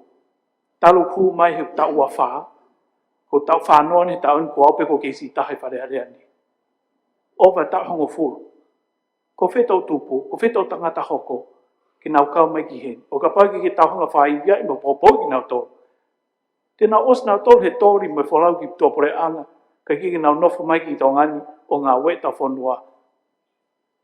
O kai ngata pe I he pore anga. Ka tau te whito ki hen he wharearea. Sino whai tutu ni ne hanga whahoko. Ai lao mui ki ai tonga kotoa pe. Peo ke to tono ai tonga kotoa pe. Ke kau mai ki he whai tutu ni wharearea. Ka mata ke o ngoi. Loto mamahi au pito. Ka whahinga whakarea. Tuku hifo. Pe po ke manuki. Ke hoi whawhine. Ka whasisi. E nau ngeia. Me whapa apa o whaki he tonga ke hoi whawhine. Koe uhi kau mau tae loto. E koe sio lalo o ki nau fe unga. Ke nau hu mai ke whare eiki. Hala au pito ki aha mea pehe, tau hono whakatau taina i nau tolu, he konga ulua ki tau konistu tone.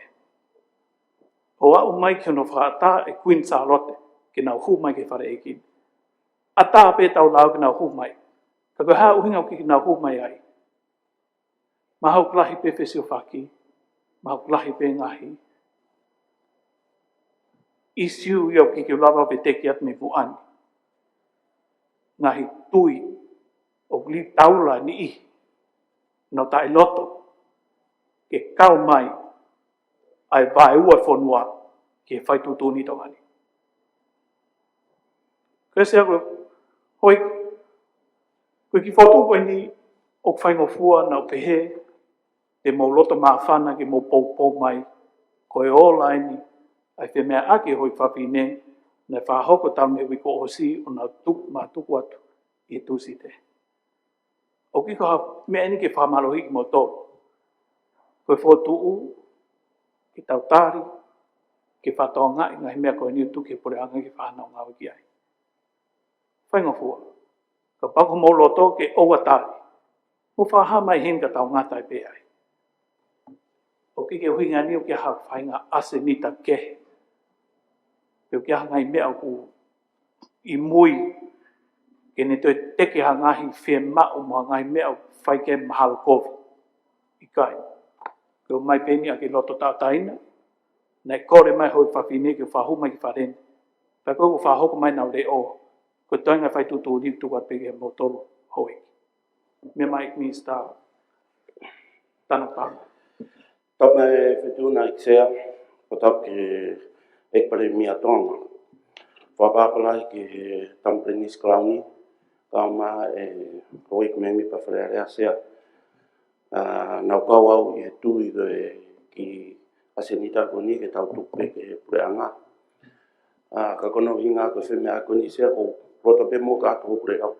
Mahalo mea i pe whetuna sea, talu e hanga whetuna o whahuma benchmark. Mea kukau i he fia, i he taki he whetuna, ai ngahi ngau e fisi mua, whekau aki mo ngahi totonu ai kakai. Whekau aki pia mo ngahi totonu whakatemo kālati o hange koea o ke mea mai aki. Totonu ai tau tupu o makatu ngai hono whahoko ai wharearea ai tau tupu. Matuana ne fua whawhunga e tonga i he wharearea peheni na whahoko whawhetu mai tau tupu i fisi. O tuku au mai ai.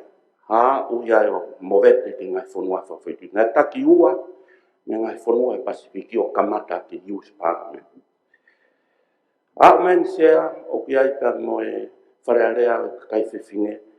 O koukau i he whia lahi, kono inga ko hono whaea, pe kono expose a ngahi kupu kehe o society, ke ngahi totonu whakatemo kālati. Ko he mea ngā ue ke langa whai ekonomika sea pa koukau i he pōpō mo whia i he ngā ue koni. Ko anga pe nia hono whakaai ki nau tolu, ke nau kau ke ngā ue peheni. Kai i taimi ta tau pesea, kau whakatonga nge koe mea na mea kei a eikino pere, koni o wawau mo wawau pe.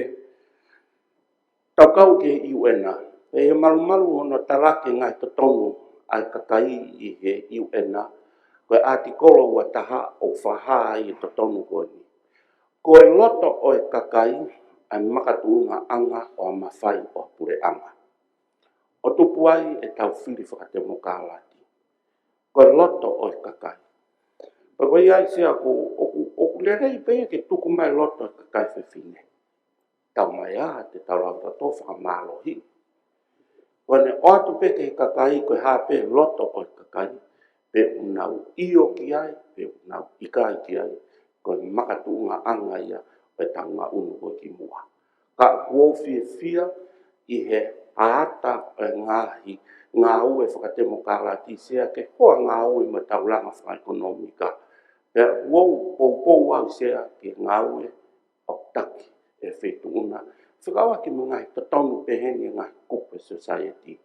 Te ulawa pe o lau, ka kukore whakamore nā pehe ko stani tungua. Ko e sempioni e whetuna i ngā oe ko ni ki muini mai. O mi e benchmark, whahu mai a ngāhi tatonu ai kakai ke ki o tau whare area, taraki a ngāhi benchmark whakatemo kālaki, mua ai whare area e tonga ia hono teke i sea. E wiai ai whakamalo lahi e ngā ue koia.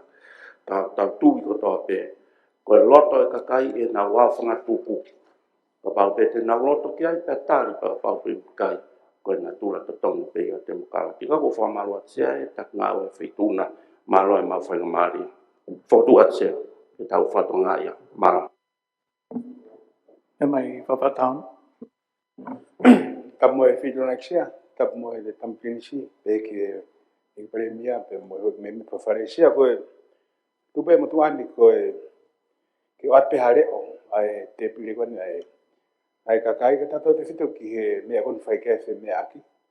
E ko wongo i pe ko, koe kawinga koe ni kono ake, koe maha koe toko ua pena e whakamalanga ki ai. Ka koe pe ai ongo i he motuani hakuhange ko, o kutuku aki inai ai hoi me mi pa whare area, o wikai ke whahapopou ki ngāwe koni. O kau whakata mai ki nista ki he tana tuhau, hano whamalo ia ngāwe lahi koni ko whakahoko. Tau te whito ki hono whakatoka ngai, ai reo e hoi whawhine. Ko ngai whotu kono na o mai, pe o kutatau, pe kutau loto ki ai, pe tai loto ki ai, ka kutatonu ke tau whakapapa i he koho nau reo o ia. Pe koe nau a usia ia, o whakatatau, ke platform o ange, maa ki nau tonu, ki nau whakahoko meho nau reo.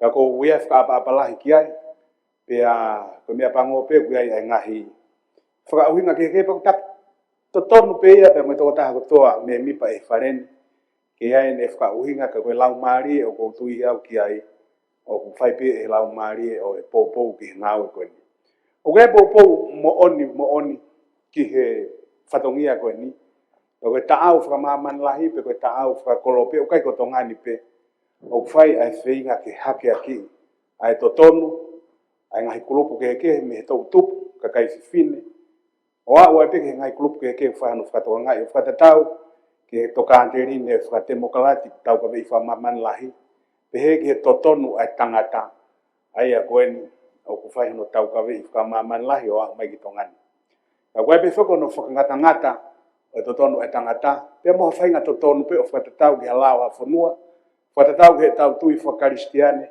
pe fa tau ke tau tu whaholo mo mea o whakatangata ki ai mea te tawala mausia i he whonuani. Sea o mawinga ia he ka venga koe nihe kono inga koe toko lahi taha ia ka kai ko he whonuani koe ka kai whewhine. Koe resisita mo se tistika ki he whiri wharea rea aki nau tolu resisita ke nau hoko koe toko taha whiri i he whonuani laka pesete di manoa koe ka kai whewhine. O ame o tua pia tau ataina whanatula ki ane ki ngā tolu. Ke nau o mai, ho nau whaahinga, o hango whakatapu, koe hoi whawhini ki whare area. Tau tupu, toko lahi taha e whonuani, hange pe ko mea koe tau tupu. Kai ke tau whihe lao, pe ko konistu tone, ai tau tupu ke nau hoko kwa kantiteiti, ke hoko kwa toko taha whiri mai ki whare area tonga. Koe tau ia ko unu kea mamani e ahoni, to i kiang agi nau tolu nau kau mai ke whare area, te pehefo ke kakai whiwhine sia.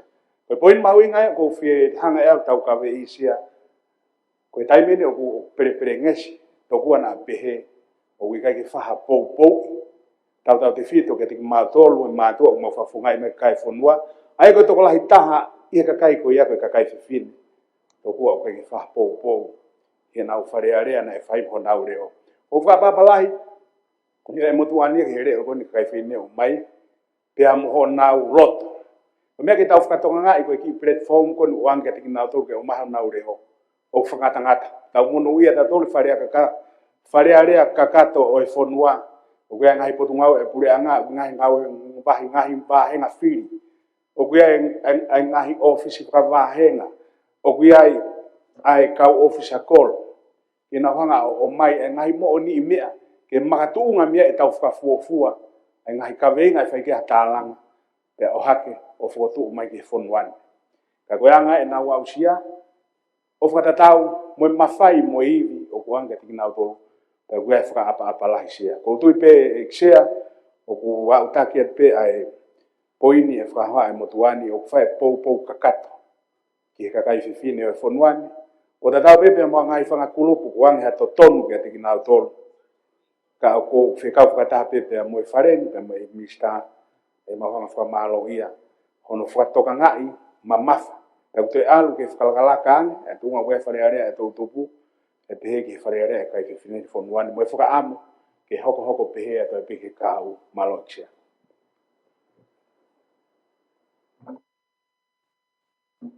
Tapon. Malo sea. Te o me whainga malie tapki he tu una tapat he tamapinisi. I pare mea pe me mi pakotoa e whale ka e te whakafoki e whakamatalani o huongo au pito kia te au ai poupou pe moe whehu i kua whai pe me he minista mo ui ko uhi ko mahino ka te au ai oskia verenga moe whai o i tūku ingata i whakahoko whatongia. O ku mooni au pito ko whikai ni hono whitu. Ka kunehanga o whakafotunga mai ai loloto o ngahi katoa o ngahi whakotu ko eni e whitu ko o mai pia me he whalealea whakanganga o e kakai whiwhine. Aia kia te ao le vaia koe tuia na aku whai ke tuku ki he te pile ai pule anga ke nau hanga o toki whaiha ha sio kiai, mohanga ui kiai, pia ka pau kuala lava o mau i he rekodi ke whakafoki mai mua i he pule anga fo o ke whaiha no tālanga o ngahi whotu koe ni e whitu. Mana tui koe ki kole uraki pia mua ataha ko ki koe whinga koe ni ke hape ai a ho mau le o. Koe ki kole whakataimi, nei kamata ai me ani koe kole whakataimi pe maa whawhine, sea pau whakataimi. Koe ki ahi, he kua mau luta, ai mo ui, mo e whanongo, ai kakai, ai whonu ai ki he leo o ki mo tolu tangata.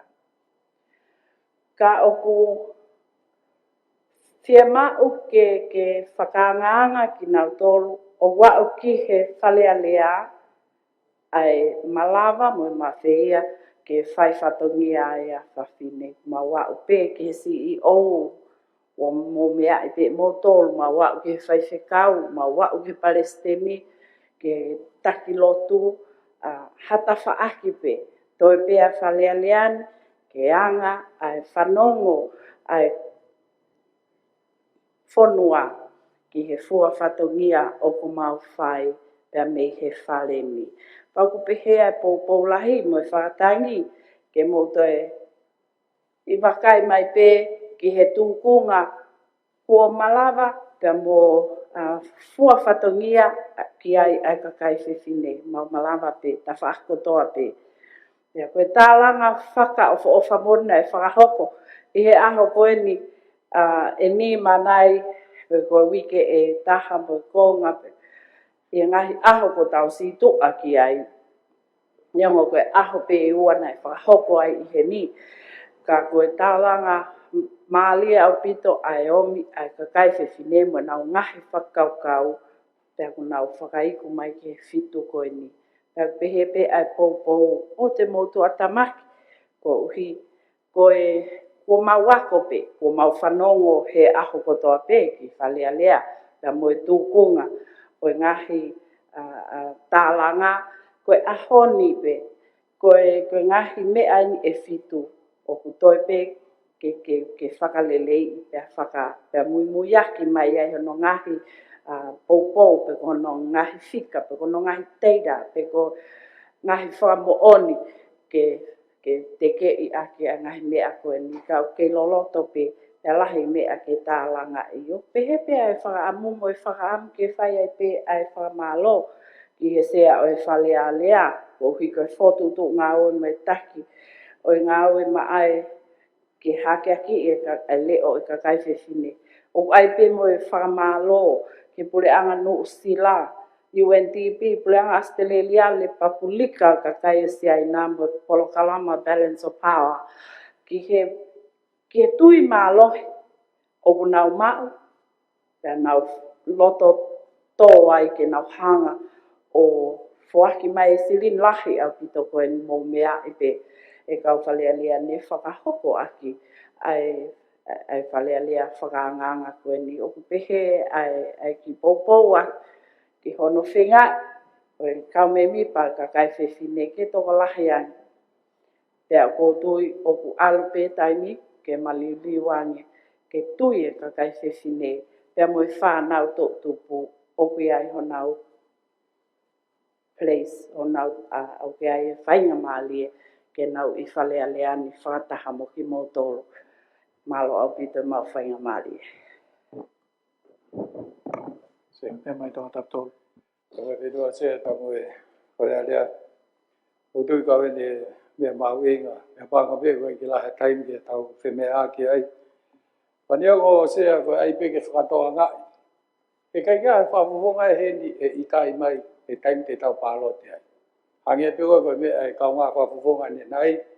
E pe hei au kai ke mau poupou ke kakai whewhine. But this is not kai ko hinga nia ke poupou ke ai whewhine pe mau poupou kai tangata. Ka whaha pālote hei ni it's about ke hae content o mea au o mai ke whai ke ai whiri. Kana uka nau mai no I mea o lot mamahi e o mai he whalealea e kakai whewhine e mea ke tokuhifo aki ai whakawhonga whewhine I heni.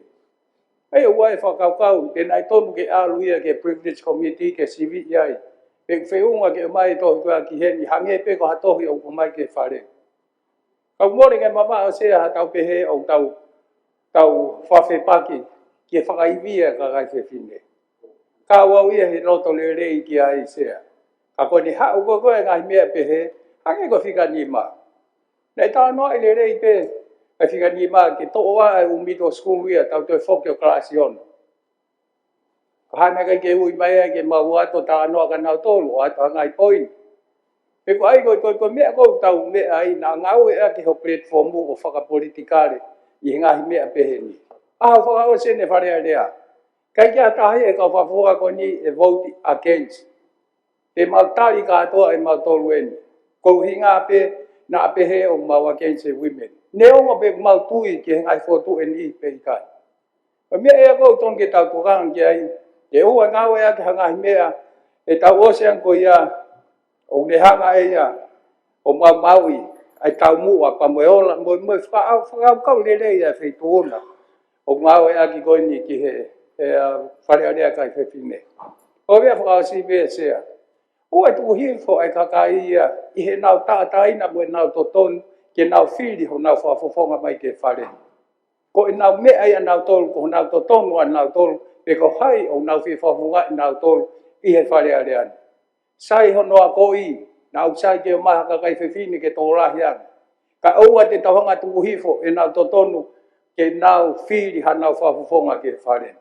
Hoi ai ko poupou atu pe nia, tau whakaivia, ai ha mea, ai ha seniti, peko ai ha mea ke mau ai ha iwilahi ange, o tau pehe peke toi raise awareness. Kau ai tu wagia pehe o mau kaikewe, tai loto ke hewi kai mea ke, ma tau loto ko toa peke ai sea. Koe whaunga o tom ke tau sio ki ai, kano whakaivia e aongai. Malo se. Ik mista whewhataki.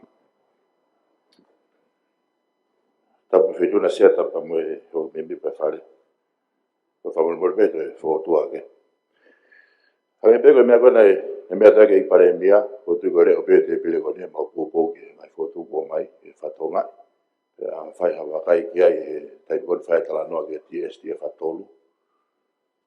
Hange ko mea kona e mea take e mista e tukhau. Sea ko wheituuna ko champion e wheituuna he wharearea koe tau tupu. Pape ke whare lea koe ka kai whine.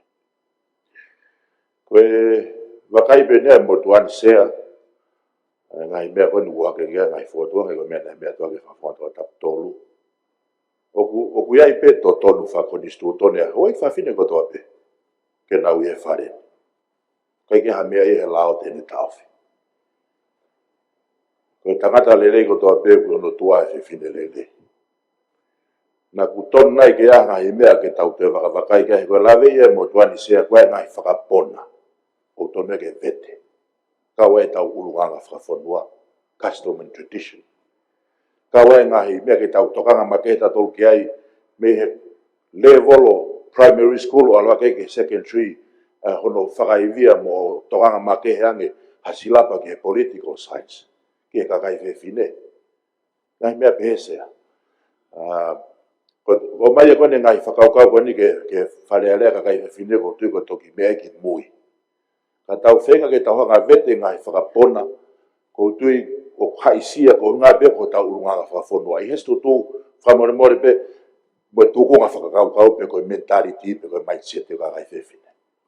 Ke hea sea pe mo lao kone lau marere whituna pe mo whare e kini ke tari whekaupa mo consumer. Koe tau natula tangata pe koe tau opeo eke koloa, pe tau to'o mai pa tau alu toki. Bawa kei api kosi expire ia. Koe rea whakalatina e koe kaviet emptoa. Kono whapapalangi koe reta paia piwea. Koe whatongia ia consumer, ke ne sivi e ne koloa, pe tau alu mo iki api. Koe tu koe tukunga whakaukau i utonu ke tau hangau. O whakaloto lahi ia ke kakai whinesea. O kuiai ho to tonu ke kei sea koe. Kai hototon. Be brave. Koke pe moni he me motuane he wakai ke mea ke no pero vavau. Ke te angi ha sea make. Okulo tonga ata pe e tutune a kuristu tone. Nge koe lawe a whawhumatoa taptolu. Na koe nai hangahi feitu o kutonu ke te ki tataki ke tau tokanga. Kai lava ke tau hanga of. Vai a whakavae le rei. Te meiai te tau langa mamari e. Ono whakatafe mai hau i whawhine ko tau whare. Koe whakalawe te pēa ka ku whamaloa ke whaituna sea. I ono mai ngai whakaukau koni, ka ko mautalaina nei mea toa ke pare pia. Whaiseo ke te pire koni. Maro mau e ka ko whaikamari e sea.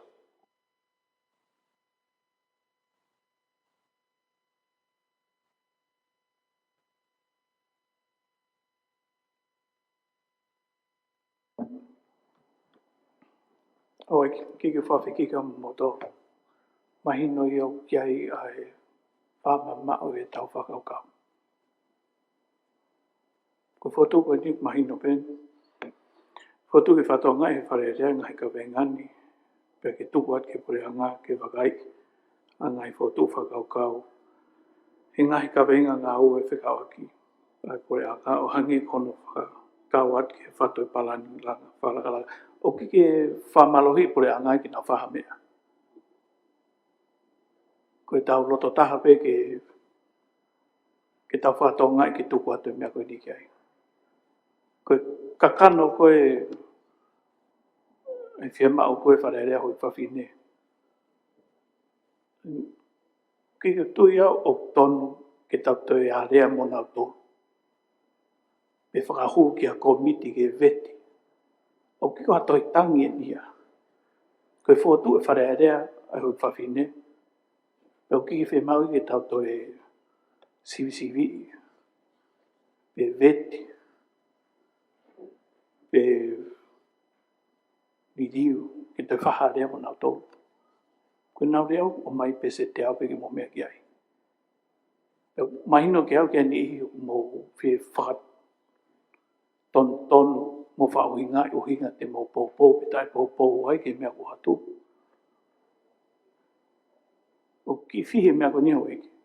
Kau ki ke tonu ke pehe. O mai pe aku ai leo hoi whawhine ka kato i kai ke o didiu. Kai ke uhanga o toe mio i ke hange ko he mea koko floto ki ai. Ko te pire i atpe tau ataina. Ke mo whai tutun ki ai. Ko whotu ki mo whatonga I patuke pure anga ki nā wakai. Ko ia pe. Ne ki uhinga ni ki tau toi whehu ia totonu kakai whiri ki nau whiri. Me nau taetain. Ki tau whehu ia tau mea ko ia. O ki uhinga o mai tāno ki hoi whawhini tau tuhi whahau I tangata. O ki oha wāre mea ko ni hoi. Nau pēhau koe tahaini o asni ta whaingo fua pito.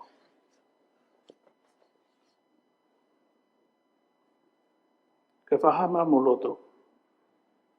O ki e whamalohi e mo paroti hoi. Koe whotu uen. Koe ke karake I tau paroti. Koe loto ke tāri. Whahama niwa.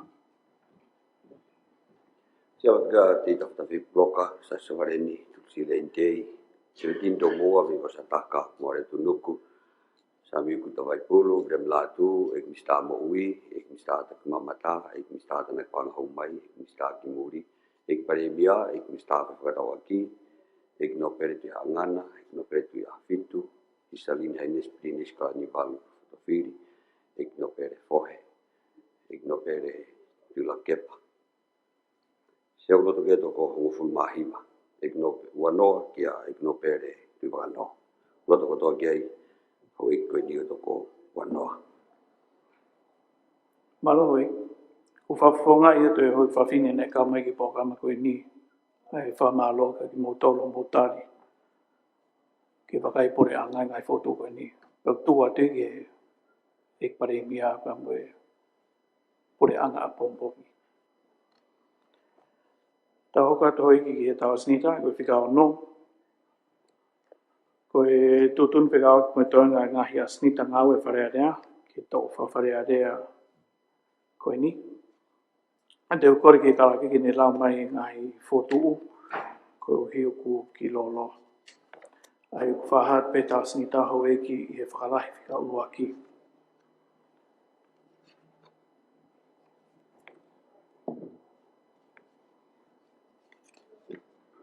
Koe ngai whotuu uono.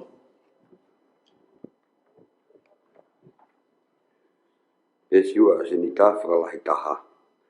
Fotu ulak whakaloma. Fotuat ke palot whakalukufua ngahi asintani. Ai ana tuku ki he komit kakato, pia kotari he komit kakato. Na toi pe ke whakapapau I e wharea rea. Asenita e fitu. Loma ua. Fotuat ke palot ke tari. Ke whakafoki pia ngāwe koe ni me asenita ai wharea rea. Ke tok toi wakai I mo whakakato I tō wharea rea hoko. Asenita e taha. Loma tolu. Fotua tu ke paloti ke tari whakaluku fua ngahi ripoti. Nei ke whakahoko hoko mai asenita ngāwe ai wharea rea. Ane te ke au ke ai ngāwe. Asenita e wanoa. Ka wha. I pes wha. Whakakaloma fotua tu ke paloti ke whakatoanga I whakaluku fua ngahi ripoti. Ne ke whakahoko hoko mai he asenita ngāwe ai wharea rea. Ane te ke au ke ai ngāwe. Asenita e nima. Nima whakaloma. Fotua tu ke whakafoki ke wharea rea me komit kakato. Ai ngahi ngāwe ni nei ke he asenita ngāwe ai komit kakato. Peke paloti whakaluku fua ke tari. Asenita e hongo fulu ma fitu. Pes nima, loma ono. Fotua tu ke whakafoki wharea rea me he komit kakato. Ai ngahi ngāwe ni, nei ke he asenita ngāwe ai komit kakato. Peke palot whakaluku fua ke whakatoka ngā. Asenita e ono. Maloksia. Hoi koe whotu ana e ono ku lau te karake whika mai tau taunga asenita ka moe harafonga ngāwe koe ni. Mo mea mai whika aki pa moe kawe ngāwe koe ni. Fotuat se? Fotuat ke tari. Whalukufua pepe ai tātaha me taha ki ono. Whalukufua pepe. Ia popo ke foto tong tapuaki. Mea mai no pe papa. Sea, tape pa feituna. E fa more ma pe sea e fa tu hake motuani. Ko tari au e asenita fika fitu, whakalu fua i sea. Ko e tauna koe ngā ue. Ha mea koe ke kopi kakato, kai ke whai no whatongia ke osi. Ngari koe ke whiunga e sea kopi kakato.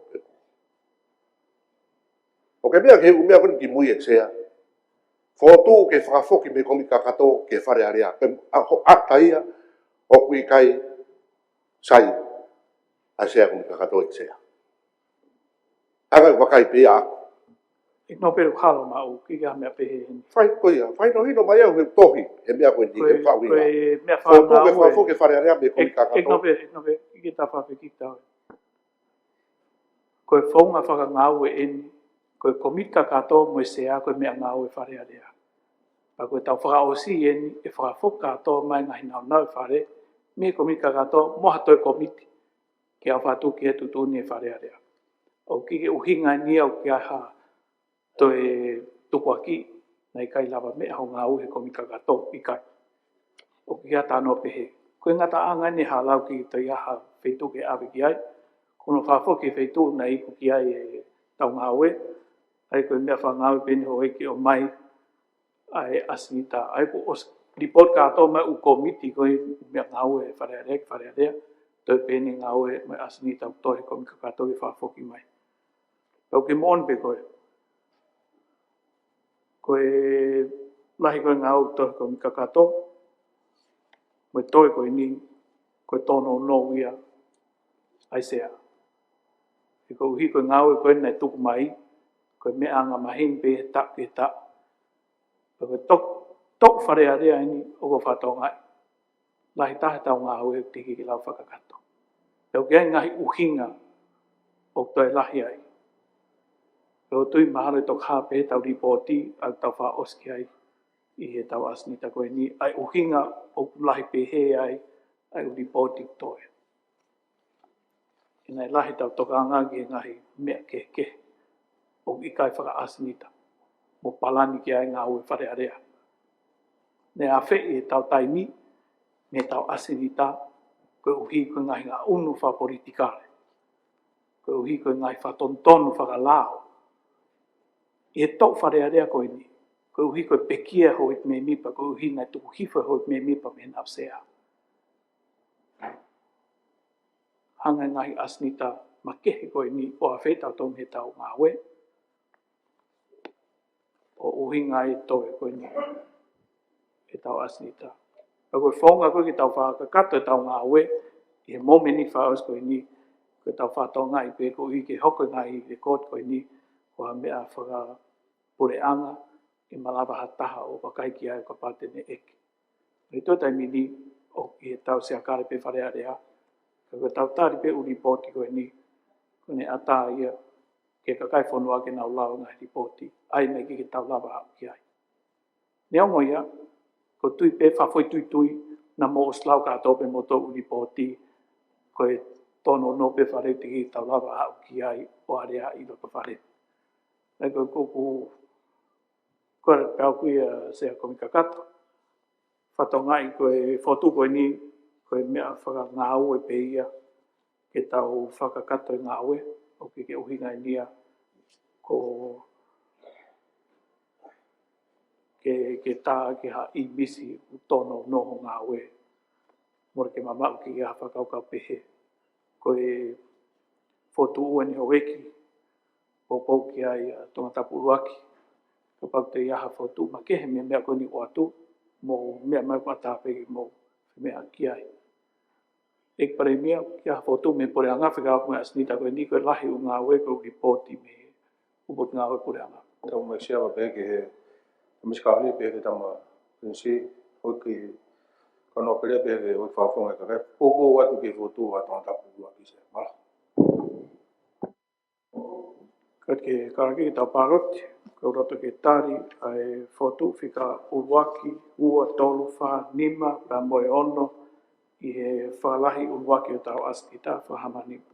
Te olo tia te tau tawhi Loka, Saswaren, Tulsilente, 17 tau mohua, i wasataka muare tunuku, sami waipulu, Vrem Latu, ek mista mohui, ek mista tak mamata, ek mista kimuri katoa nefio, ek paremia, ek mista katoa aki, isalin hai nespri niskal ni wal fotofiri, ek no pere angana, ek no pere afitu, ek no pere fohe, ek no pere wakano, ek no pere la kepa.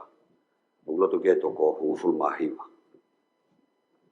Koe wika loto ki fotu e ono whakamanima. Wika ha whakaloto pe, ekse. Malo hoi ki tau main ki he whaose tau asnita. Ai koe whika whitu, koe di pot whika ua wawhiwa ni ma, ko mitwhi ki he wharearea. Ki ono tari a e tōwhora whora huwhi o e wharearea. Ani, pia tawa urewa ke tuunga, ku tau ngau ea ke ai whakatawaki pe koe violence, ke solo wa ki pe tāpuni ia ki hanga i loto mua ngai whakaukau, o ku kehe mi he tau whakaukau. Ako hinga pe ia ke tau pōpō, tau keke tau tohe tui, tau keke tau tohe mea tau tui ki ai, wha politikare, whakalotu mue ala mea pe he. Ka ua te tau alu, ki a tuunga, te tau taipau tau kehe ai, pa tau mafuri rewa ki he ngau ea ki ai tā pe ngau ke whamamai.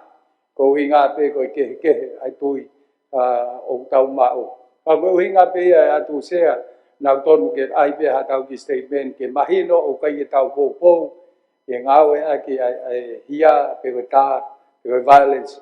Ke solo wa ki ka tau hoko at pe tau tā noai, hangai me au tau kehe ai. Malo se. Oi koe fotu an me whawhunga tonga taptolu.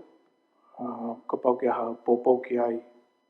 Te koe peki tau pāroti ka hui ke hoko koha tutun me wharearea. Pa te tūrewa ke karake ko pātari ke ne whatu mai whakarea o hange pe koe whamalanko ni atoka taptolu. Ia pōpō ke fotu ani. Koe ke karake ki tau pāroti. Ko uroto ki tari fotu ani atoka taptolu. Whahamarima.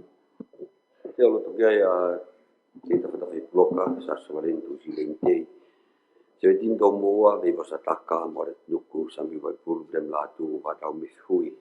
Ek mista mohui, ek mista tak mamatama lau, ek mista tanak pangahau mai matute, ek mista kimurima katoa nefio. Ek paremia, ek mista katoa aki, salin hai nespri niskala ni wal fotofiri. Ek no pere tu hangana, ek no pere tu afitu, ek no pere fohe, ek no pere tu wakano, ek no pere tu la kepa. O ku loto kotoa ho eko ni ke ai o toko o full mata.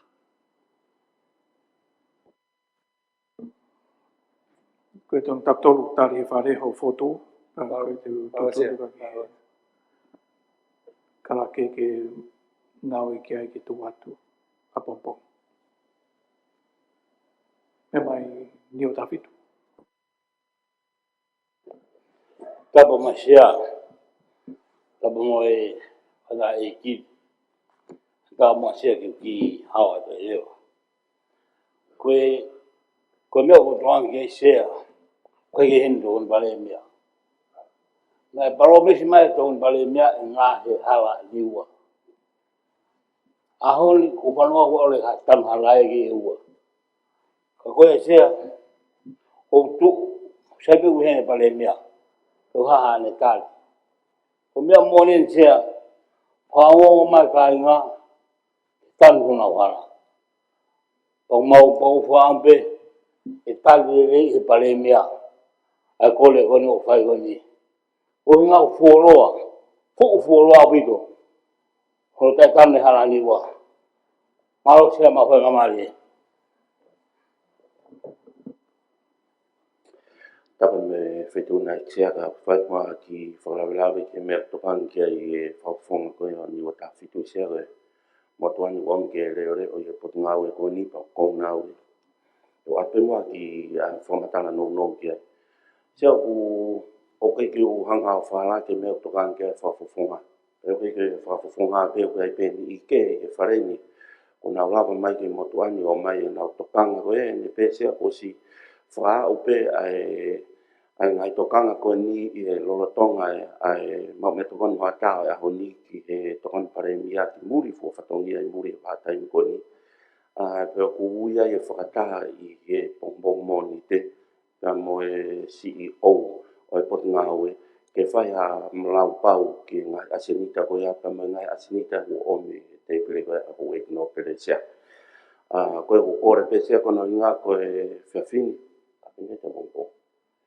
E whiawhini sia ko e osenia e kapineti a pongpong sia, o ko hinga e te o haka whakaiti ki ni kalawa ke o mahatari, o upau, mahino pa whakawhia maari e pongpong moni te o whambe whi maari e ki ai, o whangoni o niwa taha whitu e sia.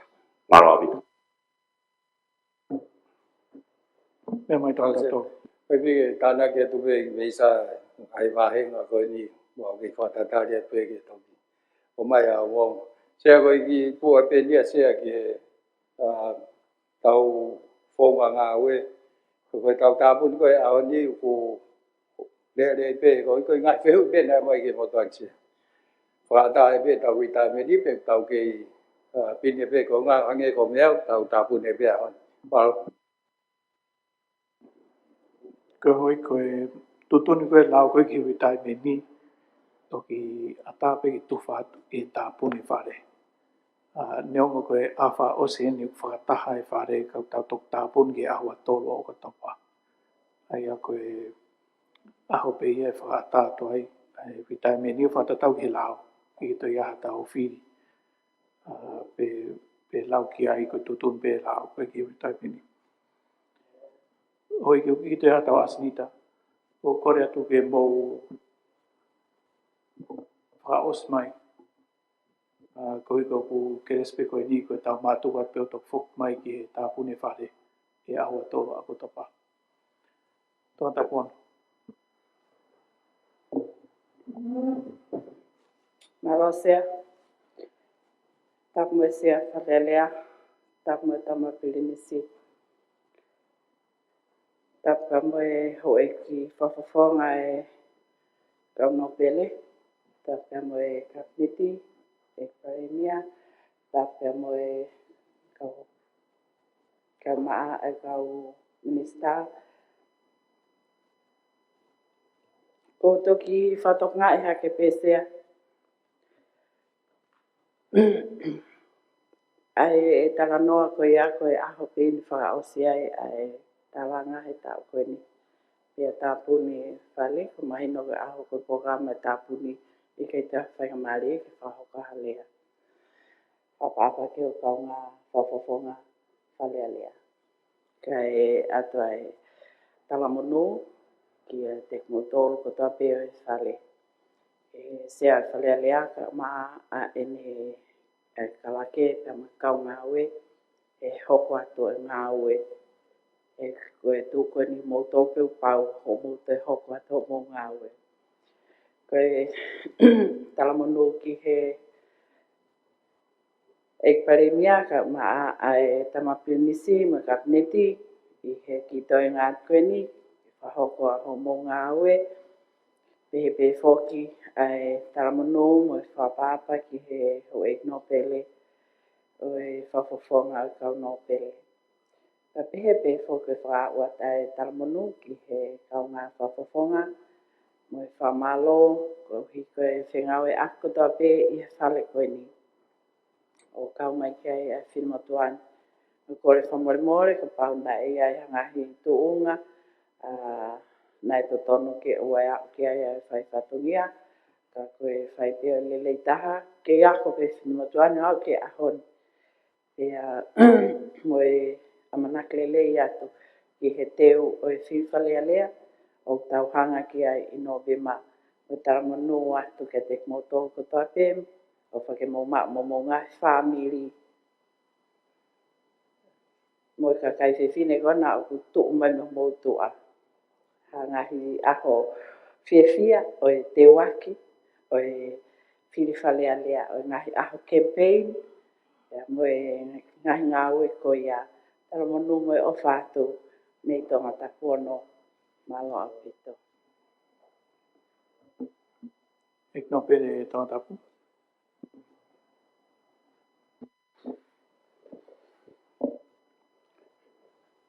Tape ki he Pawhio e atua mafi.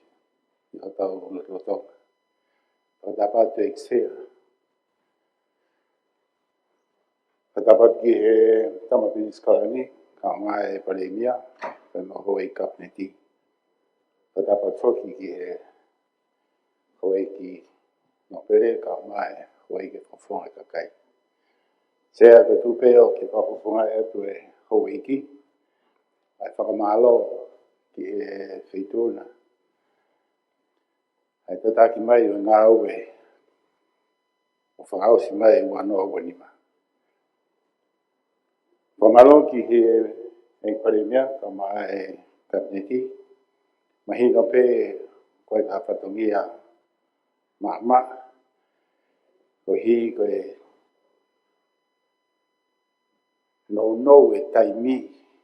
Ka mahino mai ka lawa ai no. Wonoa ka pau nai loloa. Ka gehe, le wate whamalo ki he whawhonga whia tolu, mai tataki mai ngā aue kua hiri. Pe au ku ka koeanga whukia a ngā aue whakapolitikare. Pe au ku tau whamalo ia pe ki he mea kotoa. Ka tumtumu tau whamalo pe ki o tua mafi, une kei tataki. O kei tonga pe atonga. Pe au ku kei iai pe kau tangata mai kau whewhine. Ke whakarere ho tau pureanga. Se au ku tala monu ka koe, me whatongi au ku o whakahapa mai e tonga tapu uraki. O whamalo ka koe tataki o e wharearea o tonga. Pe he ki he sea, tokon sea, ki koe sea koe mi kakato. Pe wate me he hoi ki a tala monuka ki mautolu. Kau whawhunga, ko hi ke amanaki ke whai ai whiri i novema. Patawangi ki kei ia ki mautolu ai o tua mafi. Ke kei tokonia, ko hi ke o mea mai ke whakahoko e whatongia. Ko hi pe koe whonua mono kakai. Pe koe sea koe ki te aha mea ka koe whakamalo pe. Ko tau lawai e tau koe ni. Pe koe whatawangi pe ke mautoi whoki mai mo hairi lahi ange. Ke tokonia o tau ki whonua. O whalai atu sea, a malo apita. Malo no pere, hapai tātou. Tapa moe veidona i sea. Tapa moe tama prinsi. I pare mia o ki no pere ne a fioga moe ka whawhonga. I sea o kore whakamore more atu pēu ia o tō mui e whakautoa ka ke pēu teki o se mea. Ke o whahoha atu wa atu pa me whare are atu. Tau ki whakahoko tai pēsea ka te atu hau. Tā monu atu me wheitu ona. E sea ue e ko ki i kore na e whai. Whekau aki moe kiriniki wa mai whoa. O ko whakangongo moe whiu pe ke pare mia pe koe motu ani whai tohi atu. Ki he totongi ki risi ai no pere kone mau kiriniki. O ko ki iongo pare mia ai toi lere koe mei whoa koe ki pangai. Na mawanga pe koe ki pea pe ke kiriniki. A koe whatangi pēna e mea mai he whatahake. E totongi he pure anga. Ka ko ki whakangongo pa ko whiu ki atu papa e te toi lere atu pe ke whahoko.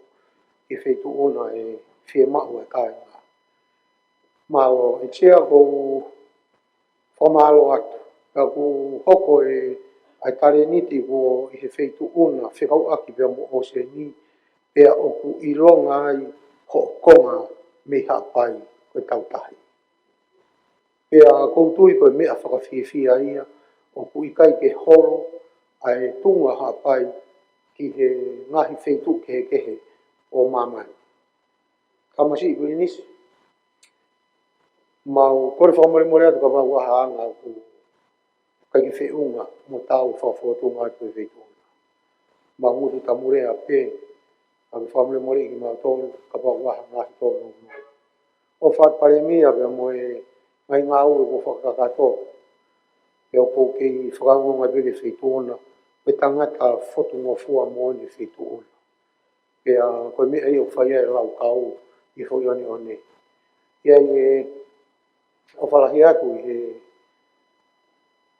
no pere tama prinisi, ai pefo ki kia tui wakano, tui a fitu, me hou eiki no pere.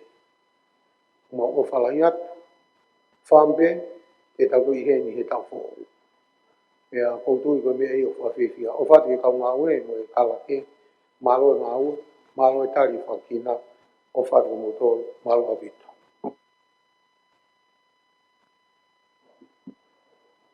Ik mista Pepatauki. Tapa whituna e sea tapa mo e me me whare alea toka. Sea wale whota pe mo tuania koe, e kau ngā kawa tu pe whawhonga te tumutumo kawa lauta. Tala monu atu e whituna, e lakanga pa mawha.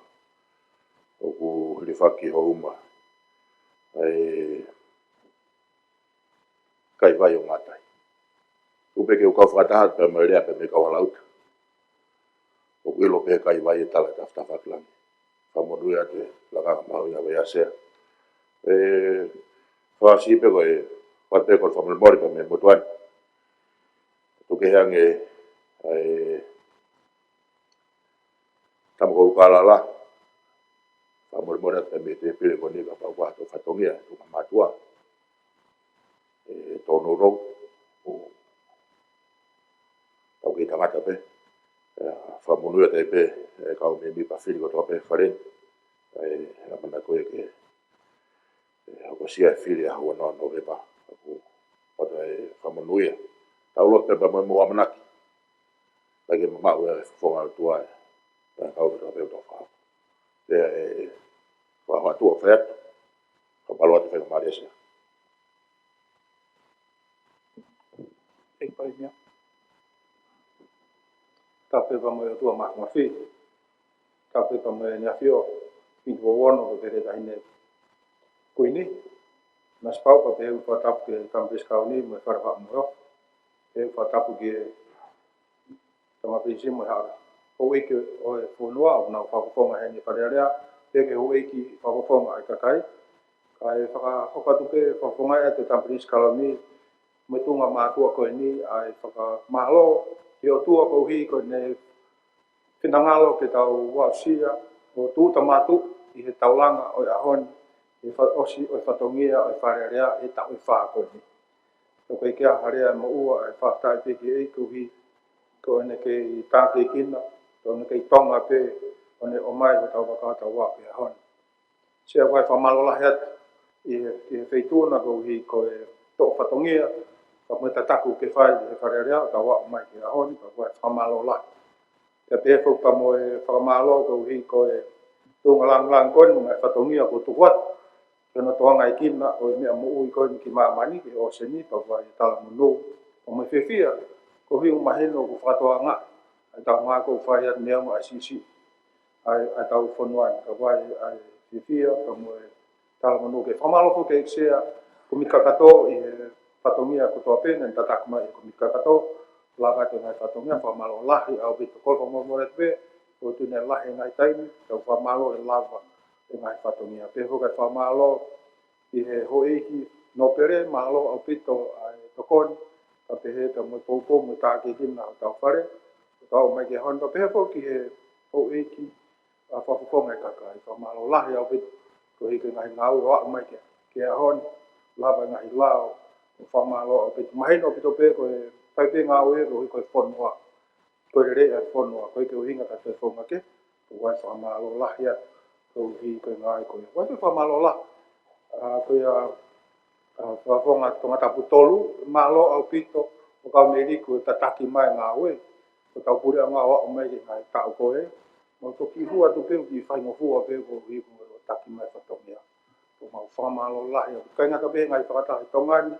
ngai to ngani ka pe fu ki mu ngai to fa to ngi o ta wa ngai ke on wa fa ma la ko hi ko oskio le ngai fa to ngi ko pene pe mau e time ta mau ko fa mo mo ya e se a pe ke ho e ki no pe pe ho e ki ka ko ngai ka kai a ko ngai pe ka ni te ka ngai ko tunga mai me na ke ho mo ta mau ko fa mo mo aku mau tu mau aku ko to pe ai me ko ya ko tu ke fa la ka ai nga o ke ka ha ko ye ko fa malo ko ka nga o ka la ke me ka nga o malo a ke me la nga nga committee me nga me ke ka mo he ni ko mo no ia fa re a ko hi ko ka nga o ko mo no ia ke o ata fa malo lo to ho nga o ko hi ko mo fa to ya ka mo no ata pe ko hi ki he ko atu ko hi ko ka fa funga ka ta to fo mai malo pa ni ka o se toi pe hanga fika ta to lu ma to ma ai kliniki amo ka ko to o ku tala mono at ke te mo to to hi ko fili to ha to u ye ke foki mai ka tu ku pe ko ha ne ko ya pe tu pe ki ai ka pe tala mono ke hoka te mo ui ko ke ngata pe mo ui fa re no lai pe me ai ke fai ko tu tala mono fa ko ngata ta ni ska ni tala mono ai pe ke tu pe ki nai pe pe te whamonu ia pe o tua tong. Ene a whioga mo na whanua mo na kakai. Kei tonga i pe a tonga. O tua mo tonga ko to whia. Kene na whamonu ia te pe koe ni tonga i kaha. Pe ki whakahoa. Malo at mo o whatu. Malo. E mai tong tato. Aro se, tamo whitona se, tamo whiskaoni, tamo wharemia. Wahu whamu watu atapu sa whaki. Koe, toa pia se ke whamalo ia. Koe mui atu pe honga ia. Koe me mi pa whareni, koe ngā pe tatak nerei whai whitona. Hange pe koe nai whaukat nai, whau whiwhia noa pe. O kau atu whahunga e tau ki whanua, kau mai Pasifiki. E ngā sino koe nu hange koe nai whai ke whemea ki, koe kau matau tau mo kau tuki mua i he tawhake o se ni. O ku tau whiwhia noa i pe ai. A tēn whamalo heni ki ho iki, i o mō rewa i mai e mātuani e ngā debate la. Ka mo ngai whakaukau ne rei o tataki ake ngai tōno no, mo ngai kai mā usia ni, ko i ngā pe ko ilo, no whaka ilo, pe ko ngā pe ko tai ilo. Ko watwai whamalo ki ho iki nau toko ni mai ai. Tua whamalo hen ke pare mea, no tataki mai tau ki pureanga. Whamalo atu tau ki whitau ki o whahakorere atu sea o e forumu. Wa uwe na ke he no uwa koe na mo Solomone. Na ke to mea mai mea i, uwe ai whiwhia make. Ko i ngā pe koe hokorere atu, ai ngai kamua, hokorere atu, ai ngai whakaamu. Ko i ngā pe koe whanua, koe i ngā koe whatauta. Ka ngā pe ke lelei, waru fua e whanua. E tampi nisi, whawhitai pe motoane, wai whainga maari e tau ngā whakatahai e wharen, kai kia hare e whiunga. Ki he ongo mista whiwhine, kau mā siua ne kai ki hen, wea ai talamonu at, pe ko hai puunga te tau ia i he kahau, ka whiwhia lahi ko i ngā koe ngai maama, pa mo i ngāhi tau kei, tamo o mai, ko i ngā pe koe tau mateaki i ko ia, koe whanua.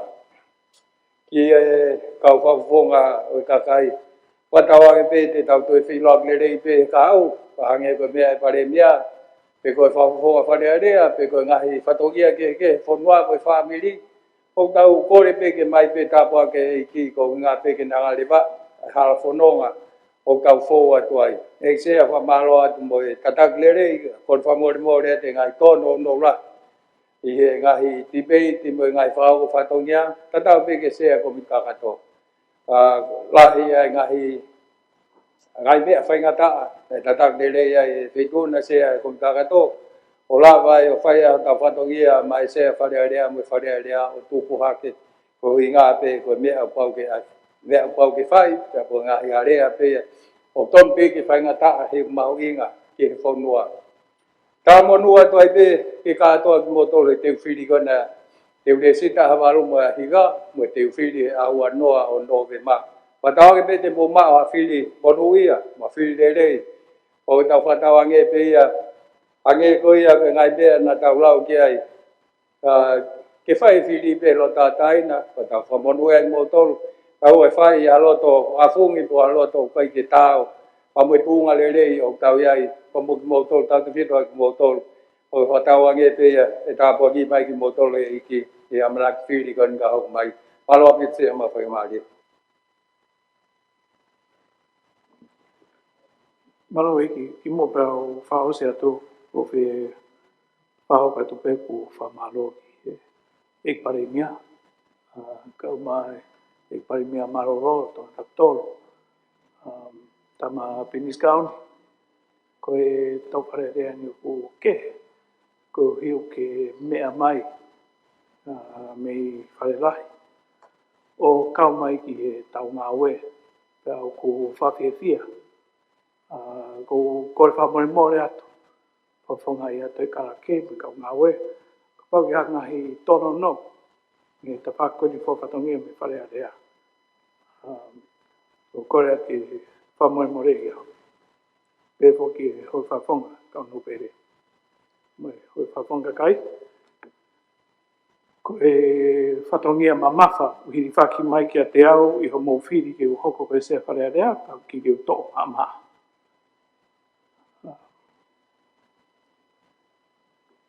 Ko e taimi ku tau toke ke he ti peiti, pia mui whauhinga rea, pia ko whamore more atu ki toe tuku haiwi, ko e lerei taha pe ni whaki atu.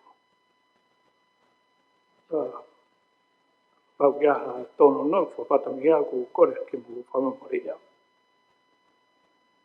O eke, o kore atu ke tau whapapa, e kau ngā ue, ka ke pure, e whoki ki e kau whare i whakalao, kau sekretari kone u komiti, o ki ke tau whaivia i ki ngā tolu, kau tau hiri whaki, ai kotoa e nahi ngā ue, ai whare a rea ki no whahoko.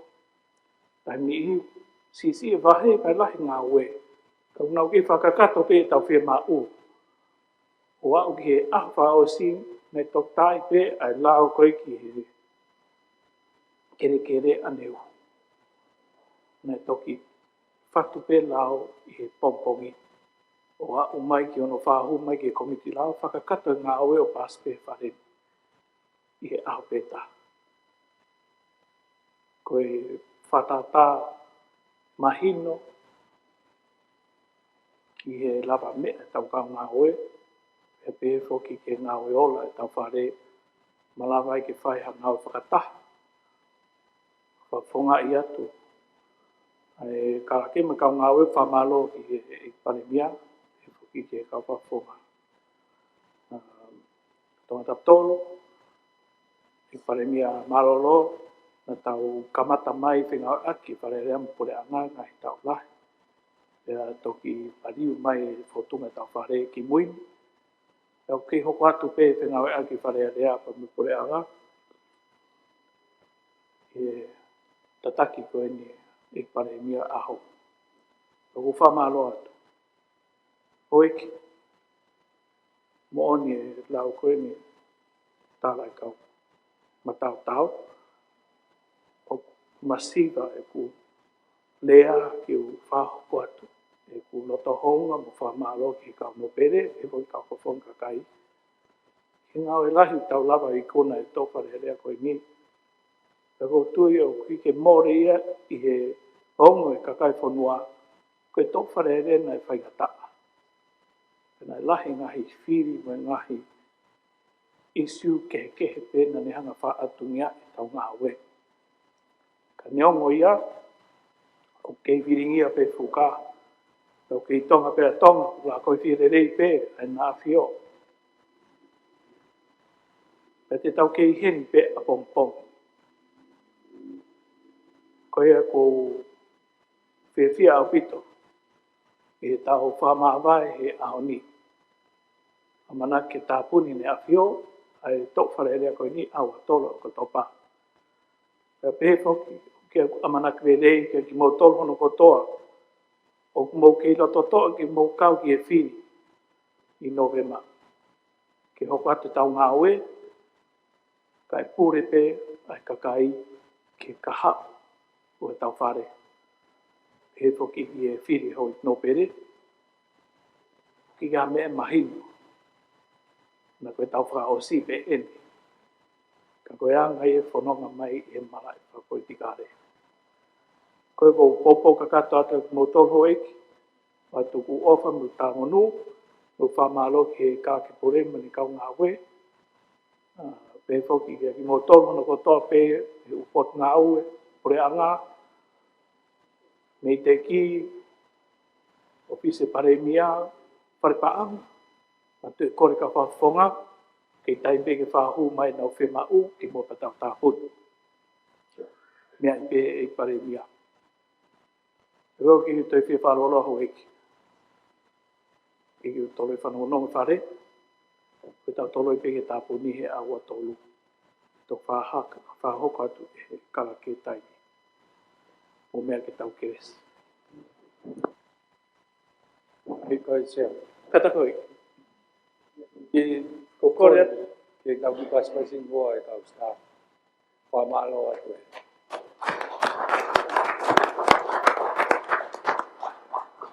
Ki mo patau ke si hoi ki. Bo kore ka tonga tapu hiwa, pe whoki ki e tau pere pohe. Whafonga tonga tapu. Ke whafonga ia te whare a rea, whahoko atu ai tari porfola ke mea whio. Ko e ke sta iki ko si sukas mo whai o towe tamai. Pere la mai rima ni oni. E ke ek pare mea me tama pinis ka ni. Ho ik me mi pa whare a rea. O whai peo tai ngata. Amen.